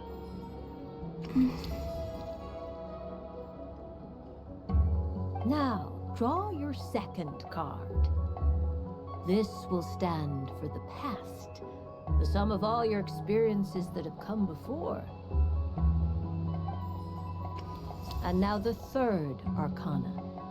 This is the present, your interpretation of the current moment.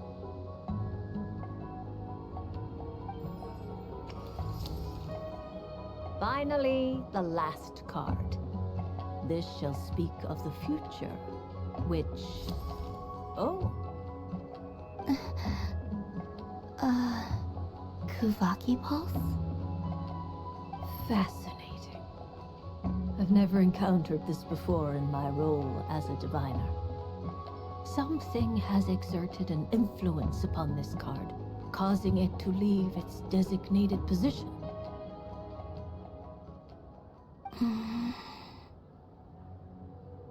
What do you make of this, Miss Columbina? Perhaps this is the guiding hand of fate in action. Of course, if you wish, you can choose to deny the validity of this card and draw the future for yourself. No, it's fine. Let's go with this one. A bold decision. I must say I'm looking forward to the results. Well then, let us flip the Lunar Arcana in sequence and see what emerges. Sure. First, destiny. No surprises here. The card that represents yours is the moon. The moon. Indeed. The moon can represent the truth at some times, but deception at others. False peace, destructive calamity, and the world-changing power that lies within. When the moon is placed on the destiny tile, it indicates that your destiny is not what it may appear on the surface. Instead, it may yet have a hidden side. It symbolizes a journey through the fog, fraught with uncertainty and deception. where one must face inner challenges head on. I don't understand. Patience, my dear. This is but the first card, which serves as a basis for the interpretations that follow. Our divination will only grow clearer from here on out. Now then, flip the second card, the one that speaks for the past.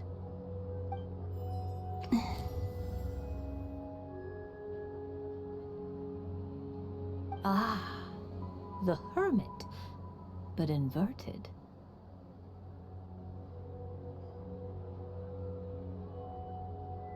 Inverted? Yes. The Hermit symbolizes solitude, introspection, and the pursuit of truth. When inverted, it represents isolation, truth out of reach, and a path that leads one astray. Combined with the moon as one's destiny, the Hermit inverted represents a choice you made to stand alone in the past. It was a choice made not out of fear or arrogance, but for reasons that others could not perceive. You fumbled through the darkness without a guide, but you did not find your way. Rather, you went astray. Is this about how I became Kutar despite not wishing to become a god? And how I joined the Fatui because I yearned for a place to belong? I suspect only you know the answer to this question. All is not lost. The past is in the past, and so it shall remain. Oh my, the Lovers. One of the most interesting Luna Arcana. What does this one mean? This means that you have had an unprecedented emotional experience. The joy of finding your soul becoming intertwined with that of another. A precious and wonderful thing indeed. It's true. I've made a lot of friends recently, and they are very good to me. I like them a lot. That sounds lovely. I am most delighted for you. The Lovers can also represent important decisions, perhaps related to a parting of ways. Yes. My return to the moon. I understand. Parting with friends is never easy, Columbina. But rest assured, this is not the end of your journey. There is always another story waiting to be told. The future always lies ahead. The future. Well now, it's finally time to flip this most mysterious of cards. I'm ready. Very well. Flip this card and see what lies on the other side. Oh.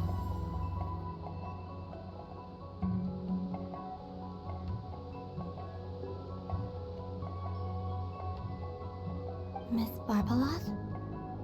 What is it? This card is death.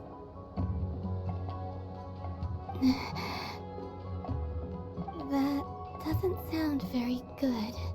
It depends on how we interpret it. It is true that it can represent an agonizing death, a complete and utter end, but at the same time, it can also represent rebirth. Do not forget that your destiny card is the moon. That lends your future many different potential meanings. If death spells the end, is it unavoidable? As I have said, divination can only display general trends. It is a rough guide, but it does not show predetermined outcomes. Allow me to summarize it for you. In the past, you may have lost your way, but now you have gained new connections, and you now face an important decision. one that may bring about a great change in what is yet to be. This change might, in turn, be the end of all things, or their beginning. But remember, everything is subject to change because of the moon present in your destiny. You must... The truth. My innermost thoughts. Thank you, Miss Barbeloth. Don't mention it. Some people dislike divinations, for fear of glimpsing an ending to their story that they wish was not so. But I can see that you're different. The result of this divination will not sway your decision. This is a rare quality, and one that diviners always hope to see in the seeker. We are here merely to guide, not to exert undue influence. I understand. Go then and illuminate your future, Miss Columbina. The moonlight that shines from you now is most captivating. The death card made a most enigmatic appearance. The moon for which Miss Columbina is bound, I fear. Fretting is of no avail. I will have a chat with Alice about it sometime.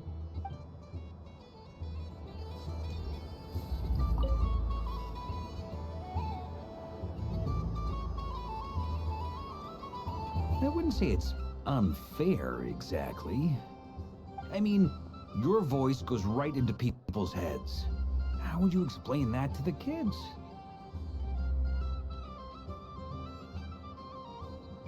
You can't just explain it away as magic. Is something the matter? Ah, Miss Columbina! No, nothing you need to worry yourself about. Ah, impeccable timing. Stick around for a second, Miss Columbina. I need your input on something. This self-proclaimed Knight of Justice has yet to give me a satisfactory answer. I, for one, would like to hear your verdict on the matter. Hey, now, I left the flagship just to help you out, Miss Nicole. What's going on? So Alice and I are both using long-range remote control spells that work on similar principles, allowing us to attend this festive fair in Dodeco form. Sorry, let me backtrack a little. While similar, there are some key differences. Alice, being a great mage, wanted her Dodeco to reflect something of her own charm and mystique. So she adjusted the way its tail moves when it spins around. An entirely gratuitous move, in my opinion. I hardly see how anyone is going to notice that. If anything, I'd say that anyone who stares intently enough at a Dodeco's tail to notice such a small detail is someone we ought to be highly concerned about. I only say this to emphasize that my question has nothing to do with tails.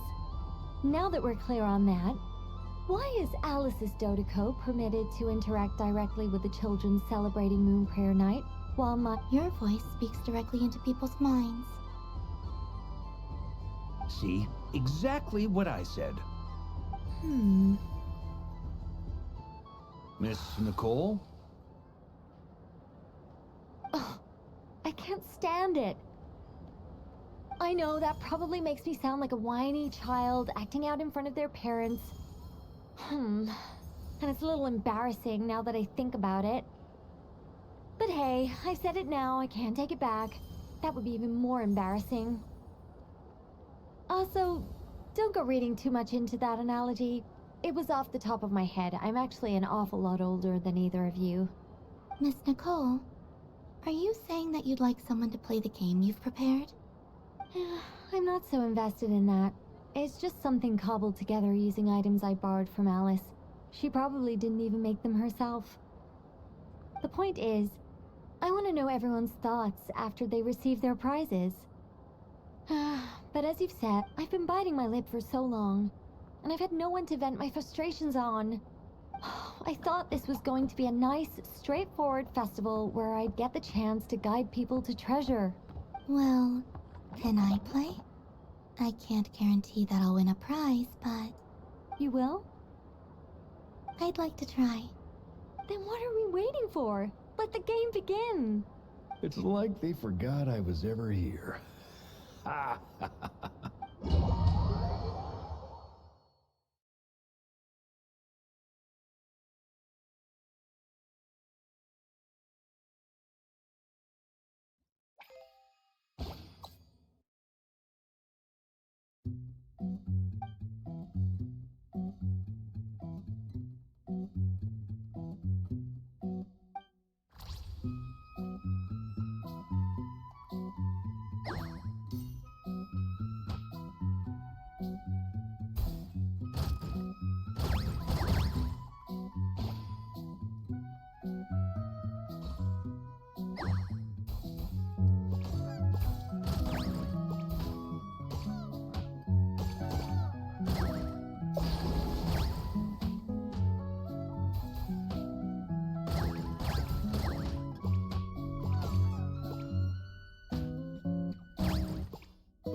Congratulations, Miss Columbina! With your great wisdom, you have overcome every obstacle in your path and conquered the great challenge posed to you by fate. Fate? Well, something to that effect. If you'd prefer something more poetic, it could be the icy winds, or you could even go with the challenge posed to you by Dodeko. If that's what you're into, all my hopes are now resting on this. Can I open it now? Stop teasing me! Please, I'm begging you.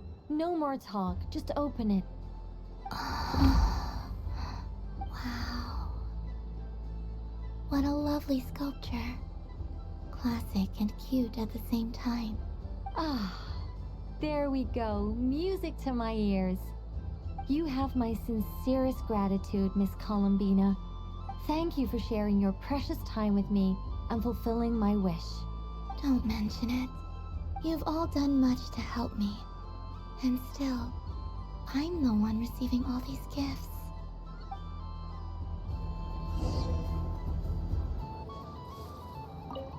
I don't suppose you'd like to play again? But don't get me wrong, once is plenty. You're under no obligation to indulge me any further. And besides, I don't have any other prizes for you.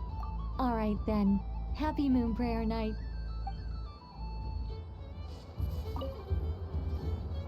A soft and furry creature that bounces and jumps. Welcome home, Moon Goddess. This one talks too.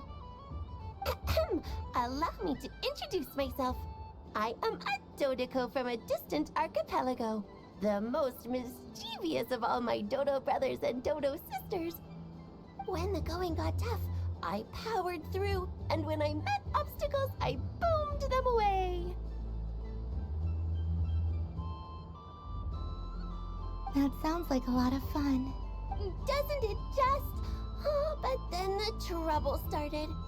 Recently, I found a lovely beach, the same beautiful jelly color as my hometown, and so I dove in to have a look. only to find it overgrown with seagrass and nasty little spiky fish everywhere, looking to turn me into a Dodoko kebab. I made it back to shore by the skin of my teeth, but my tail was sorely hurt. Couldn't you just boom them away?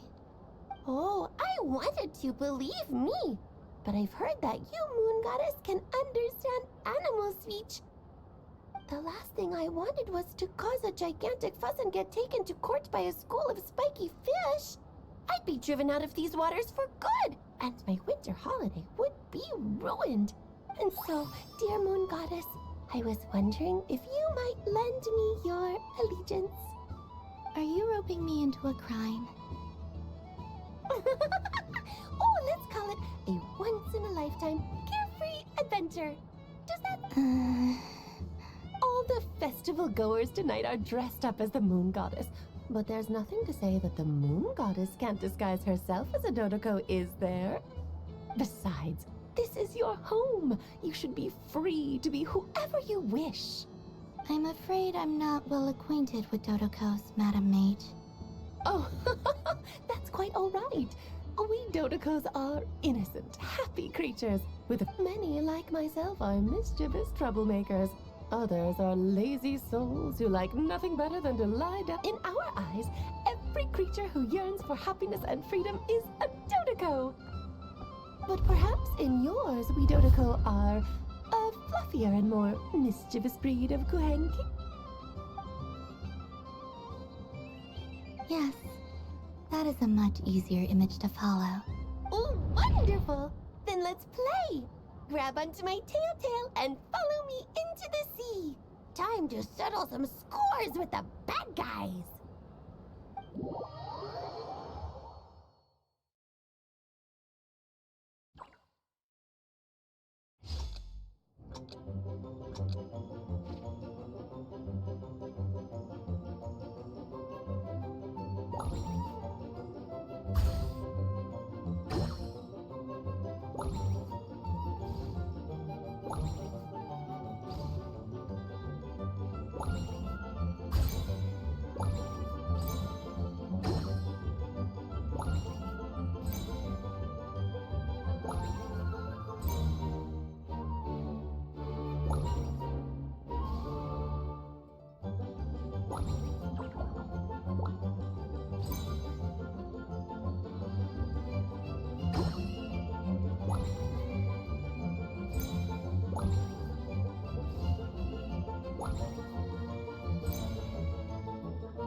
Ooh, a remarkable talent. So, what do you make of it? The use of Jumpy Dumpties doesn't come as naturally to me as Kuvaki, but their unpredictability makes it fun. I think they call this novelty. Indeed. And how did it feel blowing those pesky nuisances away? Not bad. Any guilt? What do you mean?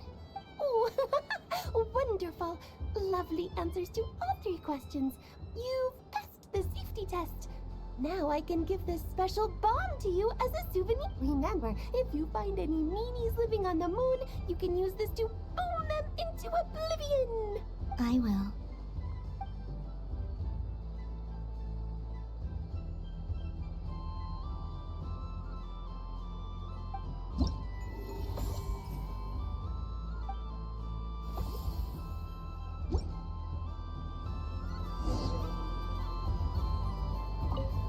Another round of fish blast? Oh, I mean of bye-bye, bad fishies. Of course. Feel free to come back whenever you like.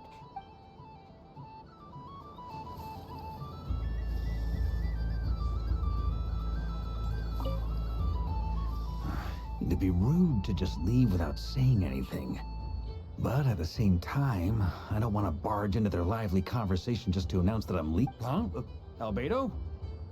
This sketch is for you, Grandmaster. Oh, a gift for me. Thanks. The North Wind left in the lurch.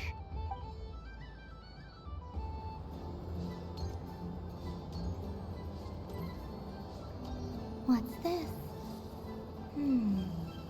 Should I give it a try?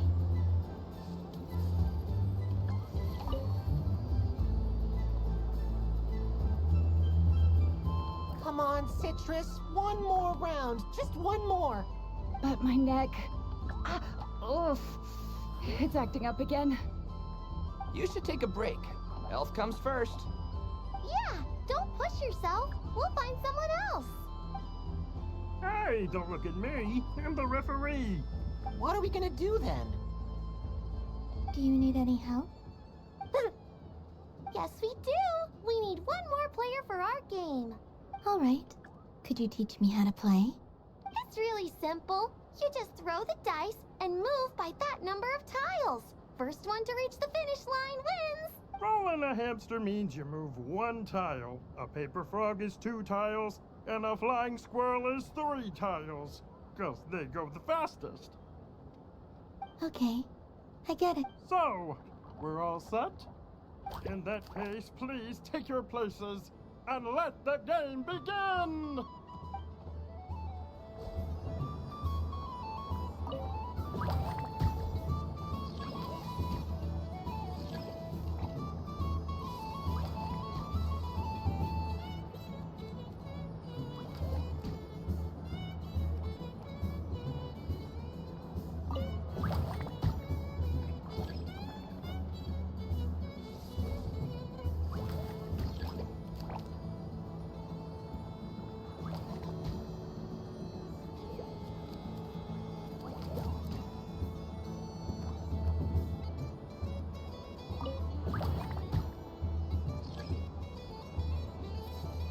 And the winner is the Moon Goddess!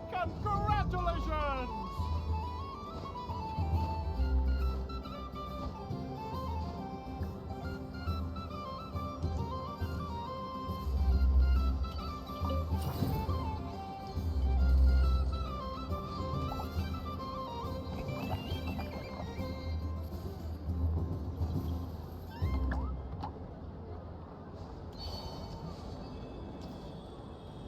There are so many attractions here. Since I rarely get out, I might as well make the most of it.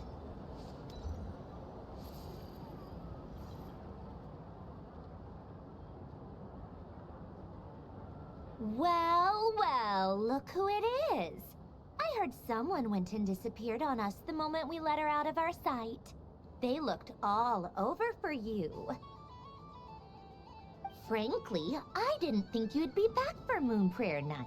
Were you worried about me, Sandrone? You would like that, wouldn't you?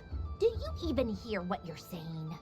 It seems to me like you disguised yourself with festive headgear, just so that you could come see me on Moon Prayer Night and make sure I'm okay. You? I thought you couldn't see. I cannot. But I sense the confusion of those around us rippling through the Kuvaki currents. Based on what I know about you, let me guess what you're wearing. Is it cat ears? Shut up! I'm only here to protect the Fatui's interest in this territory. Running into you was pure bad luck. Really? But you were the one who asked Arlecchino to help everyone find my name. Columbina! Ugh! Just one more word, and I'll unscrew your vocal cords. It's Columbina hyposelenia now. Tell someone who cares. I've missed you, Sandrone. The whole time I was gone, I was thinking. I hope I get a chance to say some ugly words to you.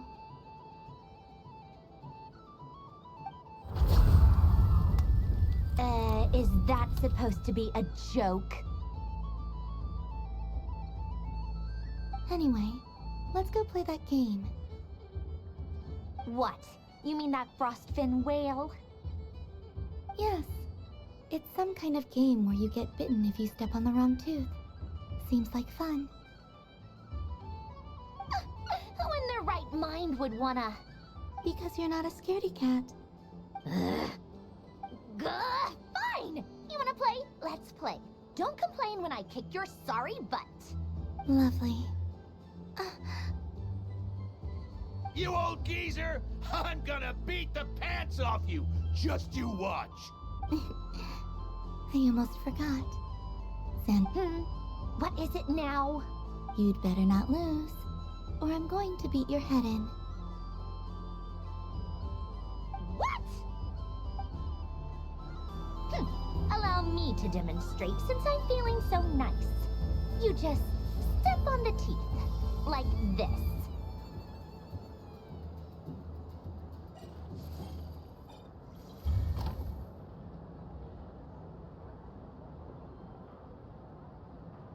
Which should I pick? I'm getting a bad feeling from this one. Sensing Kuvaki doesn't count as cheating, right? I want to switch. Your turn, Sandrone.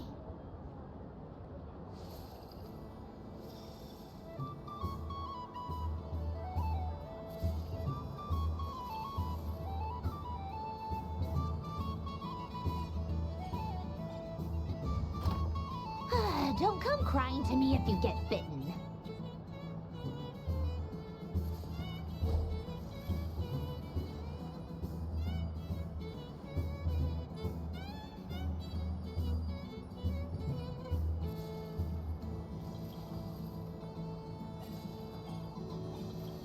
There are less and less teeth remaining.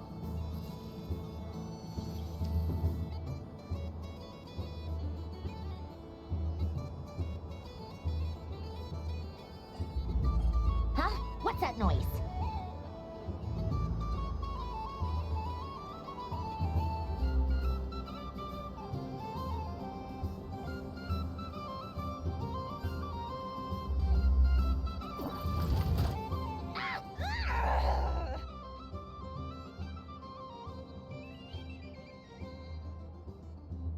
I think you might have picked a bad tooth, Sandrone. Shut it! Do you need any help? It seems like you're stuck.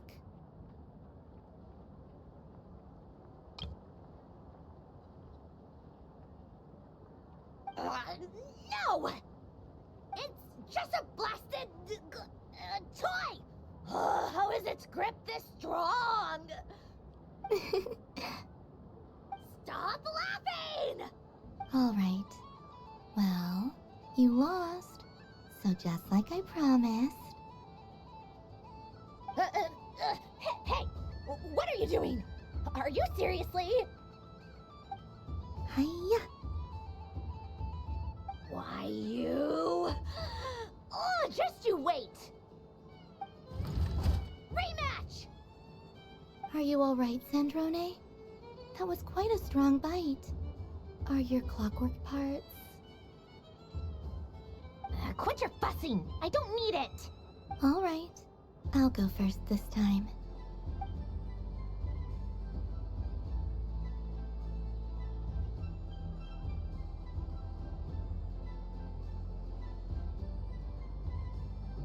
I see it now. She can sense which teeth are rigged. So I just need to avoid the same ones that she does.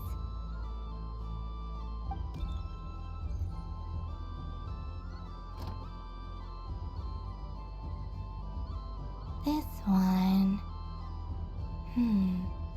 Seems fine. She avoided that one then? Now I've got you. All right, my turn.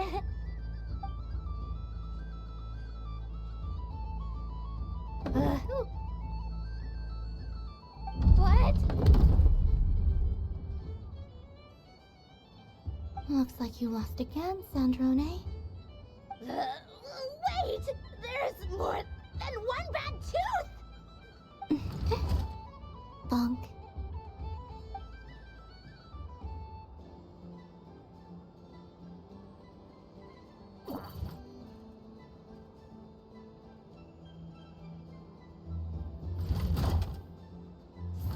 Stupid game! What idiot came up with this? Are you alright, Sandrone? You said some nasty things just now. Oh, I'm peachy. Should I let you bonk me on the head as well? Ah, forget it. Come on, bonk away. It can be your consolation prize for losing so badly. I told you, forget it! Gah, you've always been so annoying. Singing right outside my door, inviting yourself to my tea parties, going AWOL. And now you're off to the moon or something. Of all my days with the Fatui, the times I spent with you, Arlecchino, and Rosaline, I will not forget them. Just as I shall not forget this moment. We'll always be friends, no matter where we are, right? Who'd want to be your...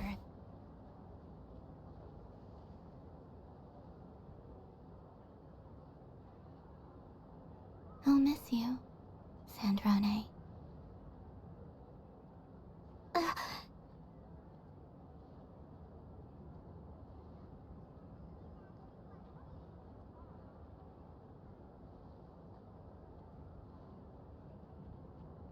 Goodbye, Sandrone.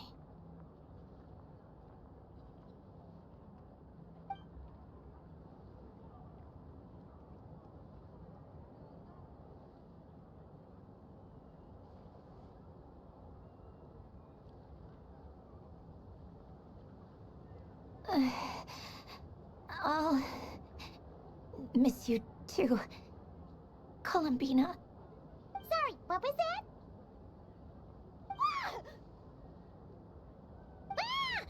Yeesh! No need to freak out.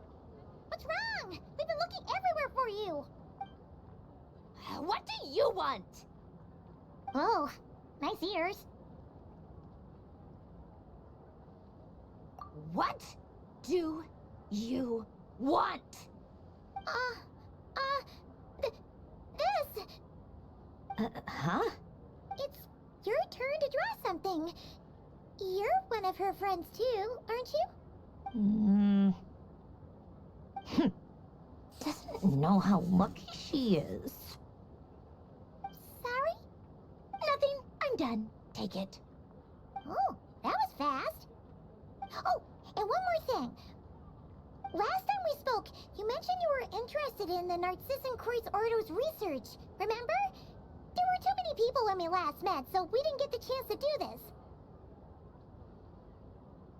What are you talking about?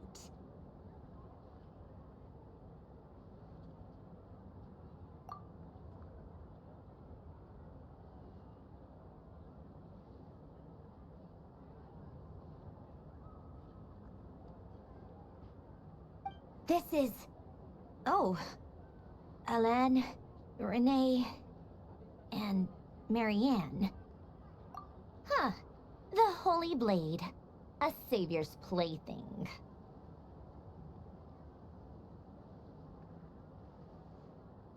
It's not about whether I approve or not. These people, they would sacrifice themselves for the sake of the world.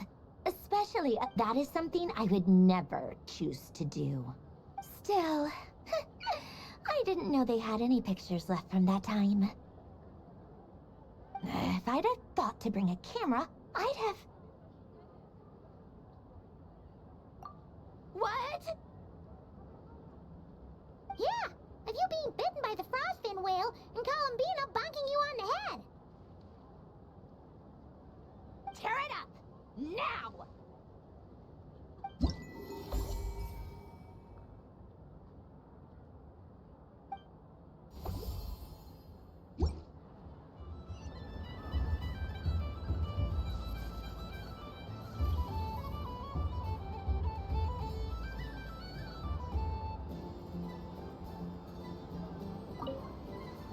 What's there to see on that moon anyway? Let her go up there and cry alone. See if I care.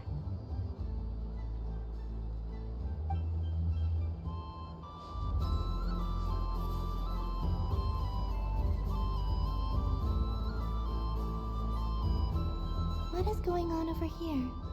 It looks like fun. Hold it right there! You can't run away from me, Moon Goddess. Are you talking to me? Of course. Do you see anyone else here dressed up as the Moon Goddess besides me and you? Hey, come on. Call me by my title. Happy Moon Prayer Night, Moon Goddess. And the same to you. Anyway, there's no time to waste. Get ready for the duel of a lifetime. Duel? Meet my partner, Stacko. Come on out, Stacko. Well, don't just stand there. Let's see your partner. Partner?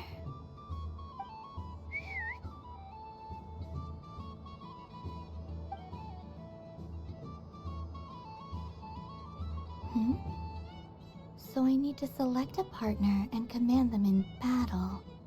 Partner. I need a partner.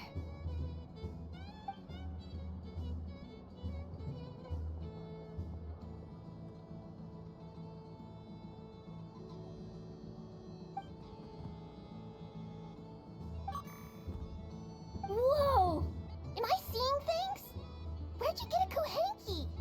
They're super rare. That's great, but you can only bring one partner to battle against me and Stacko. No ganging up allowed. They all look so eager to be picked. Which one should I choose? This one usually lives in Nasha Town. She likes falling asleep to the sound of striking hammers. And I bet she's quite familiar with robots' weak spots.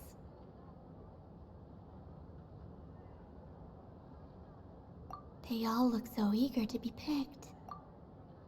This deer came to celebrate the festival with the Frost Moon Scions. It wants to help me with its antlers. They are its pride. They all look so eager to be picked.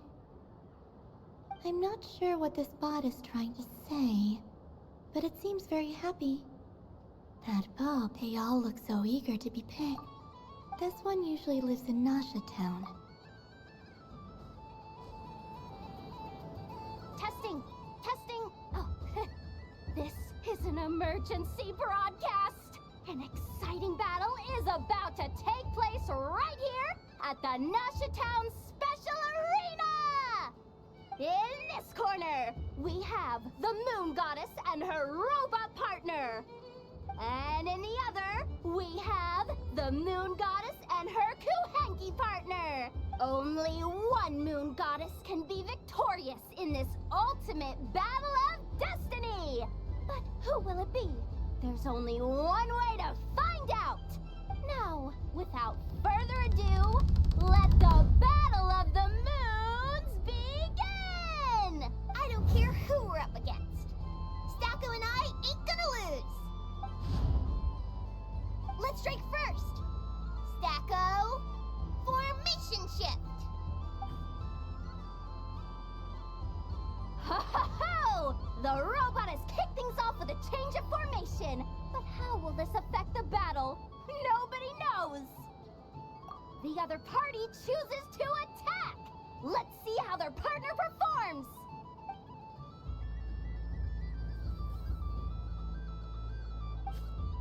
Stacko! The attack lands! And if those sizzling sounds are anything to go by, it was very effective. Okay then. Stacko, maintain formation and enter your empowered state. Empowered state! There we go! Now we're talking! Absorbing the immense Kuvaki present on Moon Prayer Night, this lean, mean machine has greatly increased its offensive power! Good choice! Buffs count for nothing if you beat them before they can use it! Oh, it's a hit! But Stacko stands firm! The battle is heating up fast! I'm about to start sweating machine oil over here! for it, Stacko. Set Kuvakia to maximum. Can their opponents withstand this blow? And what will this moon goddess do? Don't be afraid. Fight however you wish. It's a moon lane! A deft use of a moon lane allows the Kuhenki to dodge the blow. And now it's spiraling around its foe in circles! 1 loop, 2 loops! The robot's screen is bugging out! It's getting dizzy! Stacko! Oh, Stacko is down for the count! Our winner is the Moon Goddess! The slightly taller one, I mean. You did your best, Stacko. I'll take you to Ainos for a checkup right away, don't you worry. Well, you beat me fair and square, I guess. Honest, I think my partner deserves most of the credit. Just you wait. When I'm a little bit older, I'm gonna come back a whole lot stronger. I'm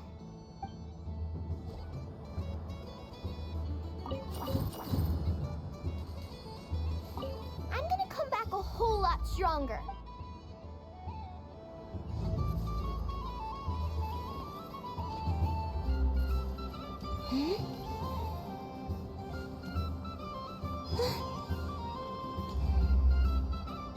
Moon Prayer Candy! Beautiful, tasty Moon Prayer Candy! Buy a whole box, share it with your friends and family! Candy? To share? I wonder... Welcome home, Moon Goddess. Fancy a box of Moon Prayer Candy? Sure. I knew you would. Now, what flavor would you like? I'm not sure. What flavors do you have? Is this for yourself or as a gift? A gift for my friends. Ah, I see. In that case, I'd recommend apple, lockaberry, or midsummer. Do you have nocturnal blossom flavor? Huh. I've seen couples give those as gifts before, but I did not know they were edible. No? Okay then. Moonfall silver? You did say this was for friends, right? Maybe Smetana then. Hey, now that's a creative idea! I've never tried it before, but if you're happy to wait, I can see about whipping up a batch on the spot. While we're at it, you got any other ideas?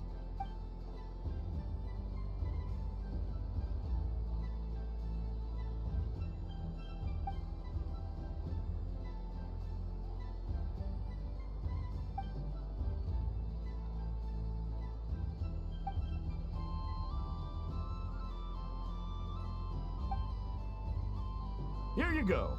Every flavor you asked for is in there. Thank you. I should be the one thanking you! You brought me a whole bunch of new business. It's like a genuine blessing from the Moon Goddess. I hope you and your friends have a lovely night.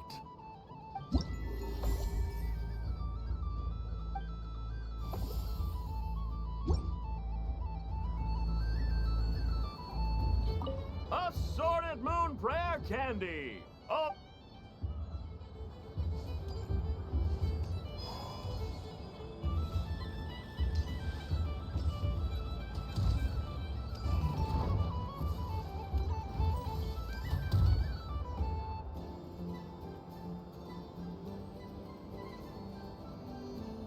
This doesn't make any sense. How am I losing every single time? Wait, Inefa, you're cheating, aren't you? Yeah, I am not cheating, I know. Uh-oh, sounds like Inefa's turning into a big baloney bot. I think it's time for some serious maintenance. Uh-oh, sounds like Inefa's turning into a big baloney bot. Moon Goddess, help me. Miss Columbina, I know, is attempting to cheat. What the? at me.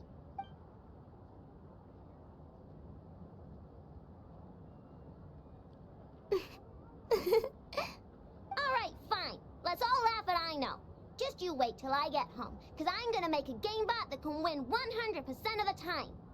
Let's see you laugh when I come back and beat your butts. You'll all have your heads covered in stickers when I'm through with you. We came to check everything was okay after all that yelling, but,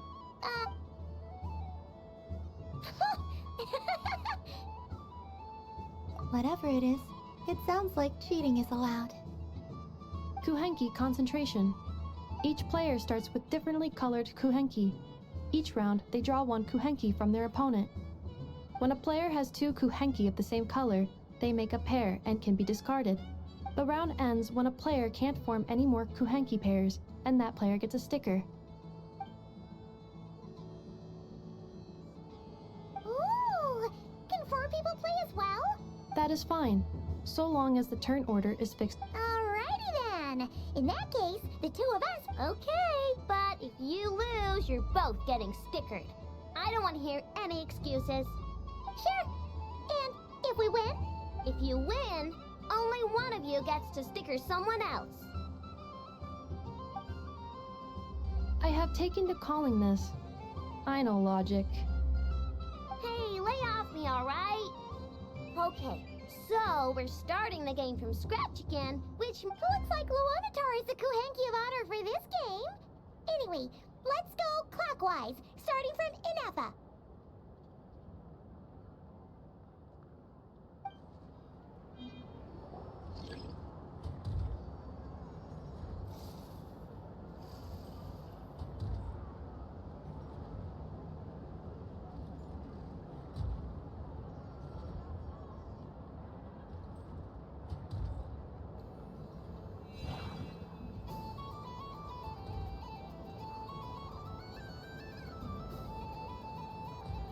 Nice! That's a pair!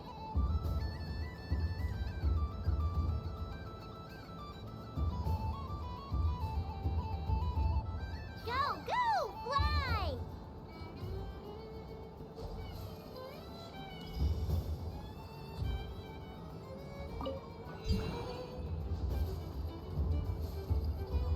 Go on.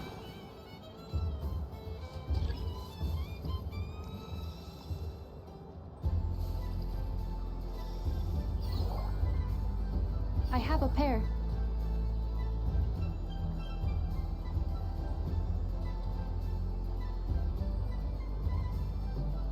Uh-oh! We gotta pick up the pace!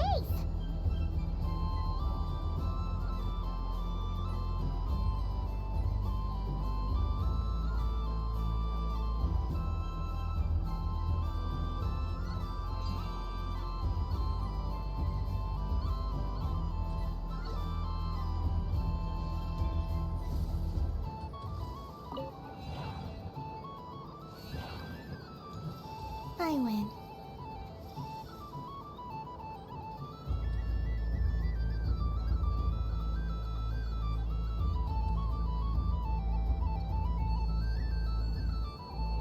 Phew, that was too close.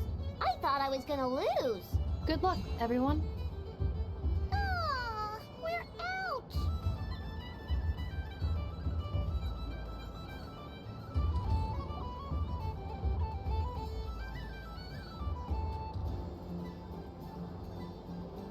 Let me pick a good one. What's it gonna be? You're looking very pleased with yourself there. What happened to being a huge Grumposaurus? I won. Duh.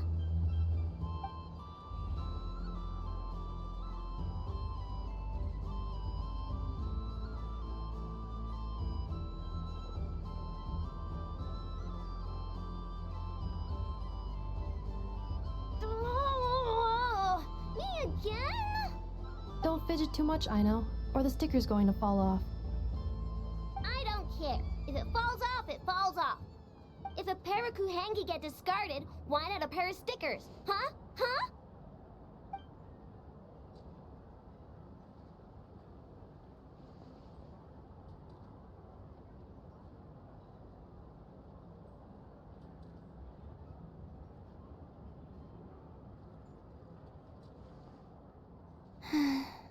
I've lost. Sticker, sticker, sticker!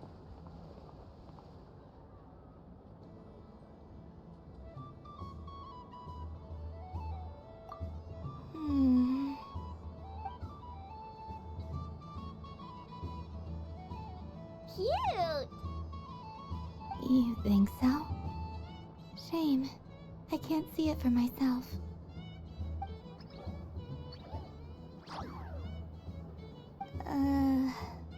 What did Luanatar say? She said it looks so cute that she wants me to lose a few more rounds.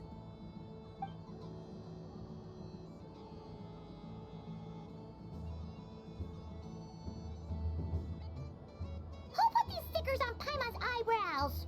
Ugh, she can barely see. All right, now, I think we got enough evidence to prove that there's a serious problem here.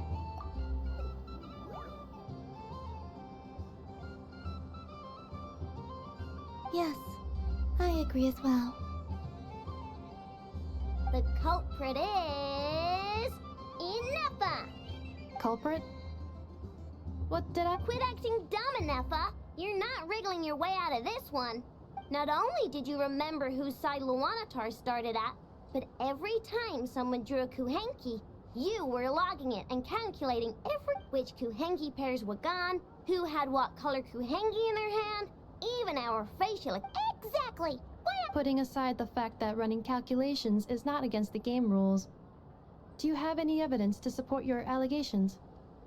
But that's not against the rules either. So, she admits it. She certainly does. Alright, everyone grab a sticker. It's time to get Ineffa back. But... Take that!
Traveler. Hey there, Colomina!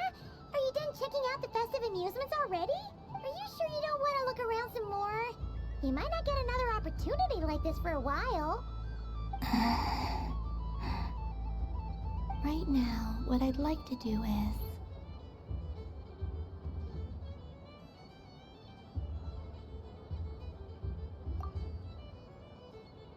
Oh! Candy for us? Thanks a bunch, Columbina. Don't mind if we do? Whoa!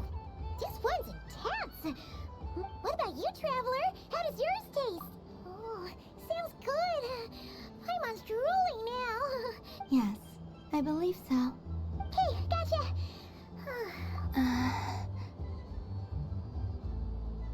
Sure. This one, and yep, this one. Here we go.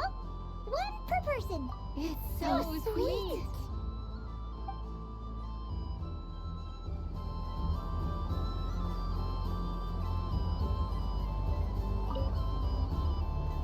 Traveler. Columbina! Finished with the festival already? Okay, no need to rush.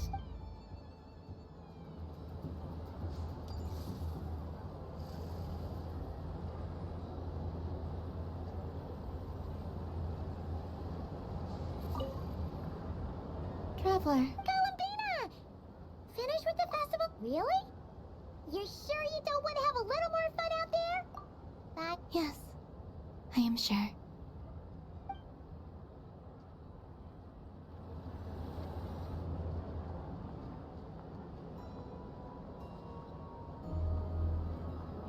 This was the most fun I've ever had on a moon prayer night.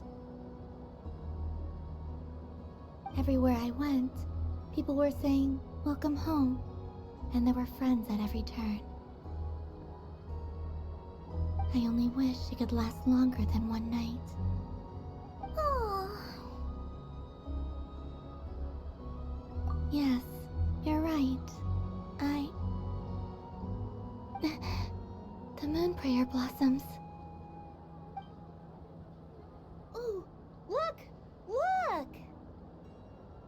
Moon prayer night is here.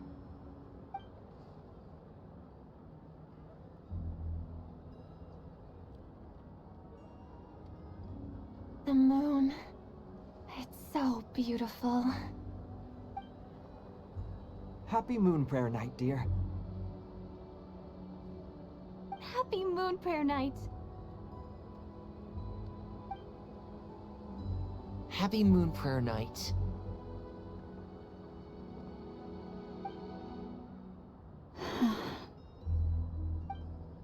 Aww. Huh.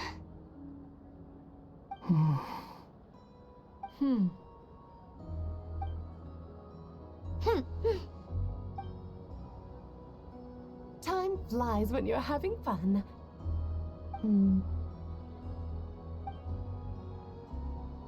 Oh. Looks like the time has come. Columbina. You'll be heading off now? Yes, to the ruins you mentioned. And from there, back home to the moon. Wait! I know? At least...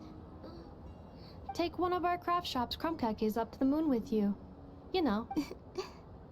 Sure. The Curatorium of Secrets believes in proper farewells. No story should be left without a satisfactory endnote. Never. Farewells are an important affair for the Ratniki, too. We never know when we might meet again. Haha! And here I thought grand farewells wouldn't suit tonight's mood.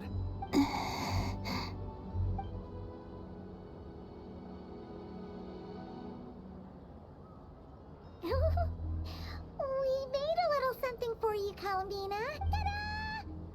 What is it? A Moon Prayer Night greeting card with drawings by all of your friends.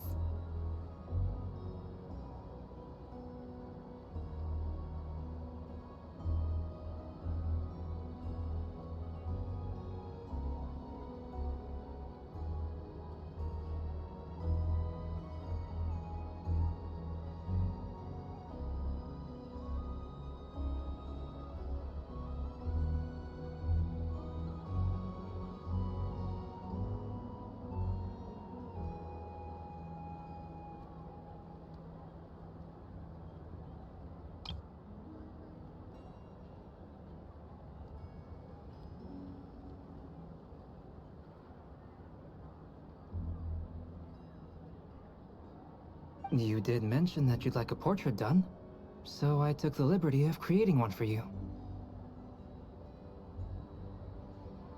I, meanwhile, did the portrait of Mr. Albedo, and Mr. Varka did the same for me.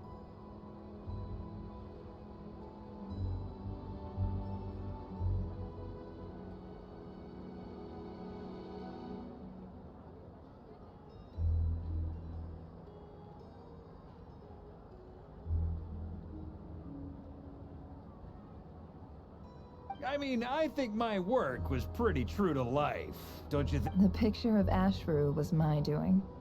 The two of you seem to get along rather well.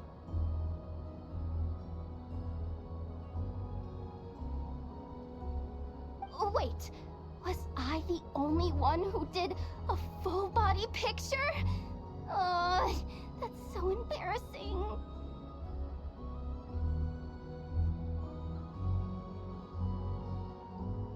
I did pictures of me and Anefa. I did my own portrait and one for Hat Guy.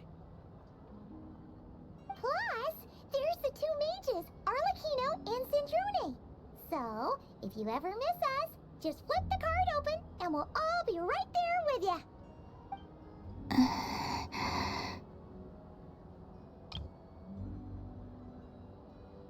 I don't know what to say.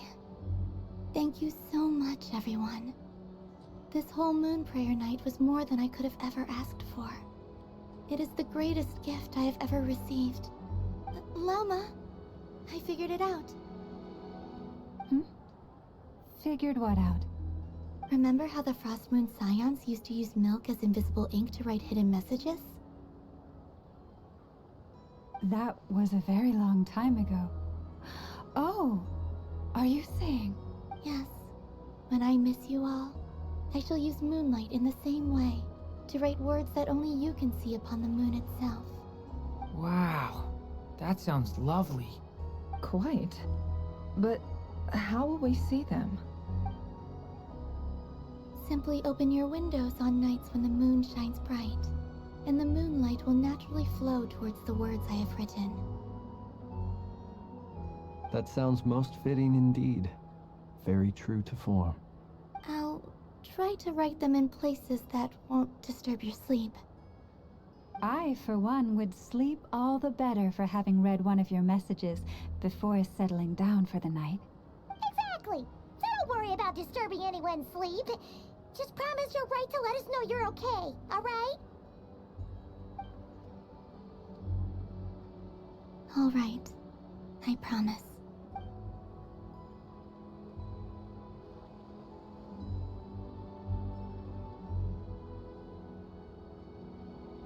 In that case, Columbina, are you ready? I'm ready.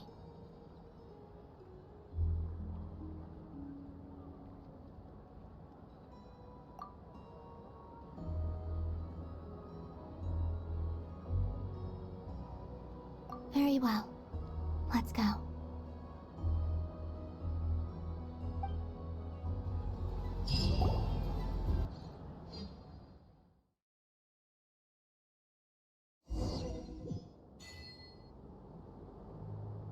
In just a few moments, I will be gone.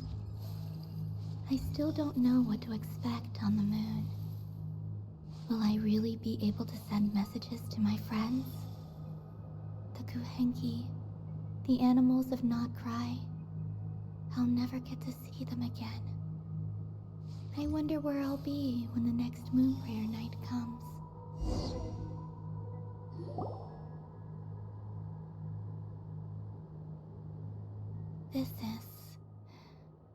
This is where the people of Hyperborea used to communicate with the moons. Eternal moon, frost moon, iridescent moon.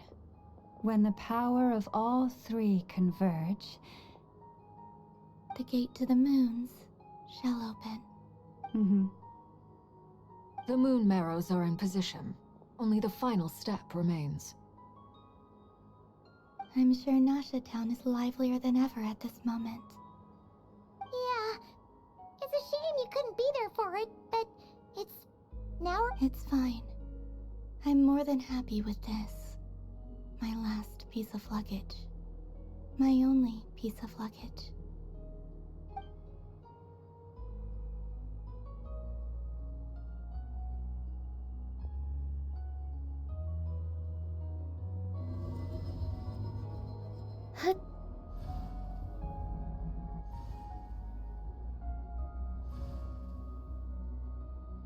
I can already feel the moon calling to me.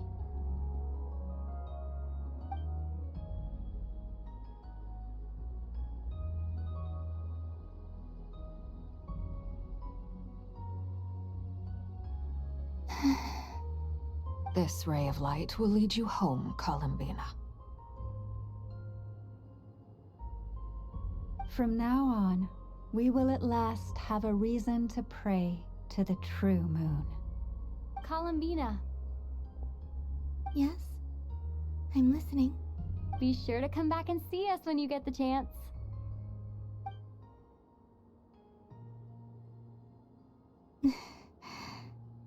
Of course. But if that chance doesn't come, then remember that you have friends on this planet. Yes, I will. Thank you for everything you've done for me. And remember, come night or day, the moonlight shall always connect us.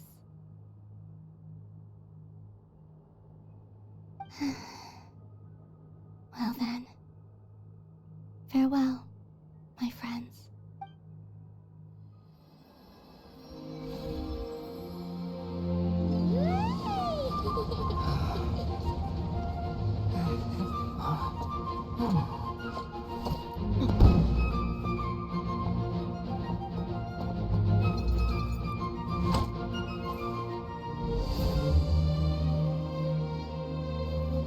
Thank you. This was my happiest night in Teyvat.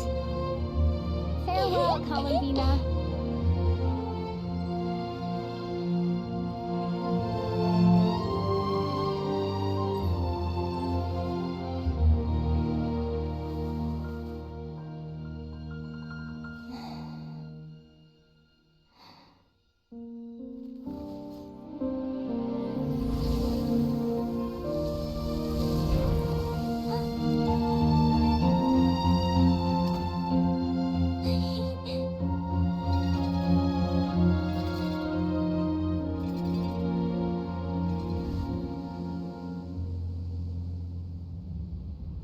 The moon really is closer than ever tonight.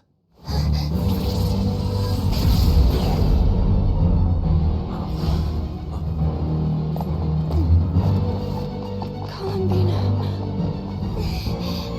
All 3 moons in one place. Time for one final experiment. Reason, life, death, time, and space. They all believed I would fail.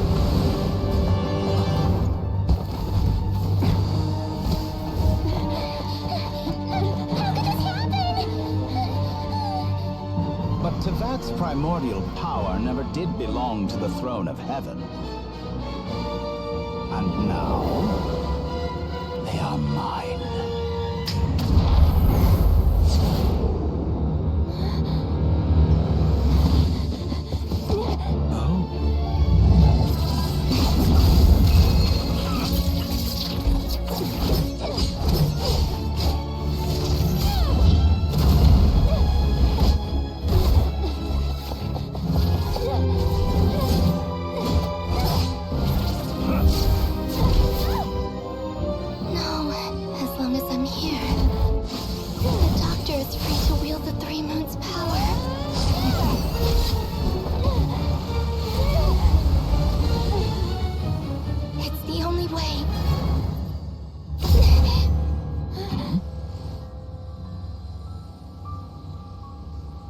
I guess I won't be going home today.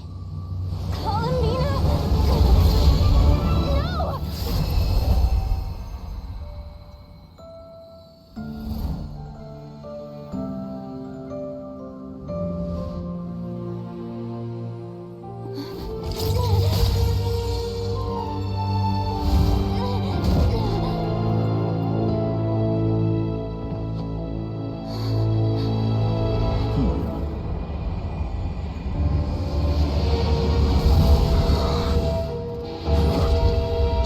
World, do not try to control me.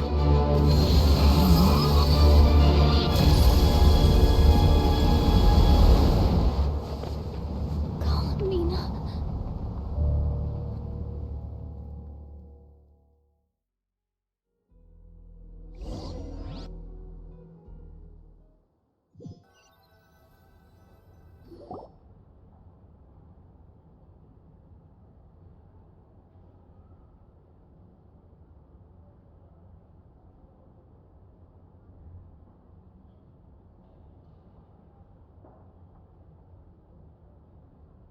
Are you all right?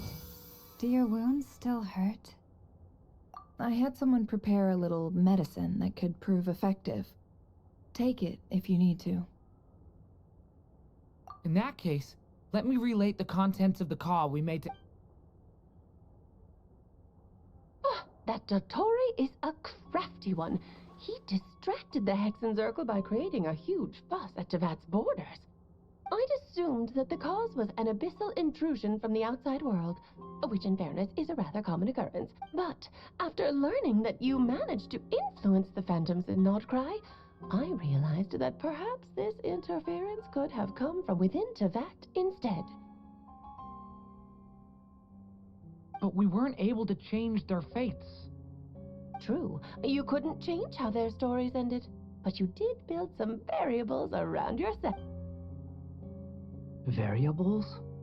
Yes, things you heard that you could not otherwise have learned, ideas that would otherwise have never crossed your mind. All these things are variables. Of course, most variables usually pale into insignificance with the myriad of possibilities floating around. But the moment you start treating them as building blocks and intentionally stacking them, that changes things. That's what Dottore did, and it's how he created the necessary conditions so that when you activated the portal tonight, it... However, we have no way of knowing exactly what he did. Yeah, we also need to ascertain Columbina's status. And that about sums it up. As I suspected, Dottore has disappeared completely. If it's any consolation, he wasn't able to control Columbina as he might have wished to. Oh no! What? She did what? All we saw was Dottore appeared and used some kind of power. The next thing we knew, he and Columbina were gone and you were falling into the sea.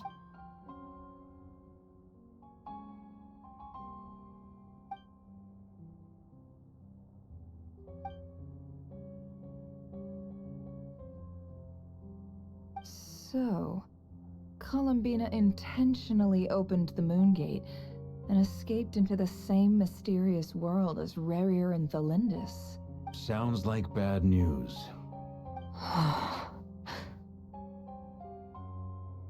Seen in that way, the Trilunar Syzygy and Rerir's emergence, Dottore might have been pulling... According to Miss Alice, he is attempting to transcend his destiny and finish an experiment that only a god might complete.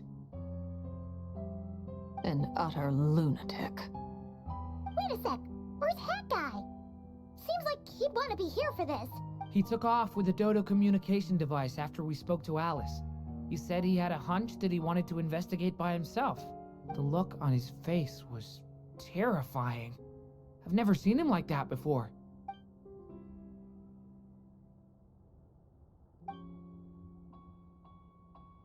I'm back. Hat Guy! I went to look for the Hyperborean phantoms again. I think I've gotten to the bottom of it. I got them to talk to Nicole on the other end of the communications line. Turns out, the history they describe is different from how Nicole remembers it. Really? But how? Surely Nicole can't have been wrong. Because the phantoms are the ones who are deceived. They speak of a savior who appeared in their history. One who never should have existed.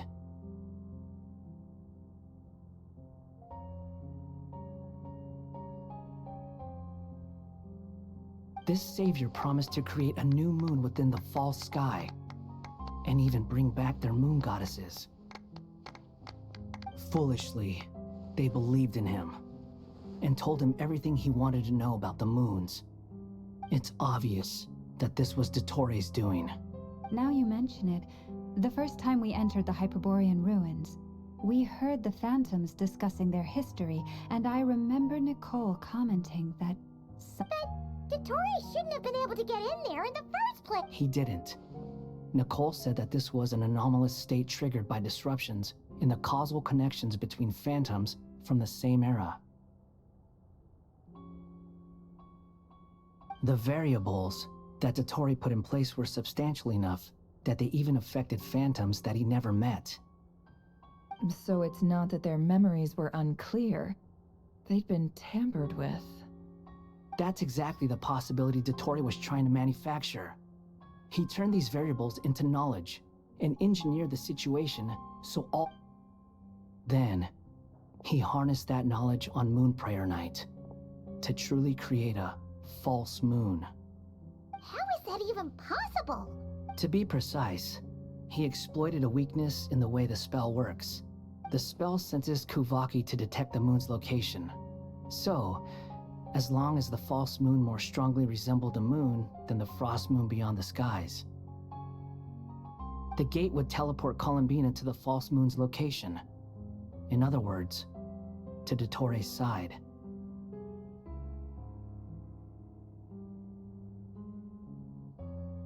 Once he had her under control, the teleportation spell remained active, and he manipulated her power to... At that moment, the moon marrows disappeared right before our eyes. It was already too late. Even by then, Dottore had already amassed the power of all 3 moons. So, where does that leave us? What? I'd certainly like to know what Her Majesty thinks, now that the concerns I expressed to her have come to pass. But we cannot simply sit and wait for her to decide the matter. And in any case, it is not the Fatui Harbinger Damselette who sees us as her friends, but rather Columbina Hyposelenia. If, even in such extreme circumstances, Her Majesty will not lift the prohibition on Harbingers drawing steel against one another, then I will do as my heart demands. I will fight as Peruware instead. Oh, Arlecchino! Time is short, so I'll make the first move.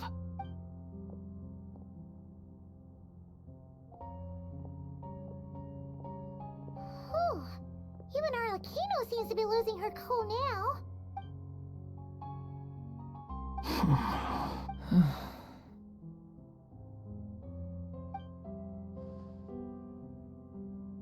All right. Lose those dejected looks for a moment and let me get a word in. It looks bad, I won't lie. Very bad, in fact. So Dottore's pulled some real dirty tricks to gain the upper hand. For now. And yeah, it's to the point where even the mages say that his variables have affected destiny. I'm not so sure. Many have told me that Tevat's destiny is fixed. And that does appear to be the case. Well, and since he was able to stack these variables up, who's to say we can't do the same? You of all people should not be discouraged, traveler from afar. This isn't over yet.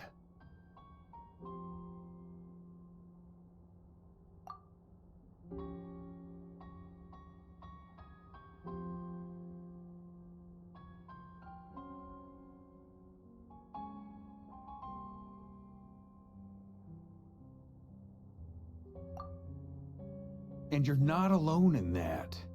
Everyone here does, whether they've spoken thus far or not. But none of us are the type to sit back and wait for the sun to shine again.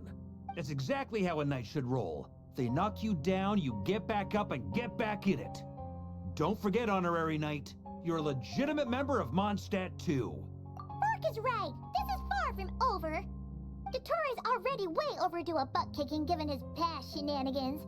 And after this, he's earned himself a double dose. That's what I'm talking about. How's everyone else feeling? I'll use Kuvaki to investigate Columbina's whereabouts. I am not ready to give up either. Leave the intel gathering to me. Whatever happens within Nodcry's borders, when the Curatorium of Secret... Aino and I will do all we can to support you. We will attempt to reverse engineer Dottore's actions and seek a breakthrough that way. Alice and Nicole are busy dealing with an emergency at Tevat's borders, so they can't return just yet. But they're both very angry about this. They've asked Albedo and me to act on the Hexen Circle's behalf and do everything in our power to fight. Are you ready then? We're going to have to conduct a lot of research, even if... I'll do my best. As for me, I'm pretty familiar with Dottore's way of doing things, so I can try to predict his next move. I'll help with your investigation.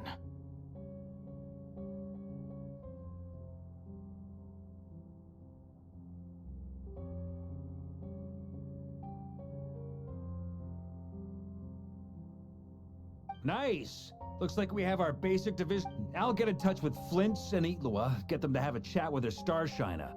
At the same time, I'll pass on instructions to the Knights present in Nodcry to assist the Lightkeepers and other organizations in ensuring the safety of those living here. Yeah! We'll show him! That's it then. Good luck, everyone.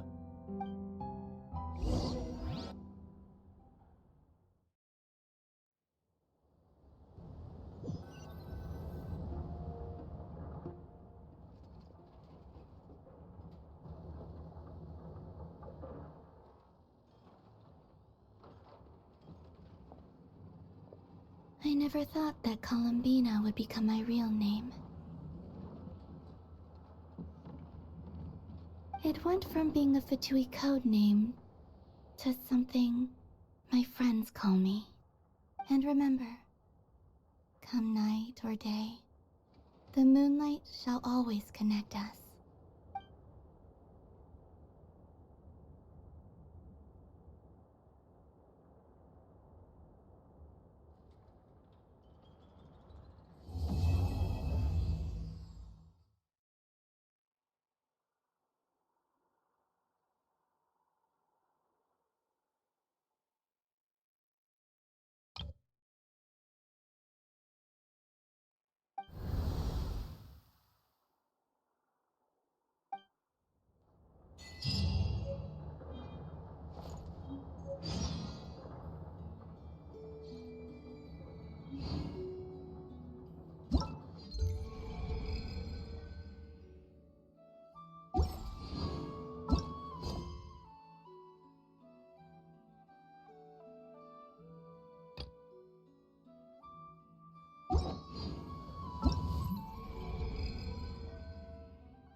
It's about time we headed over to the Curatorium of Secrets. We have something super important to discuss. You remember, right?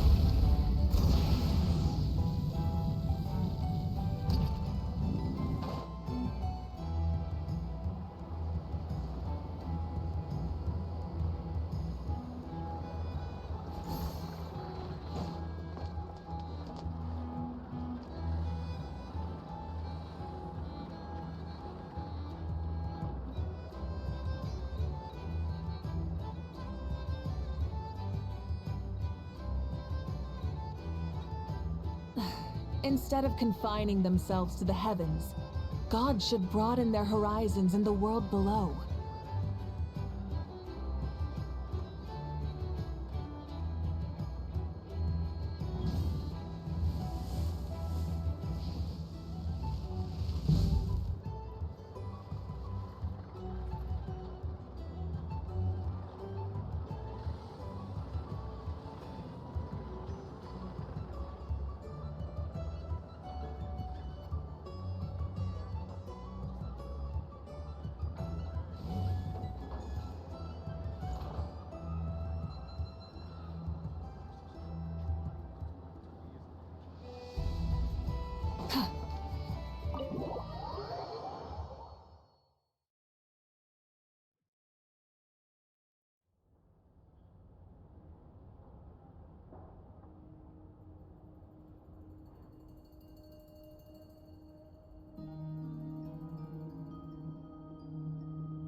Looks like the gang's all here!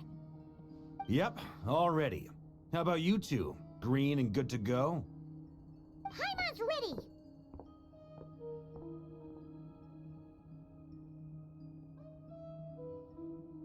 Great, let's get rolling then. Great. Well, first things first. Wait. Someone's here. We heard your footsteps. Although... You've been here for a while now. I take it you followed the Traveler, but I don't sense any ill intent in you. Come on.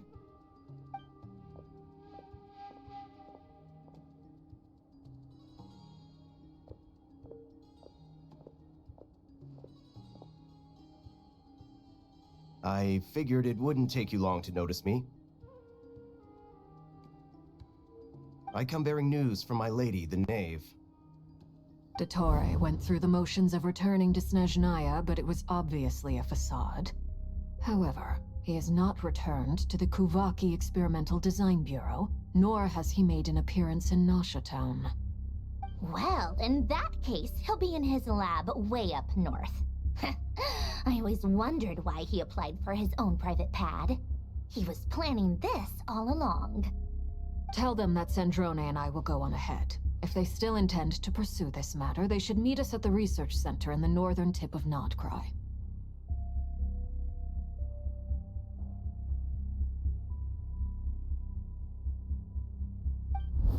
Nice of Columbina's two best friends to think of us. We appreciate the heads up. Our sincere thanks to the Fatui for your aid. Lady Damselette may have left our organization, but at least some of her colleagues remain genuinely concerned for her well-being. Not to mention that the doctors increasingly... We have crossed swords many times before, but it's not personal. We're just on different sides. We don't lack humanity.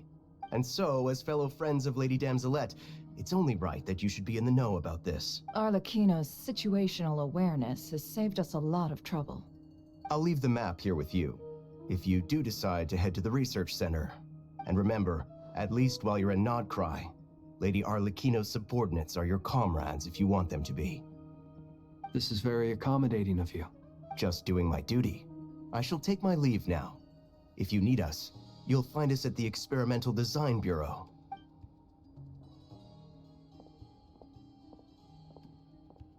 So, the doctors left the Experimental Design Bureau and headed to... Marionette seems to think he's been planning this for a long time. But when did it start? It seems his loyalty to the Tsaritsa is lip service at most.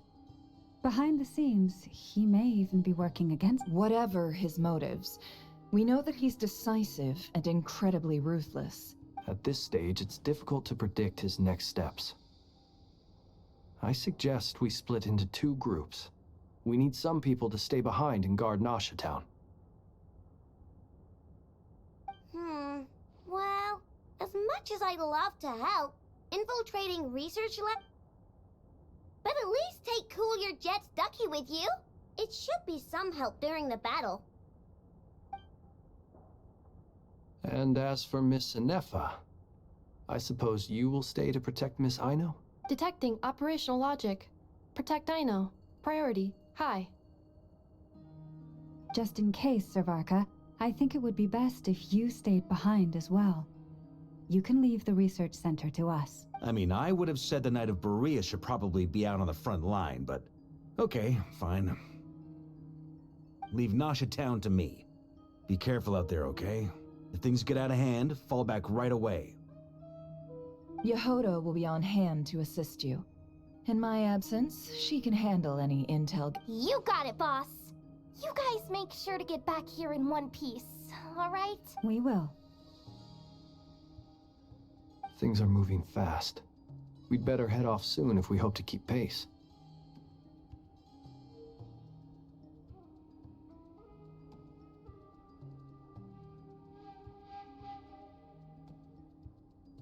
So, it's infiltrate a secret research facility, or... Yeah. We all have to bring our A game here. So, anything you need to wrap up before we leave?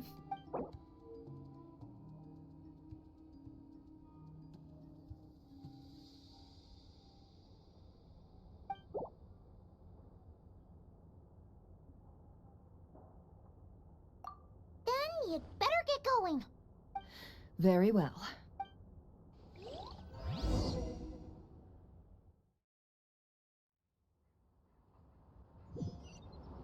All these broken machines on the ground.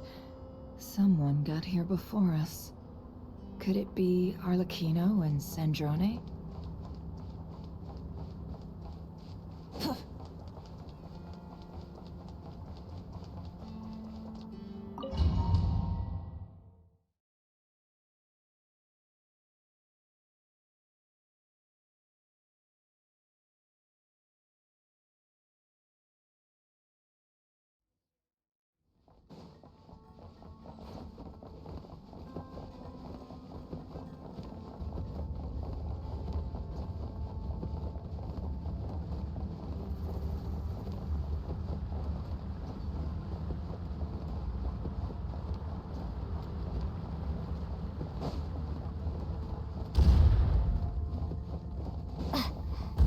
That's quite a welcome party.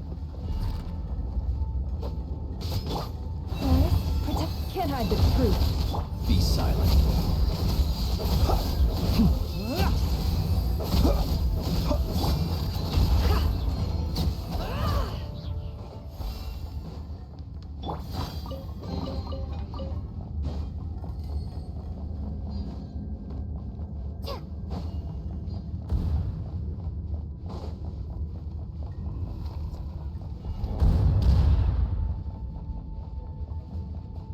Get back!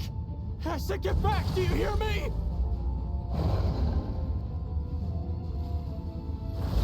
Oh, isn't it working? No! Don't come any closer! Don't! Ah!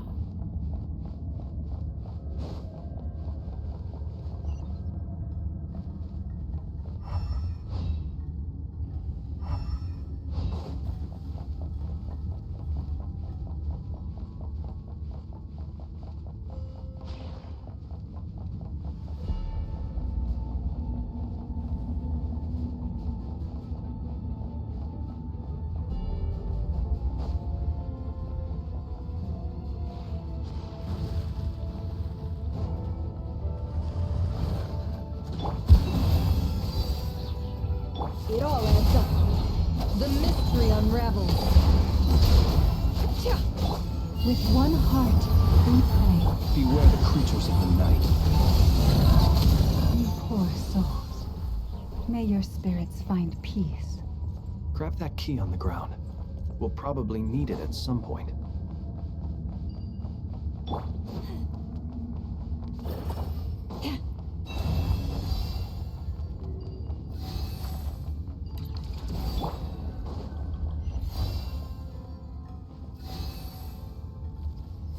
Watch out. There's no way through. Let's go around.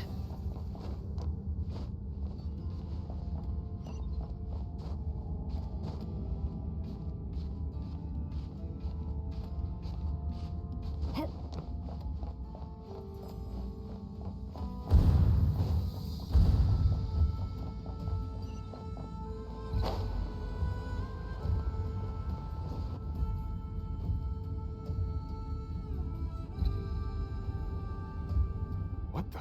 Trespassers? Here? What's wrong with you people? We're looking for the doctor, and we understand he might be here. I see you're fleeing the facility. You looking to settle a score with the doctor? Good luck with that. Perhaps. But you might have a chance to live if you start talking. 2 other Harbingers had the same idea as you. They're already inside. But what good is it gonna do? The doctor wouldn't do something like this. Seems to me that you're not too thrilled about being... Also, is it just me, or do I sense monsters nearby? If you'd prefer their company to our... We need to know what the doctor is up to. Please, this is about more than us versus the doctor.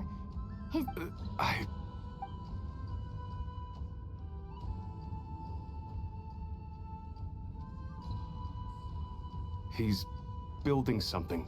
Ambitious doesn't even begin to describe it. Feels like this could be the big one.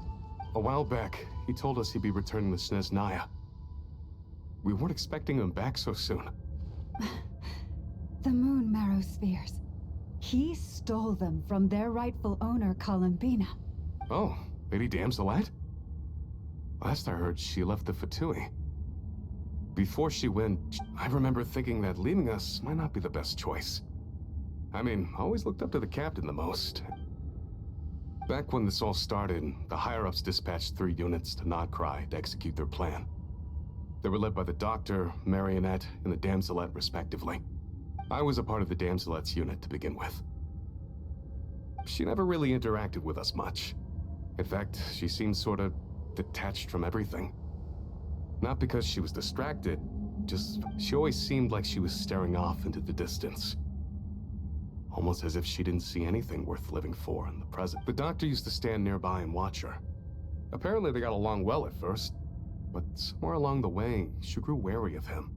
After she left, everyone in our unit merged with the Doctor's. He's similarly indifferent to the world. Right now, obtaining the 3 moons is his #1 priority. He even said if he can only get his hands on 2 of them, he'll... How would he create an artificial moon marrow? Maybe the knowledge he... Thank you for cooperating.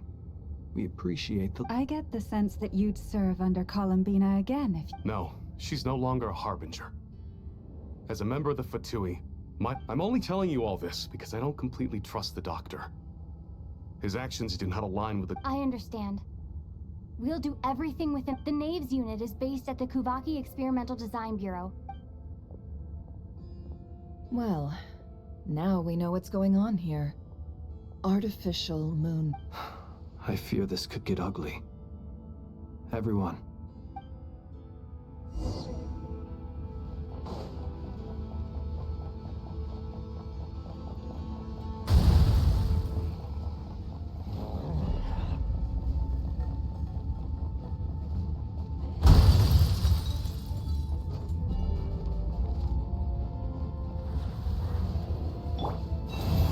Can't hide the truth. The deception ends here. Close your eyes.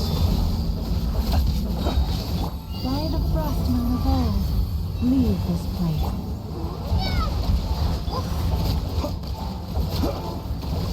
It all adds up.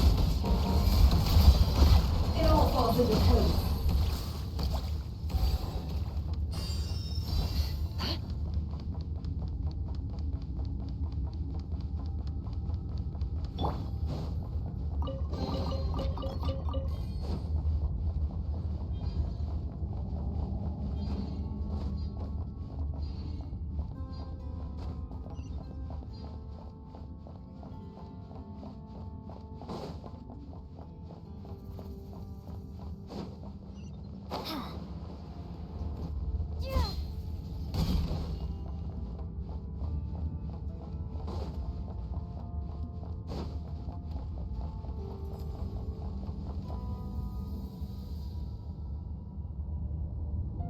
Welcome, one and all. I've been expecting you. I hope my humble research facility is to your liking. Yeah, we really appreciated fighting our way in through a horde of monsters. The gall.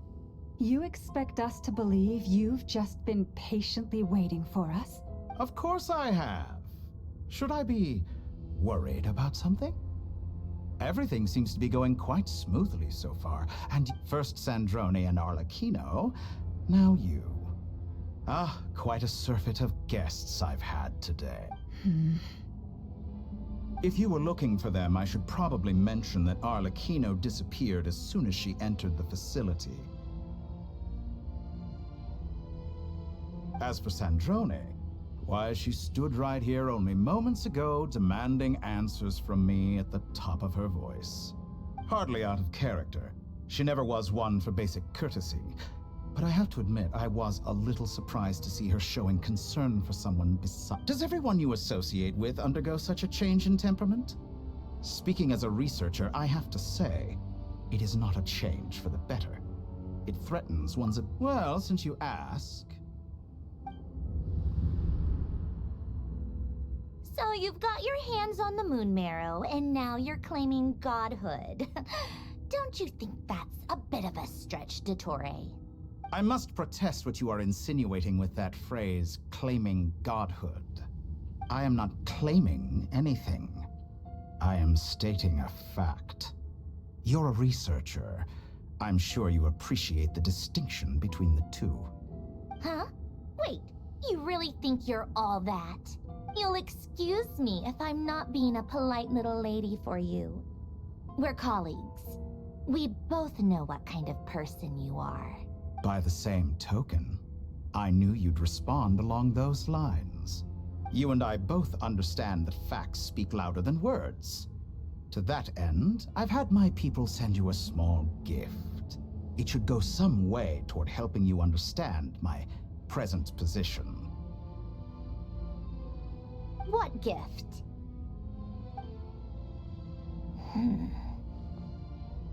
Where have all your troops gone? Who knows? Perhaps they are already marching toward a new world, following in the footsteps of an unknown god. As vulgar and arrogant as you may be, dear Sandrone, I have no intention of taking out my displeasure on your subordinates. They will enjoy equal rights to my own. You sent your people to the Experimental Design Bureau? That's the Tsaritsa's property. Yes, and I am very mindful of Her Majesty's instructions. But you know full well that they do not conflict with my present goals. In which case, all I'm doing is conducting another one of my experiments. Is there a problem with that? Now then, you have a judgment call to make. Am I simply lying to stall you? Or is it possible that every word I am saying is the truth? In which case, your subordinates really are in danger. So now you've turned on fellow Fatui soldiers. I have set a new rule for myself.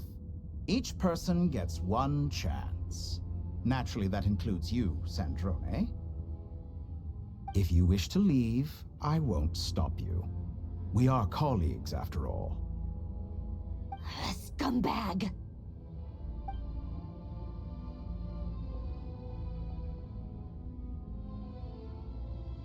Still, I hadn't counted on Sandrone sparing any thought for the people of this world. Shame. I always found her self-centeredness to be one of her few better qualities. How can she ever hope to achieve greatness when she's so obsessed with protecting her little design bureau?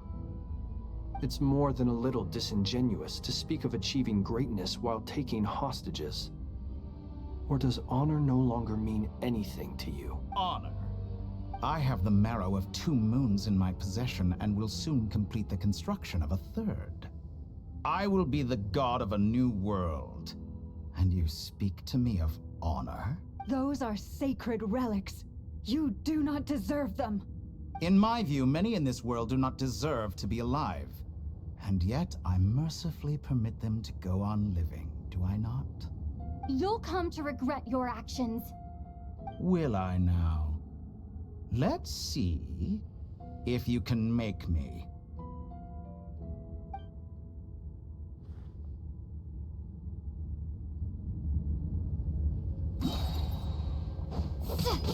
Bombs away!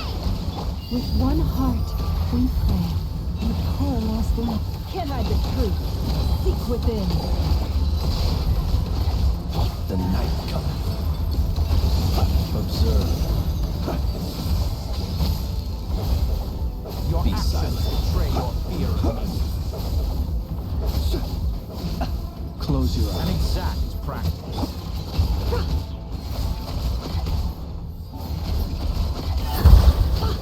Leave this place. Be silent. For the everlasting forest. It all adds up. The mystery unravels. Can't hide the truth. Arlecchino! Thanks for the assistance. Arlecchino. They see you as an ally. What a farce. You're clearly here to destroy my research, not... I say your research is more valuable than your life. Am I wrong?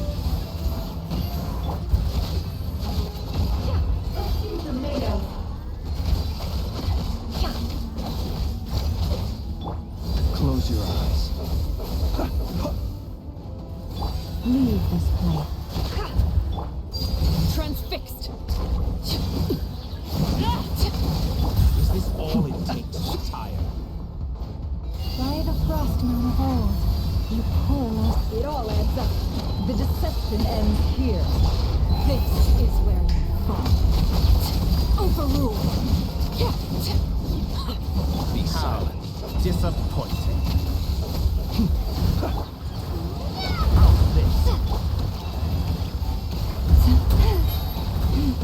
For the everlasting forest.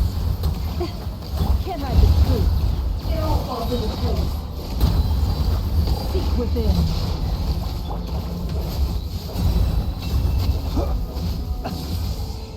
Observe.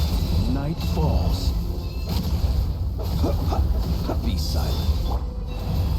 Stay your hand.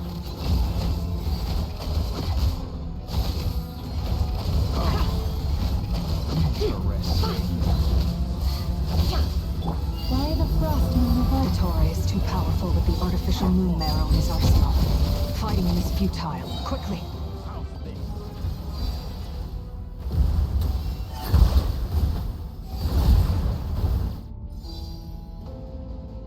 Let's go. I've always thought it is wiser to flee than surrender.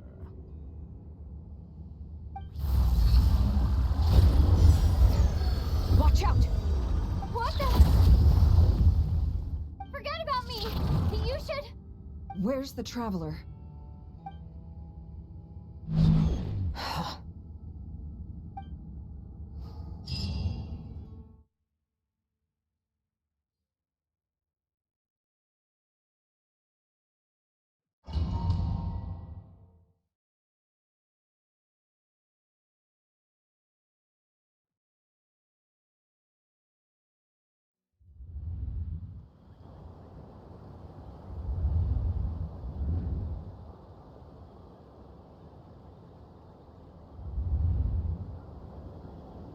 What just happened? Nasha Town? How did I get here? Strange. I remember being trapped by Dottore during the battle. Something weird is going on. Huh? Traveler? What brings you here at this hour? Huh? What are you in the mood for today? A hot dog? Or something else? We've got some special discounts at the moment. Sorry, I'm not hungry right now. Ah. Well, feel free to take a seat for now.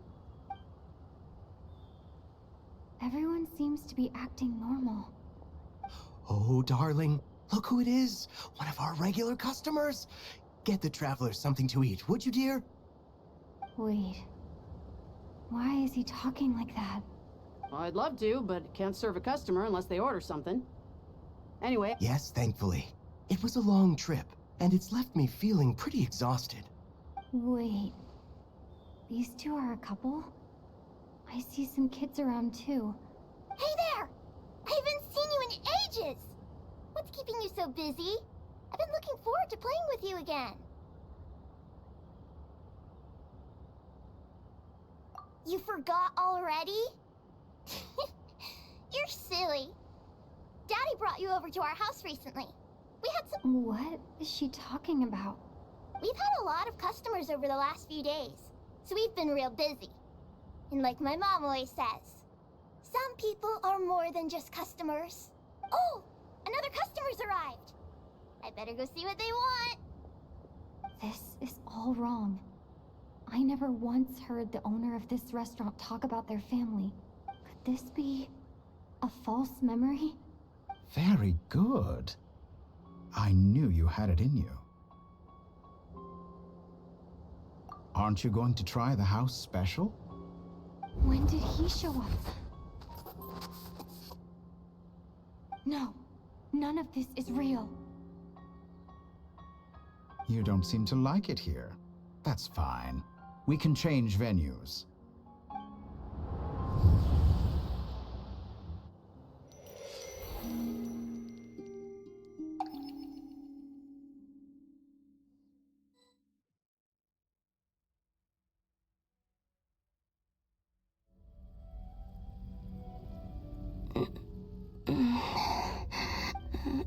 I'm still alive.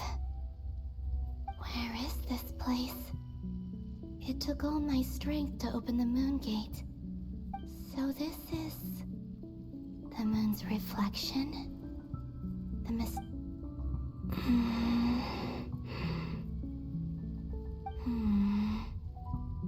I can't sense anything. I guess I could try opening the gate once more. No response. Maybe this space can't be opened from inside. If this was the space that killed both Revier and his lover, then why am I unscathed? Or... no, I'm not unscathed. Even the air here feels I should conserve my strength and proceed with caution.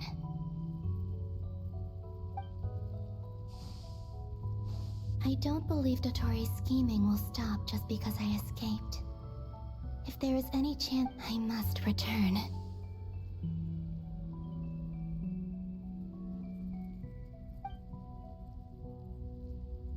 Emptiness. Silence. What is this place? Or maybe the real question is, what is it for? What's this? Looks like it responds to my power.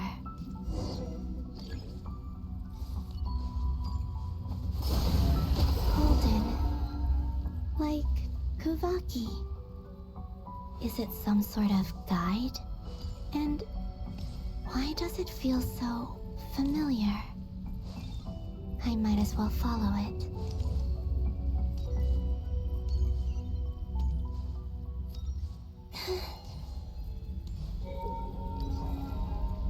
Where does this lead? Could it be the exit?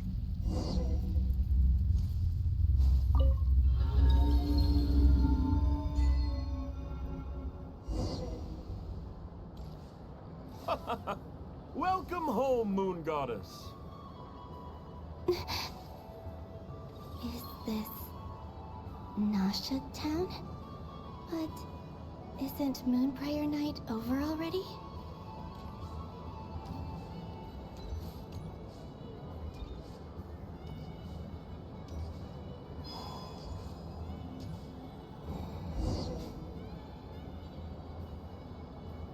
Goodbye for now, Columbina.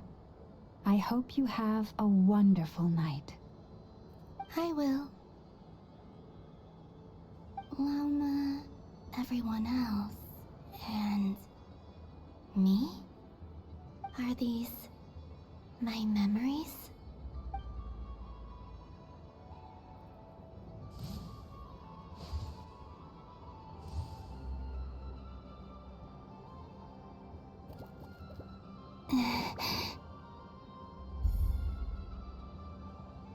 I can't touch them. It's as if we're separated by some impenetrable power.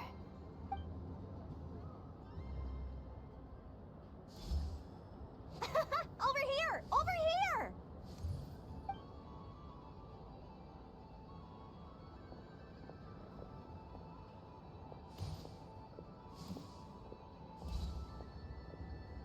But the people in these memories pass right through me.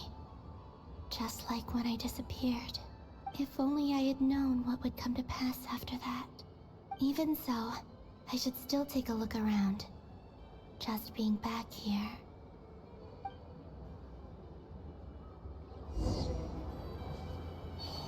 Welcome home, Moon Goddess.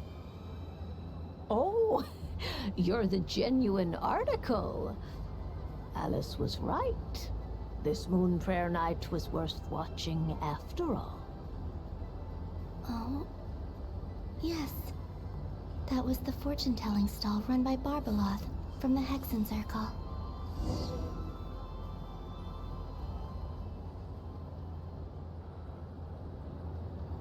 Please, draw the first lunar arcana. Ah, this represents destiny. My destiny. I believe the card I drew was the moon. Now that I think about it, Barbeloth's divination was absolutely right. It's almost time to draw the last card. The one that represents the future.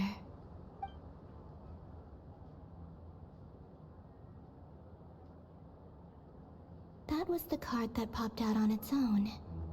From here, I think.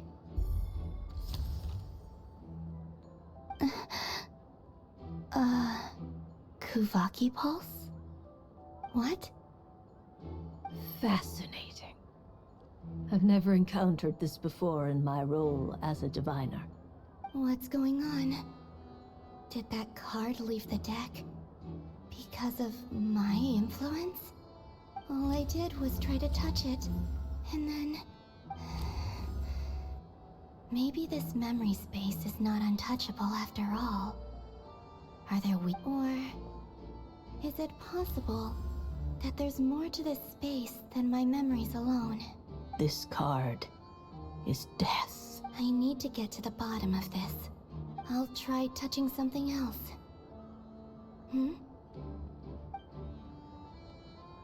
Is this the wind? No, it's gravity. It's pulling me outwards. No, Traveler!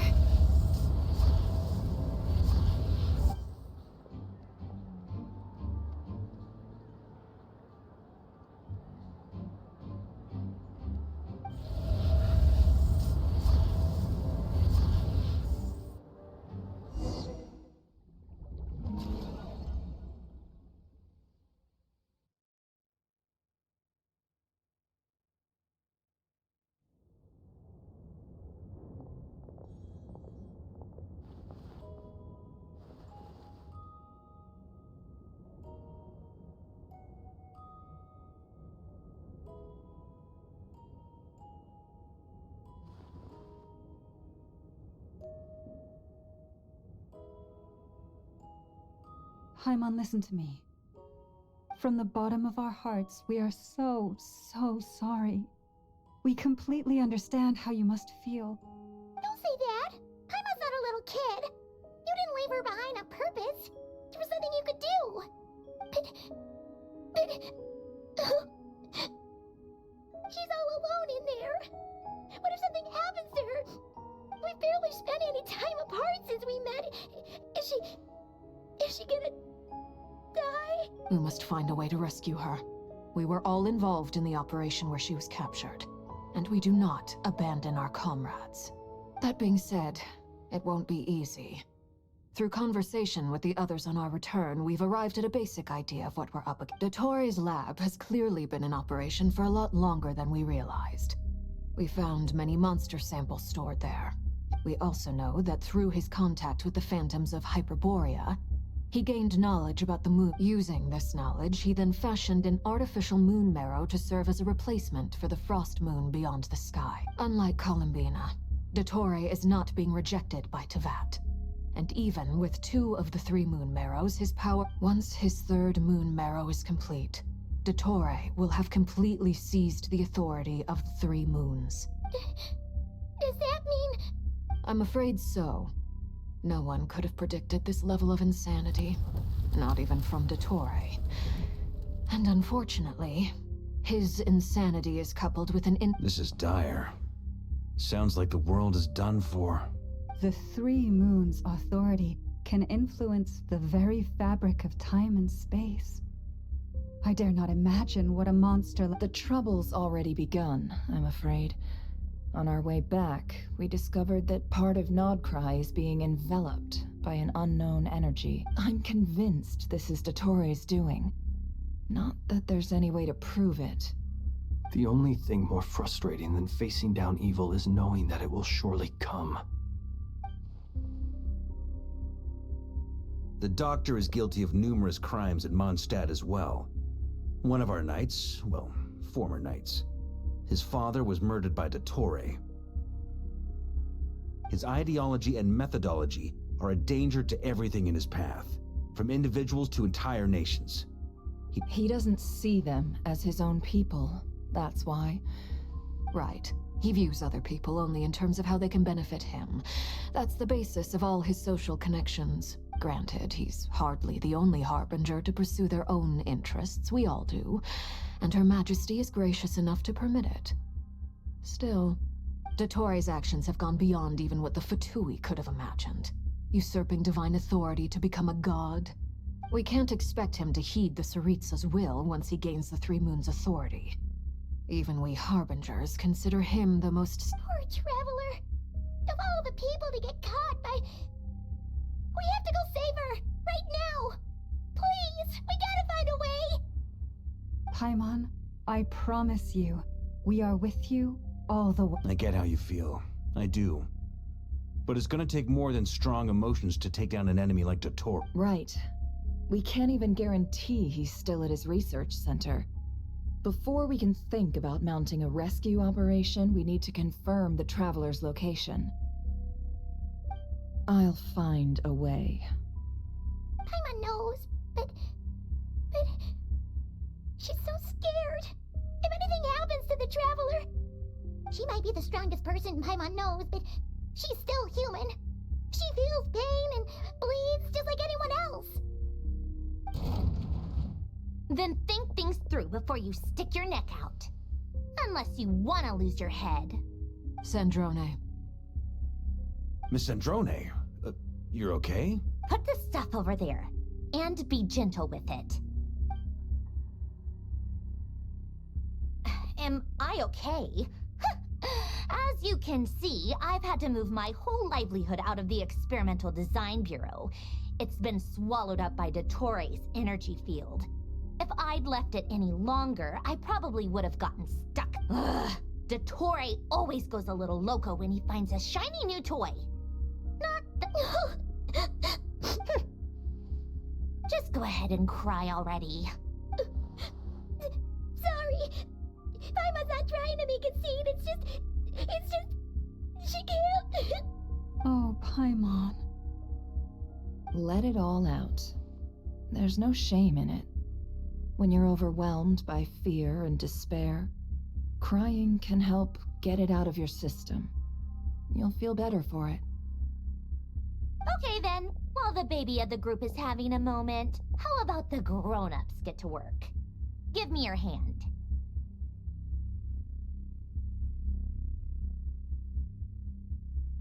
You've made a discovery? Polonia, scan.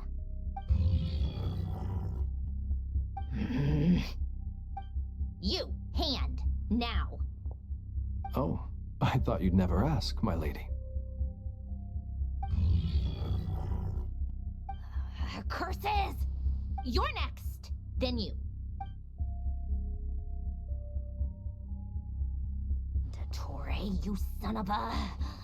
He's done something to us! Everyone who entered his research center has been implanted with some sort of curse. I don't feel anything unusual at the moment. Does that mean it hasn't activated yet? Is there a way to figure out its purpose and what might trigger it? My best guess is Dottore created it using the Moon Goddess's powers. 1 second, analyzing. Ugh! That friggin' maniac! So, what twisted game is he playing this time? The moment I analyzed the energy composition, some encrypted text appeared in my mind's eye. And when I deciphered it according to the Fatui standard encryption protocol, I got the following message. Feel free to run, or you will perish in nod cry. He's mocking us. Yup, he loves to toy with people. Only in this case, there might be more to it. But I didn't detect any murderous intent or malice either in the message or the curse's energy. As if this is him at his least malicious.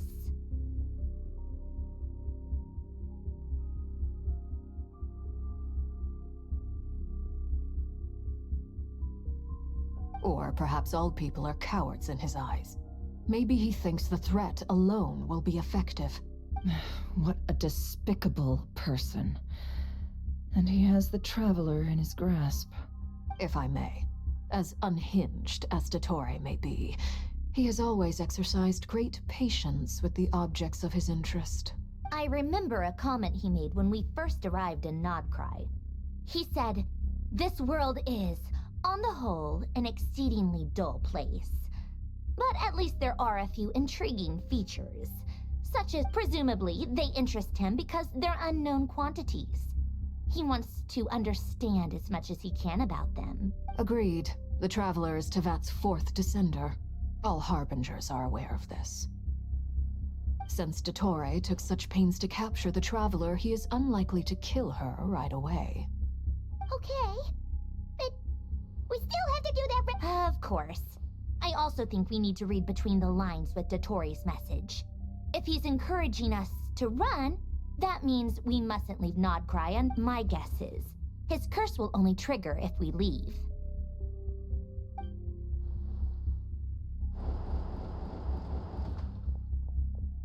We've discovered multiple energy fields. Albedo is still attempting to analyze their structure. He told me to report back. Each field is slowly growing, swallowing up more of the surrounding area in the process. And the pace of their expansion. His nefarious ambition knows no bounds. If this continues, the whole of Tevat will be in trouble. The loss of Columbina could not have come at a worse time. Do we think she's She entered the space beyond the moon gate, knowing what became of Rerir and Thelindis. I'm sorry, but... Don't be ridiculous. If I know her, she's busy finding a way back as we speak just so she can annoy me. Whatever has become of her, the fact remains that we are two comrades short on the eve of a decisive... We need to find out the Traveler's location. But there is also other work to be done. Agreed. Whatever Dottore planning, we have to get the local populace somewhere safe. So, as well as a rescue mission, we have to... It would be best if someone could approach leaders of neighboring nations and negotiate emergency asylum for Nodcry's inhabitants. Snezhnaya is one option. This would be so much easier if the Traveler was here. No! Stop thinking like that, Paimon. Paimon will join you. She's pretty well connected thanks to the Traveler. Either way, that's what the Traveler would do if she was here.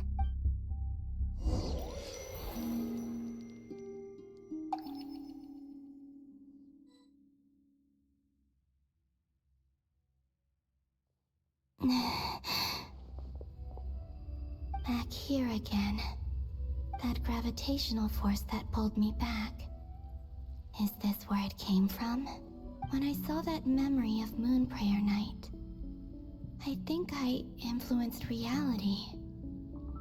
Was it just a coincidence? If only I could have sent the others some kind of warning on Moonprayer Night. Maybe we could have stopped Dottore. I feel so heavy. Well, even so, back to emptiness and silence again. I should try and find my way back inside that memory.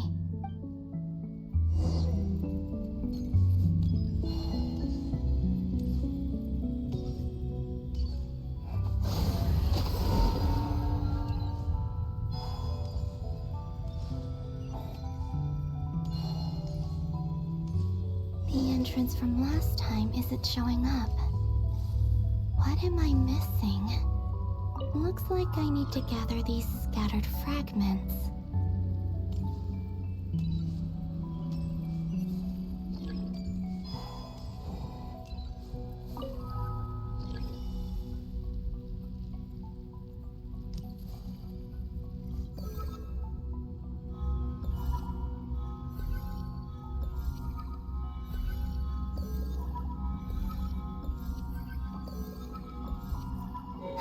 It worked. Hopefully I can stay inside for a bit longer this time.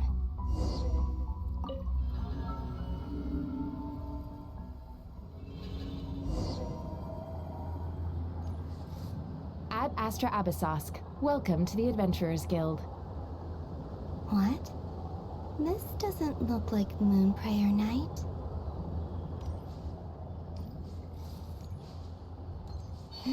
Extra, extra! Latest issue of the Nasha Express! I don't think I've ever been here. Maybe this space isn't comprised of my memories after all. There aren't any festive decorations around. Is this Nasha Town after Moonprayer Night ended? Did Dottore's plan not affect the town? Or is no one aware of what happened because he used the Three Moons' authority? Let me see if I can influence anyone else. So, what do we do next? Wait, that voice. Paimon? The most important thing right now is to find that mage. Loma, the Traveler, and Mr. Varga are here too. I'd better go pay the Fatui a visit. Traveler!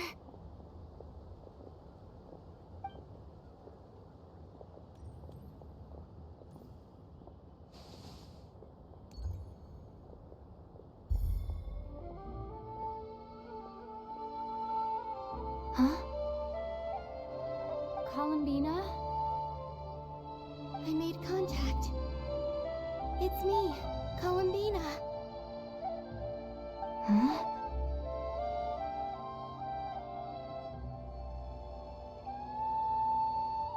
Traveler? Let's go! This is no time to be spacing out! Huh? Huh? Wait a moment. This has happened before. Huh? This is what happened when I disappeared.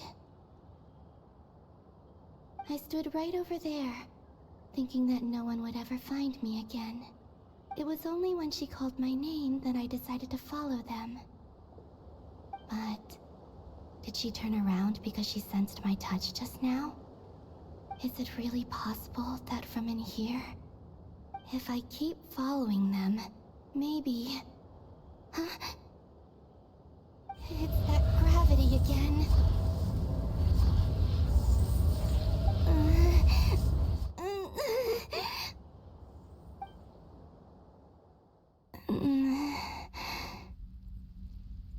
Every time I influence reality within that space, this force intervenes and pulls me back. It's as if it's trying to stop me from leaving.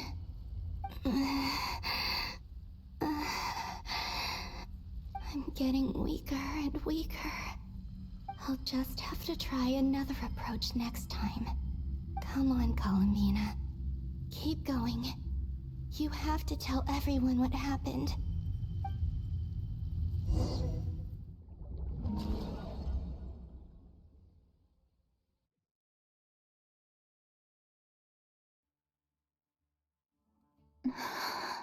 Suddenly, I've been plunged into darkness, alone.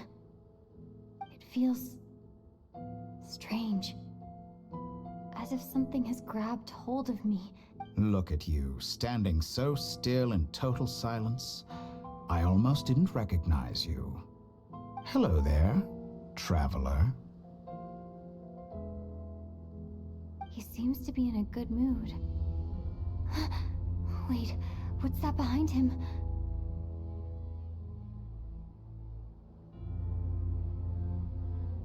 Ah, so you noticed. This is the completed trilune. 2 primordial moon marrows and 1 artificial specimen. You are wary of it. Good. Maintain that reverence. You performed well in that recent battle. Brave and reckless as always. Courage is the sign of a true hero, and impulsiveness is the hallmark of those who strive to advance. I say this not to belittle you.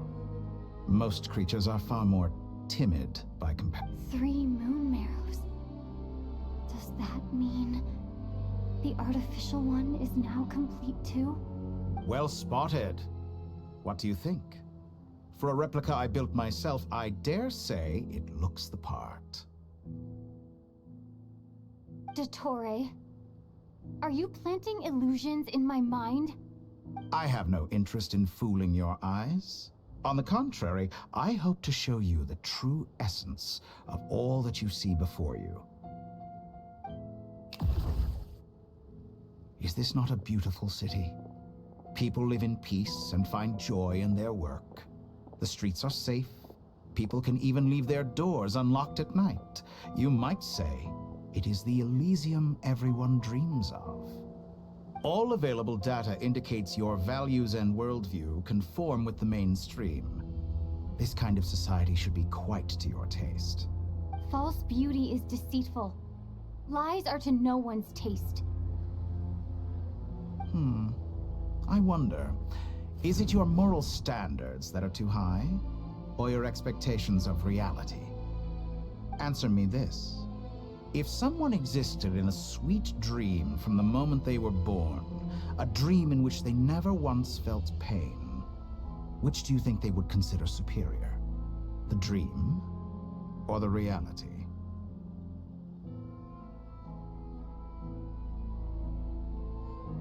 That's pure sophistry.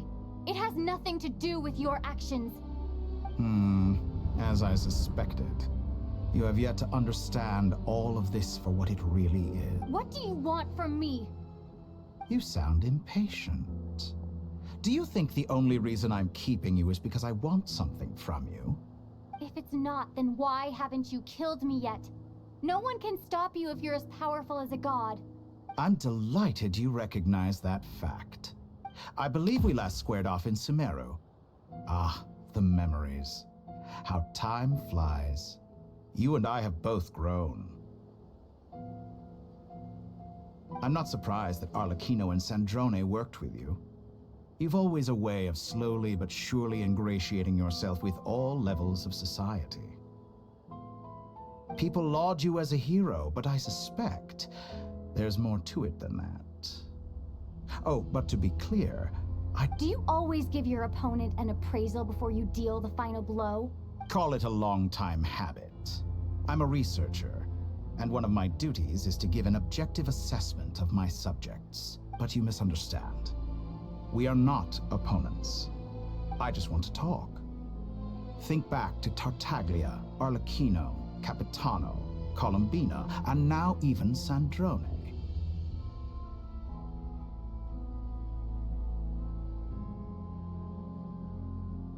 You've worked with each of them in the past. I believe you can work with me as well. What makes you so sure? Well, why not? Should the good associate only with the good and the bad befriend only the bad? I like to think we could have a more mature relationship than that. Surely you don't think all your relationships are grounded in friendship or shared ideals? People come together because it benefits them to do so. If you think of the people you admire, you must surely admit that they have provided some benefit to you.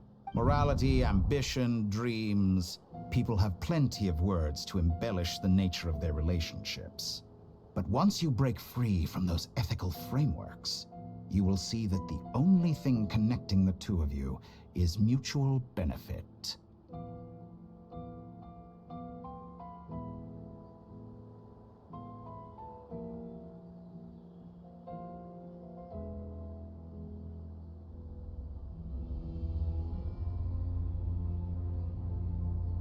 And that is what I'd like to talk to you about. We're finally getting into it. He's probably been planning to kidnap me for a long time now. He has the authority of all three moons. I won't be able to gain the upper hand in a fight. Best if I pretend that I'm willing to negotiate for now. You say you're a god, but you also speak of mutual benefit. What could a god want that the three moons cannot provide? Excellent question. But before I answer, I would ask you the same thing. Gaining Colombina's allegiance was a rare and extraordinary feat. But the Moon Marrows are now in my hands, and I have the edge over her. For this artificial moon is not being rejected by Tevat. Her identity and lineage may have been a thing of glory in the old world, but they were also shackles that prevented her from ever integrating into Tevat. I, on the other hand, you may view me as a thief. So what is it that the Three Moons cannot grant you? What stops you from negotiating with me to get what you want? I don't make deals with lying psychopaths. That's quite an accusation. Are you expecting me to get angry with you? Well, this is one aspect. In the past, my less mature self might have been disappointed, perhaps even angry, over a small setback like this. Like when you and but things are different now. Just as the rich do not quibble with the poor, I no longer find myself perturbed by the human relationships end with conflicts of emotions and interests. But relations between humans and gods are different. And ours is even more unique. I have ascended to the highest heights and laid claim to unprecedented horizons. And you were no ordinary person to begin with.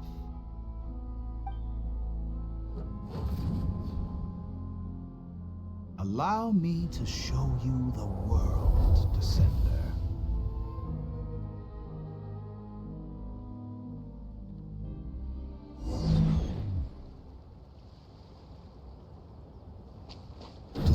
stand, walk, jump, sit, and lie down. These are the most common of behaviors.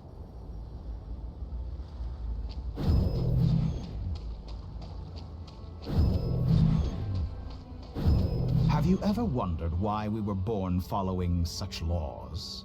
Who stipulated that we could not fly instead of walk?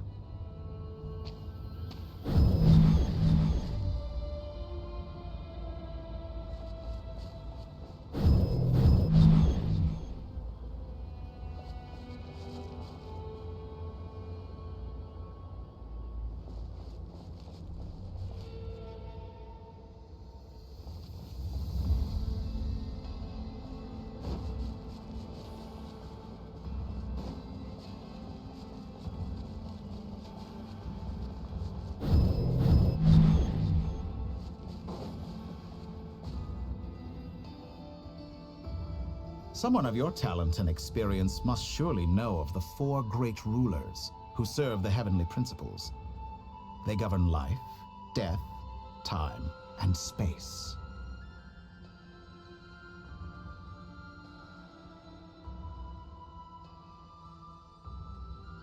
One wounded by a blade will die from blood loss or infection, and one who falls into a lake will drown in agony.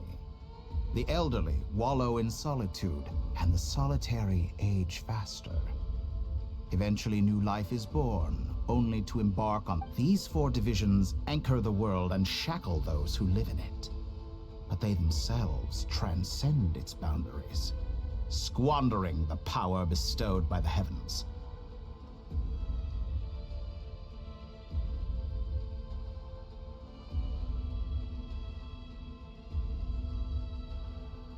All who live yearn for equality, but unless the gods prostrate themselves and profess that they are mere servants of the living, equality can never exist.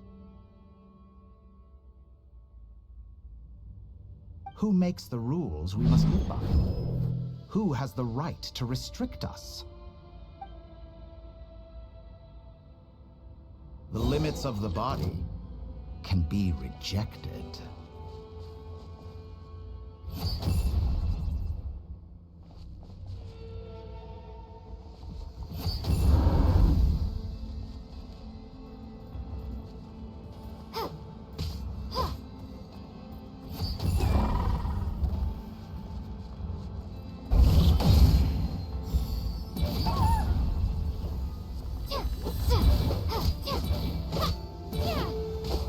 How does it feel to be among those with absolute power? You cannot conceive the extent to which your flesh hinders your mind and spirit.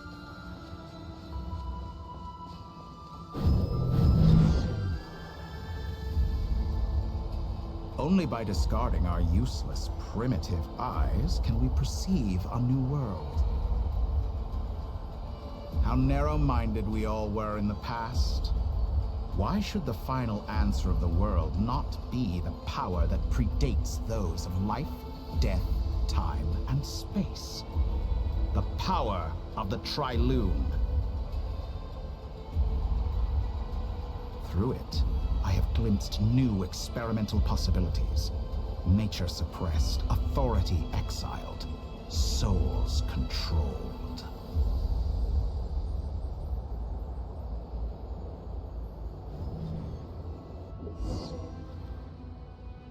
You know, I heard recently that a group of critics reviewed countless stories and drew an interesting conclusion. They found that it is more often than not the villains who strive tirelessly to push the boundaries of progress. In fact, long before this, someone voiced a similar idea in an academia editorial. I felt a great affinity with this. Fanatics are trampled down for their transgressions, and those who transcend are rebuked for their audacity. And so, the majority of creatures are too timid to follow my lead. But all sacrifices made during my experiments have been worthwhile, as you can now see. I can offer you something new, something unique, precisely because I am a villain. Think about it. We are eternally bound through mutual interest. Can you truly say you would never turn to malice if it could give you the life you dream of?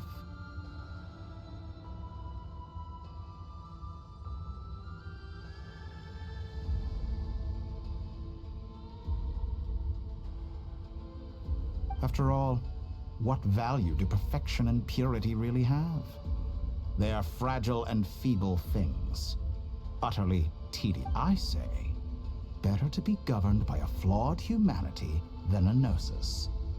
The true seeker of knowledge, I'm sure many people have told you that you're different.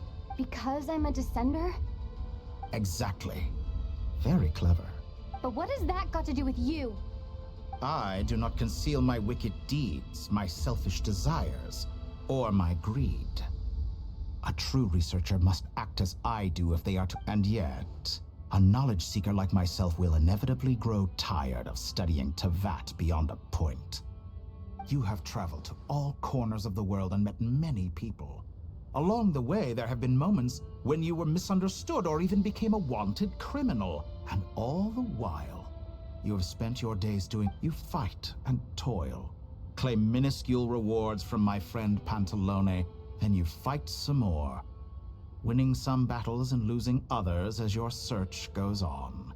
And this cycle continues, with no end in sight.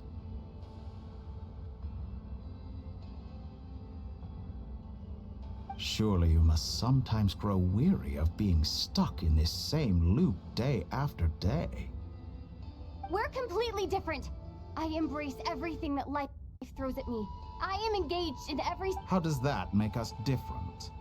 I too embrace what life brings, researching everything that it... Think of all the novel things I've managed to create. Like the artificial moon marrow. Don't you see? As unique a specimen as she was, even Columbina is not irreplaceable. Take that back. She's gone because of your actions.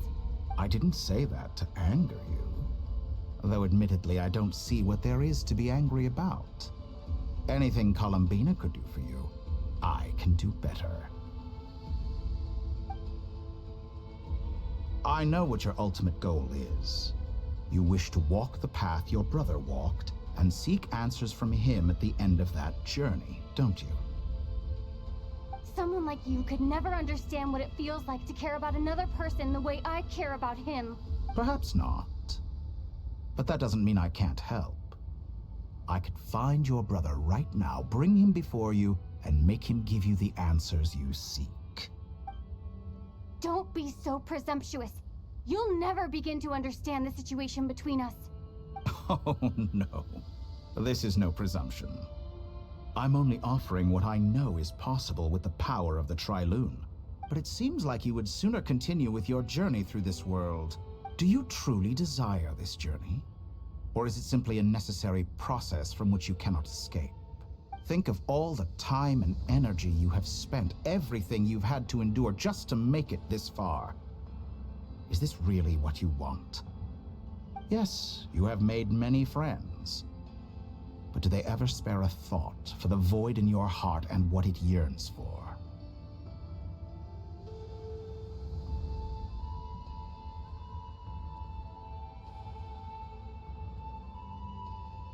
What you want is not friends. It is family. I, on the other hand, am far more considerate. Join my experiment, and in return, I will bring your meaningless journey and all its struggles to an end. This is a malicious attempt to manipulate me. But at the same time, he's stating some very human truths. Of course, he's right about my predicament. How can I deny it? I have faced ungrateful strangers, never-ending troubles, an endless quest for answers. I want to see him. After everything I've been through, words can't describe how much I miss him. How much I want wherever you are right now. Do you miss me too?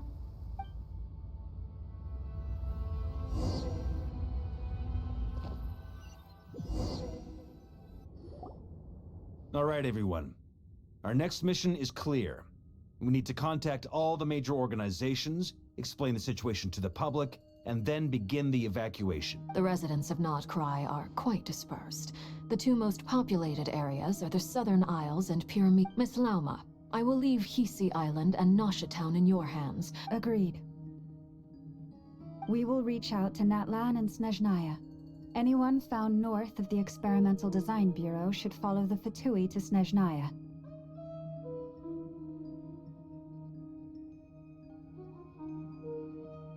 As for those dwelling south of that line, I will ask the Voynich Guild to help persuade them to leave. Then I, Mr. Varka, and the Frostmoon Scions will escort them to Natlan.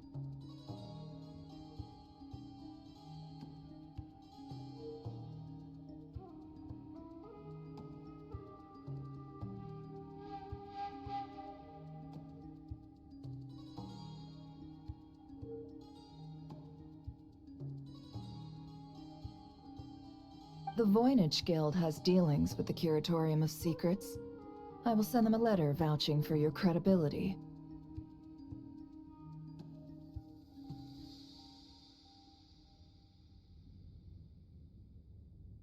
Yehoda, you should help Lauma. This is My wish has come true. You're willingly lending me your most capable employee for the day. Well, good for you, if all this only takes a day. Boss, wait. Don't I get a say in? Oh, I'm sorry. Well, no one's more important to me than you, boss. And remember how Lauma healed your eyes after that? Are you completely incapable of acting in your own self-interest?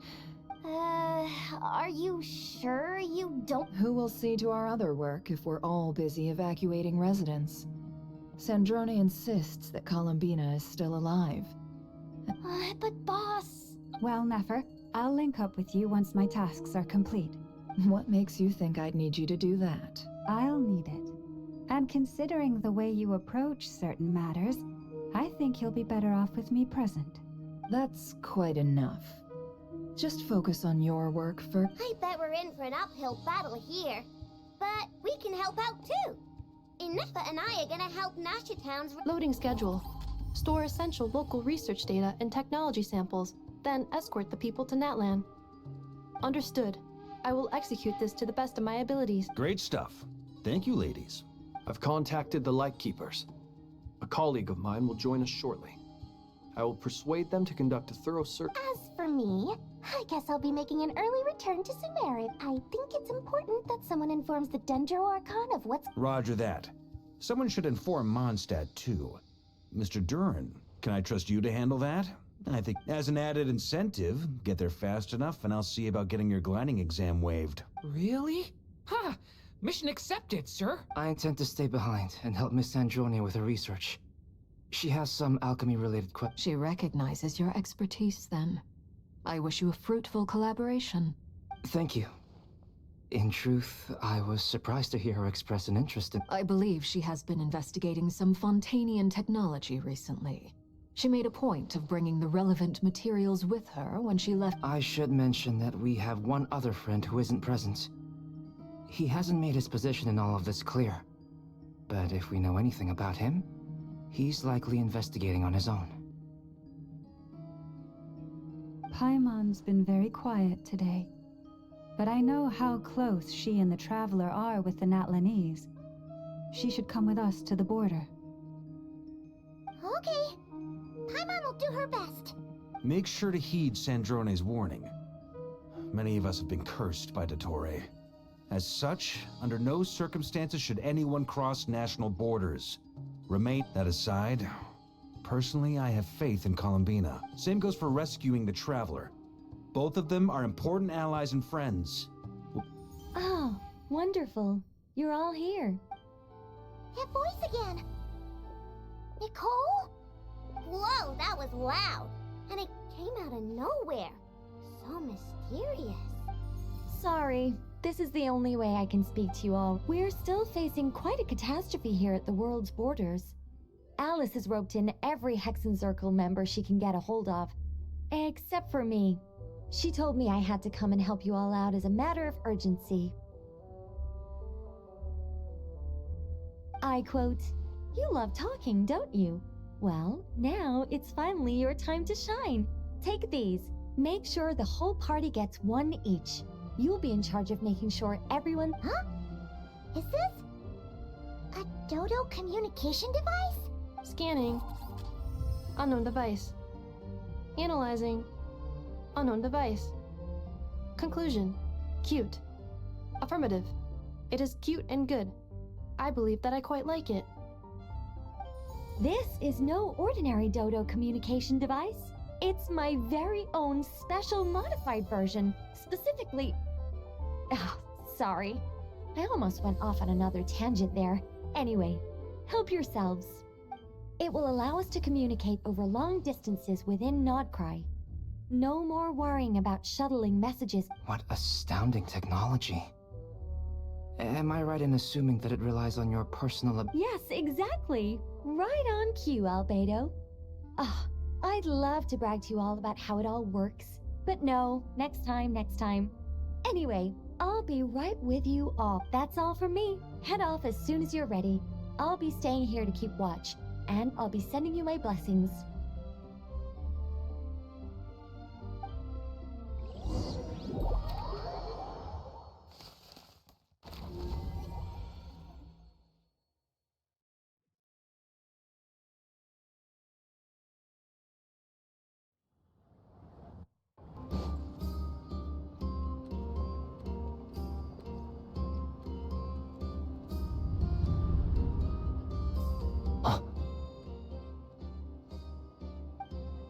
Ah, Sir Flint.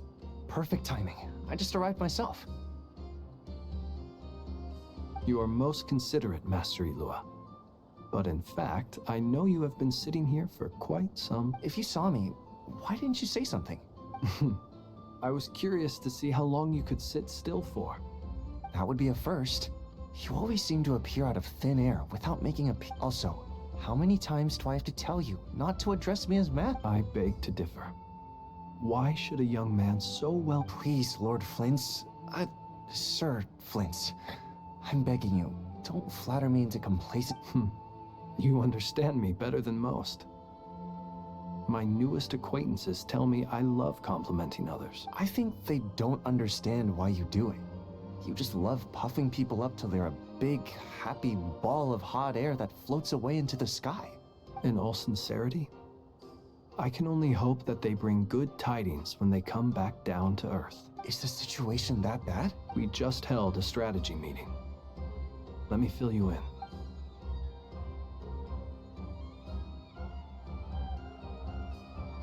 In short, we need everyone gone from Pyramida. We also need a team of Lightkeepers to scour the I only hope we have enough personnel. We do. Old Man Nikita will definitely help, and we can recall... Good. I'm sure you and the others will make short work of this.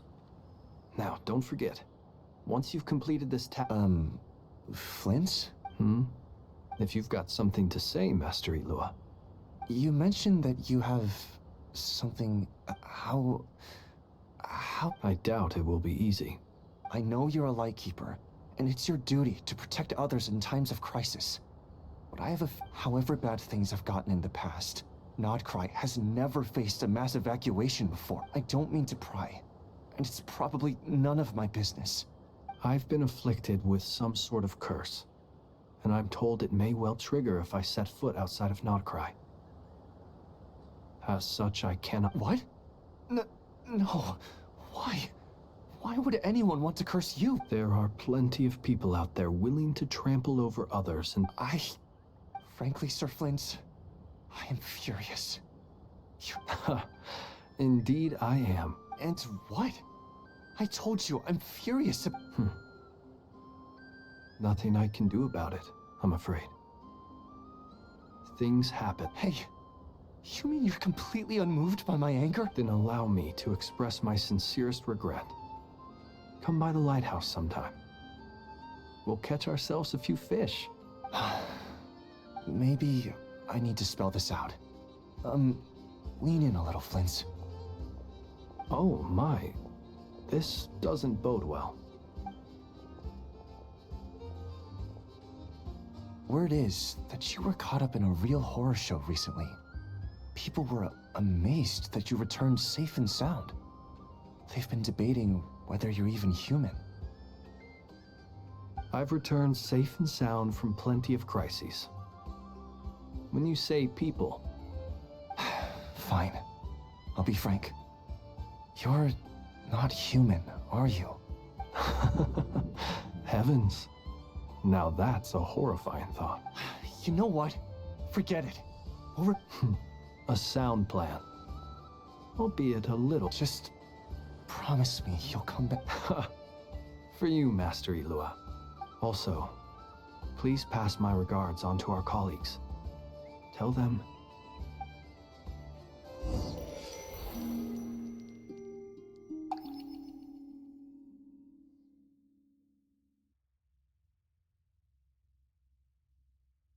I have to keep searching for a path toward reality.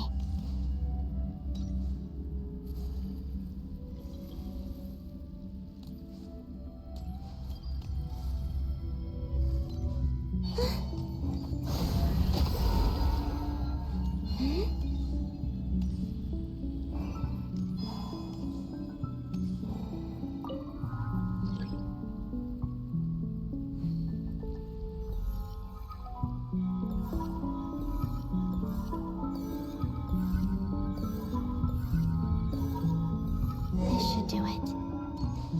The last 2 times I tried to influence reality in this space, it consumed a lot of Kuvaki.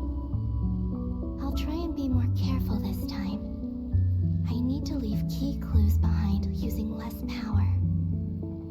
I hope everyone still remembers what I said on Moon Prayer Night.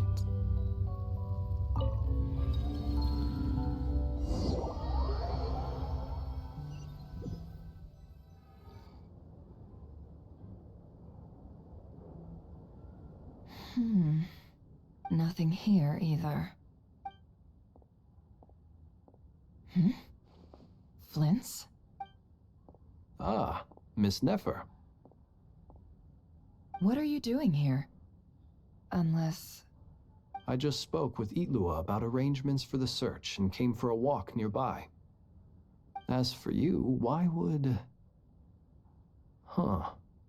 It appears we think... As well as figuring out how to gather intel on the Traveler. Also, we'll need to bring a lot of force to bear against Ettore. Even if we're... You don't think Columbina perished either, do you? I'm merely considering the possibility that she survived. Just as you are. Do you remember what she said on Moon Prayer Night? About using moonlight to send messages to us? Of course. I think that's why we're both here. Where have you checked so far?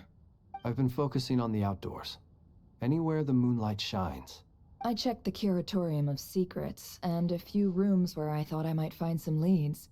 The only places I haven't looked yet are the rooms in the flagship. But process of elimination isn't the only thing that brought me here. Oh, really? What's your other reason? After all that build-up, our mystery ally never showed up even once. Huh? Am I imagining things?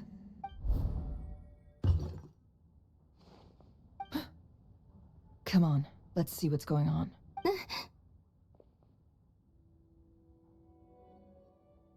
Oh no. I knocked over a vase as soon as I came in. It must have been caused by a Kuvaki fluctuation when I entered the space. Although, it seems like I'm not about to be pulled away this time. It looks like as long as I'm careful with my actions, it doesn't count as influencing reality. Anyway, is this the flagship? The Traveler mentioned that's where she was staying. I only went into the lobby last time, so I've never actually been here before. If nothing else, I can now be sure that it is not simply memory. She mentioned where her room was.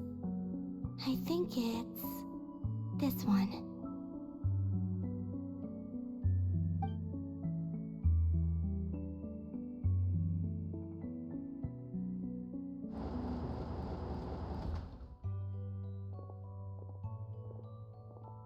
The door is closed.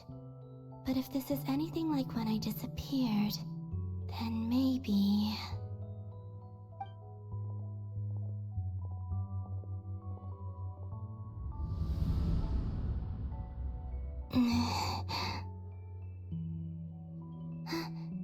I'm in. She and Paimon aren't here at the moment. I hope she's okay. I wonder what happened to her after that battle with Dottore. Best not to dwell on that for now.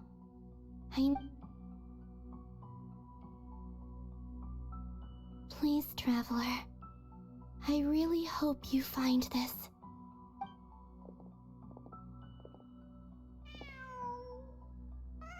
Huh. Just a cat.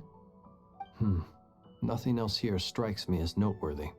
Didn't you stay here for a couple of nights once? Before Rerir showed himself, yes. Did you notice anything unusual during your stay? I remember thinking how much noisier the flagship is at night compared to the graveyard. The Traveler and Paimon were most congenial neighbors. This is where they've been staying, yes? Over here? That's right. I wouldn't usually condone breaking and entering, but we can make it up to them later. Focus now. I have to write a message on the wall using Kuvaki, just like I said on Moon Prayer Night. Simply open your windows on nights when the moon shines bright, and the moonlight will naturally flow towards the words I have written. Here goes. I'll need to carefully control my strength.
There's a noise outside the door.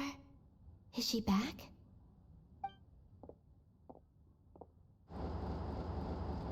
Please, you have to see these words.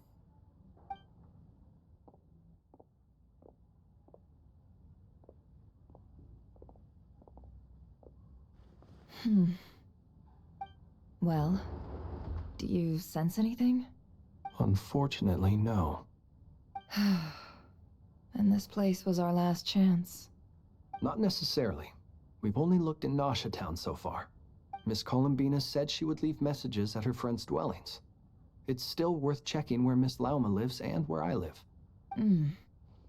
Let's try and make some time to look into those then.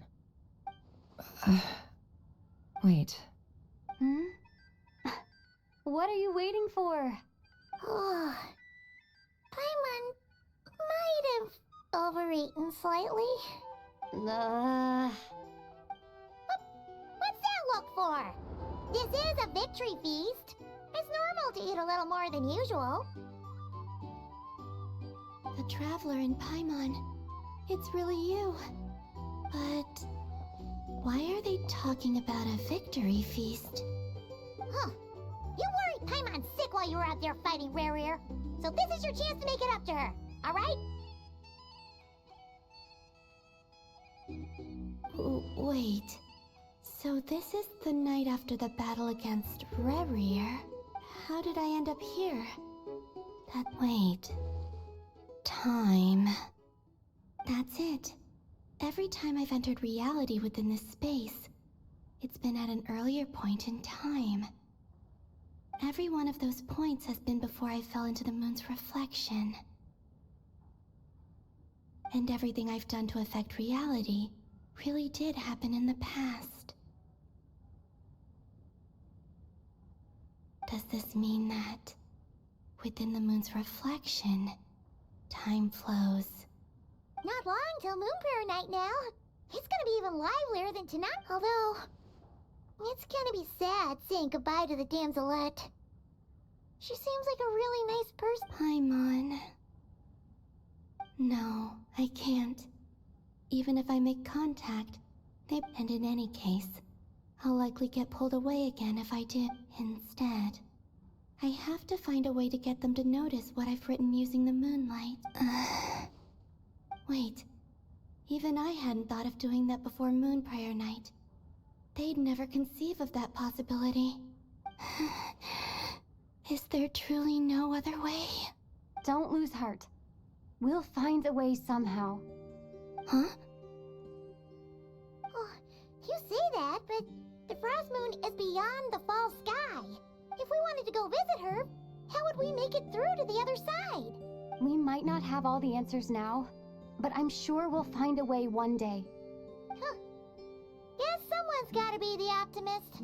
The present. The future. That's right. There are still things I can do. What's your plan? Flins, when you were staying next door, did you ever open the window? No.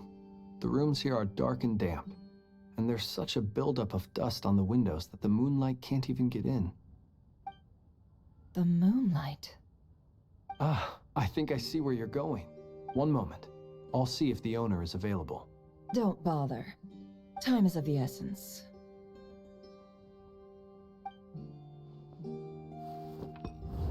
Time. Even if no one sees what I've written at this moment, maybe someone will remember what I said after Moon Prayer Night. I need to write down as much information as I can. And maybe one day...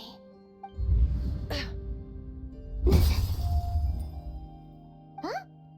What's up with you? You can't even hold your cup steady. Are you getting tired?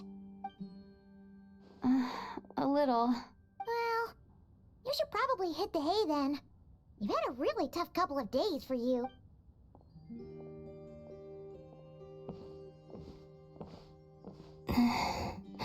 You truly have. You helped defeat Rerir, helped me reclaim my name, and you helped the others organize Moon Prayer Night. Wherever you are right now, I'm sure you're still fighting against the This is all I can leave for them. How I wish I could stay here. But it's time for me to go.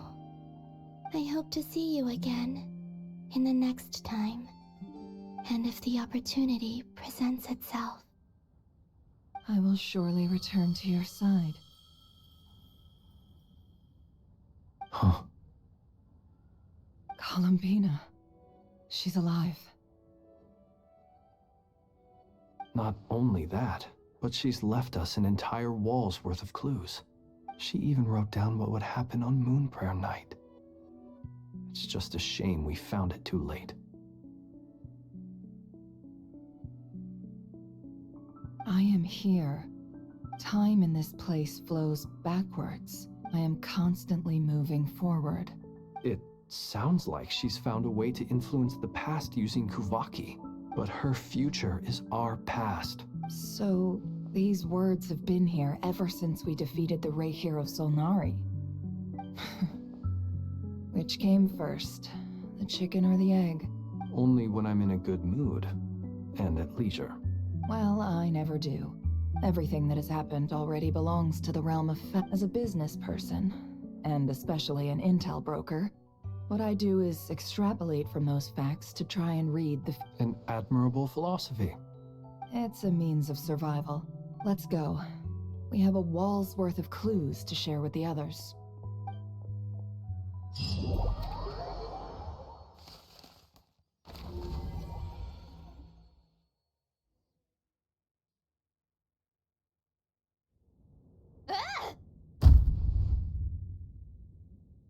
It appears that the doctor's energy signature has changed to something similar to Kuvaki, but not like the Kuvaki we're used to. Nodcry's Kuvaki devices will only have a limited effect on it. I can see why you've chosen to place your hopes in alchemy instead. Also, I must say these books... My subordinates just shipped them in from Fontaine. Some of them are from the Narcissenkreuz Ordo. Some are incident reports from Petrichor, and then there's a few test reports for these junk. Additionally, after some further scanning, I've discovered some... What's that? Tevat's skies contain multiple moons. A long time ago, when I did my first scan, I detected 3, just as the legends say.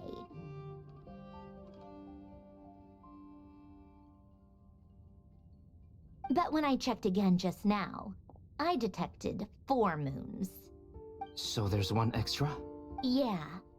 Originally, I thought that if I could still find 3 moons, but then it occurred to me that apart from the frost moon, Tevat's moons are just husks. And husks surely shouldn't show up in the scan. It's weird, isn't it? If we can't even distinguish between a dead and a living moon, how are we supposed... Or does this mean that the moon marrows are equivalent to the moons themselves? It's certainly possible. In which case, the 4th moon you detected may be Dottore artifact. So he wasn't bluffing. He really built his own moon marrow. It's easy to get overwhelmed when you have too much on your plate. Maybe you need to relax.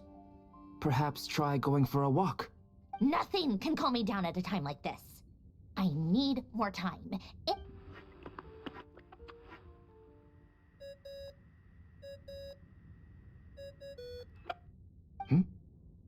It's Mr. Flynn's. I really hate that ringing tone. Ugh. First of 4 Oh, sorry if we're disturbing you.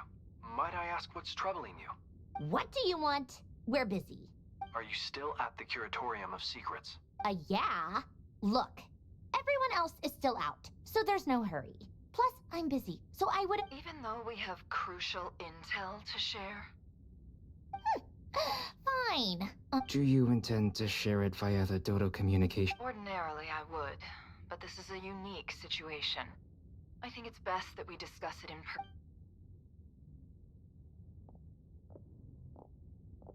All right, then. So, what's the situation? The rest of the team is still out working on their missions and evacuations, but we've decided to fill you in on the most crucial information first. Sandrone, you were right. Columbina is most likely still alive. That's the best news we've received in a while.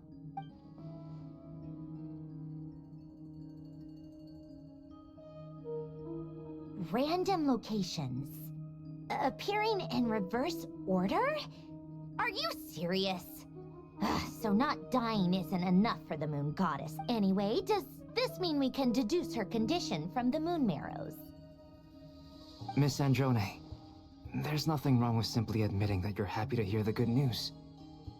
I'm not. And she's the least of our problems. We're facing a huge crisis. If she can't control the flow of time in there, she's just gonna keep moving backwards. Different points in time won't intersect, and she'll never... Let's say life begins with a drop of water. When did time begin? The moment this planet came into being? No, that's not right. Her final destination would be the moment at which the space she is in was created.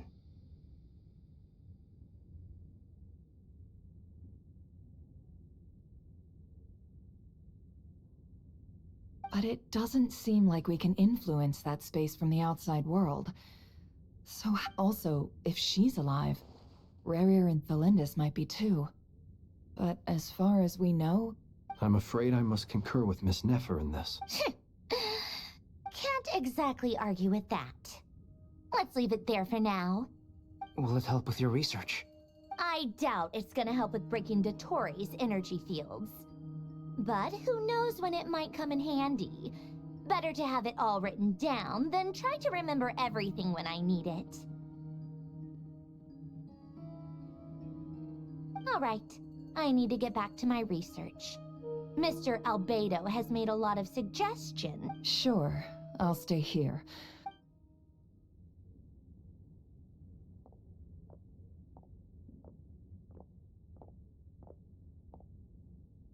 Paimon, are you there? Oh, right.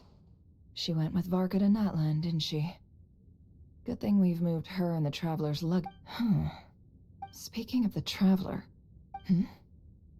There's a note. Paimon here. Not in at the moment, but if anyone needs to borrow her stuff or the Travelers, go ahead and help yourself. Paimon won't be mad. Also, Traveler, if you get back before Paimon, make sure to get some rest. Paimon misses you a lot, but put your help first, alright? How sweet. Well, since you offered, Paimon, don't mind if I do.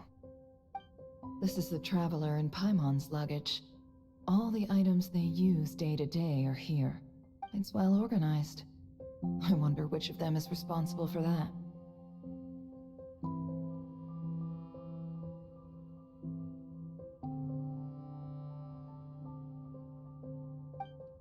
What do we have here?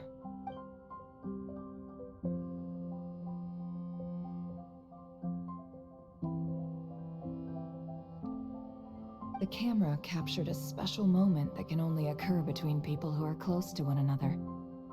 You can really sense how the photographer feels about their subject. I wonder why this picture was placed outside. Is it because Paimon recently looked at it?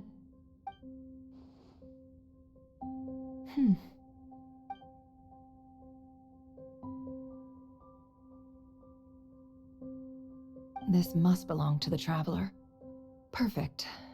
Hang in there. We'll find you.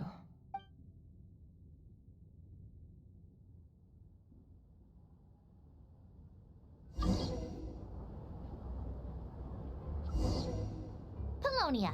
Search keyword world formula and bring me all relevant books.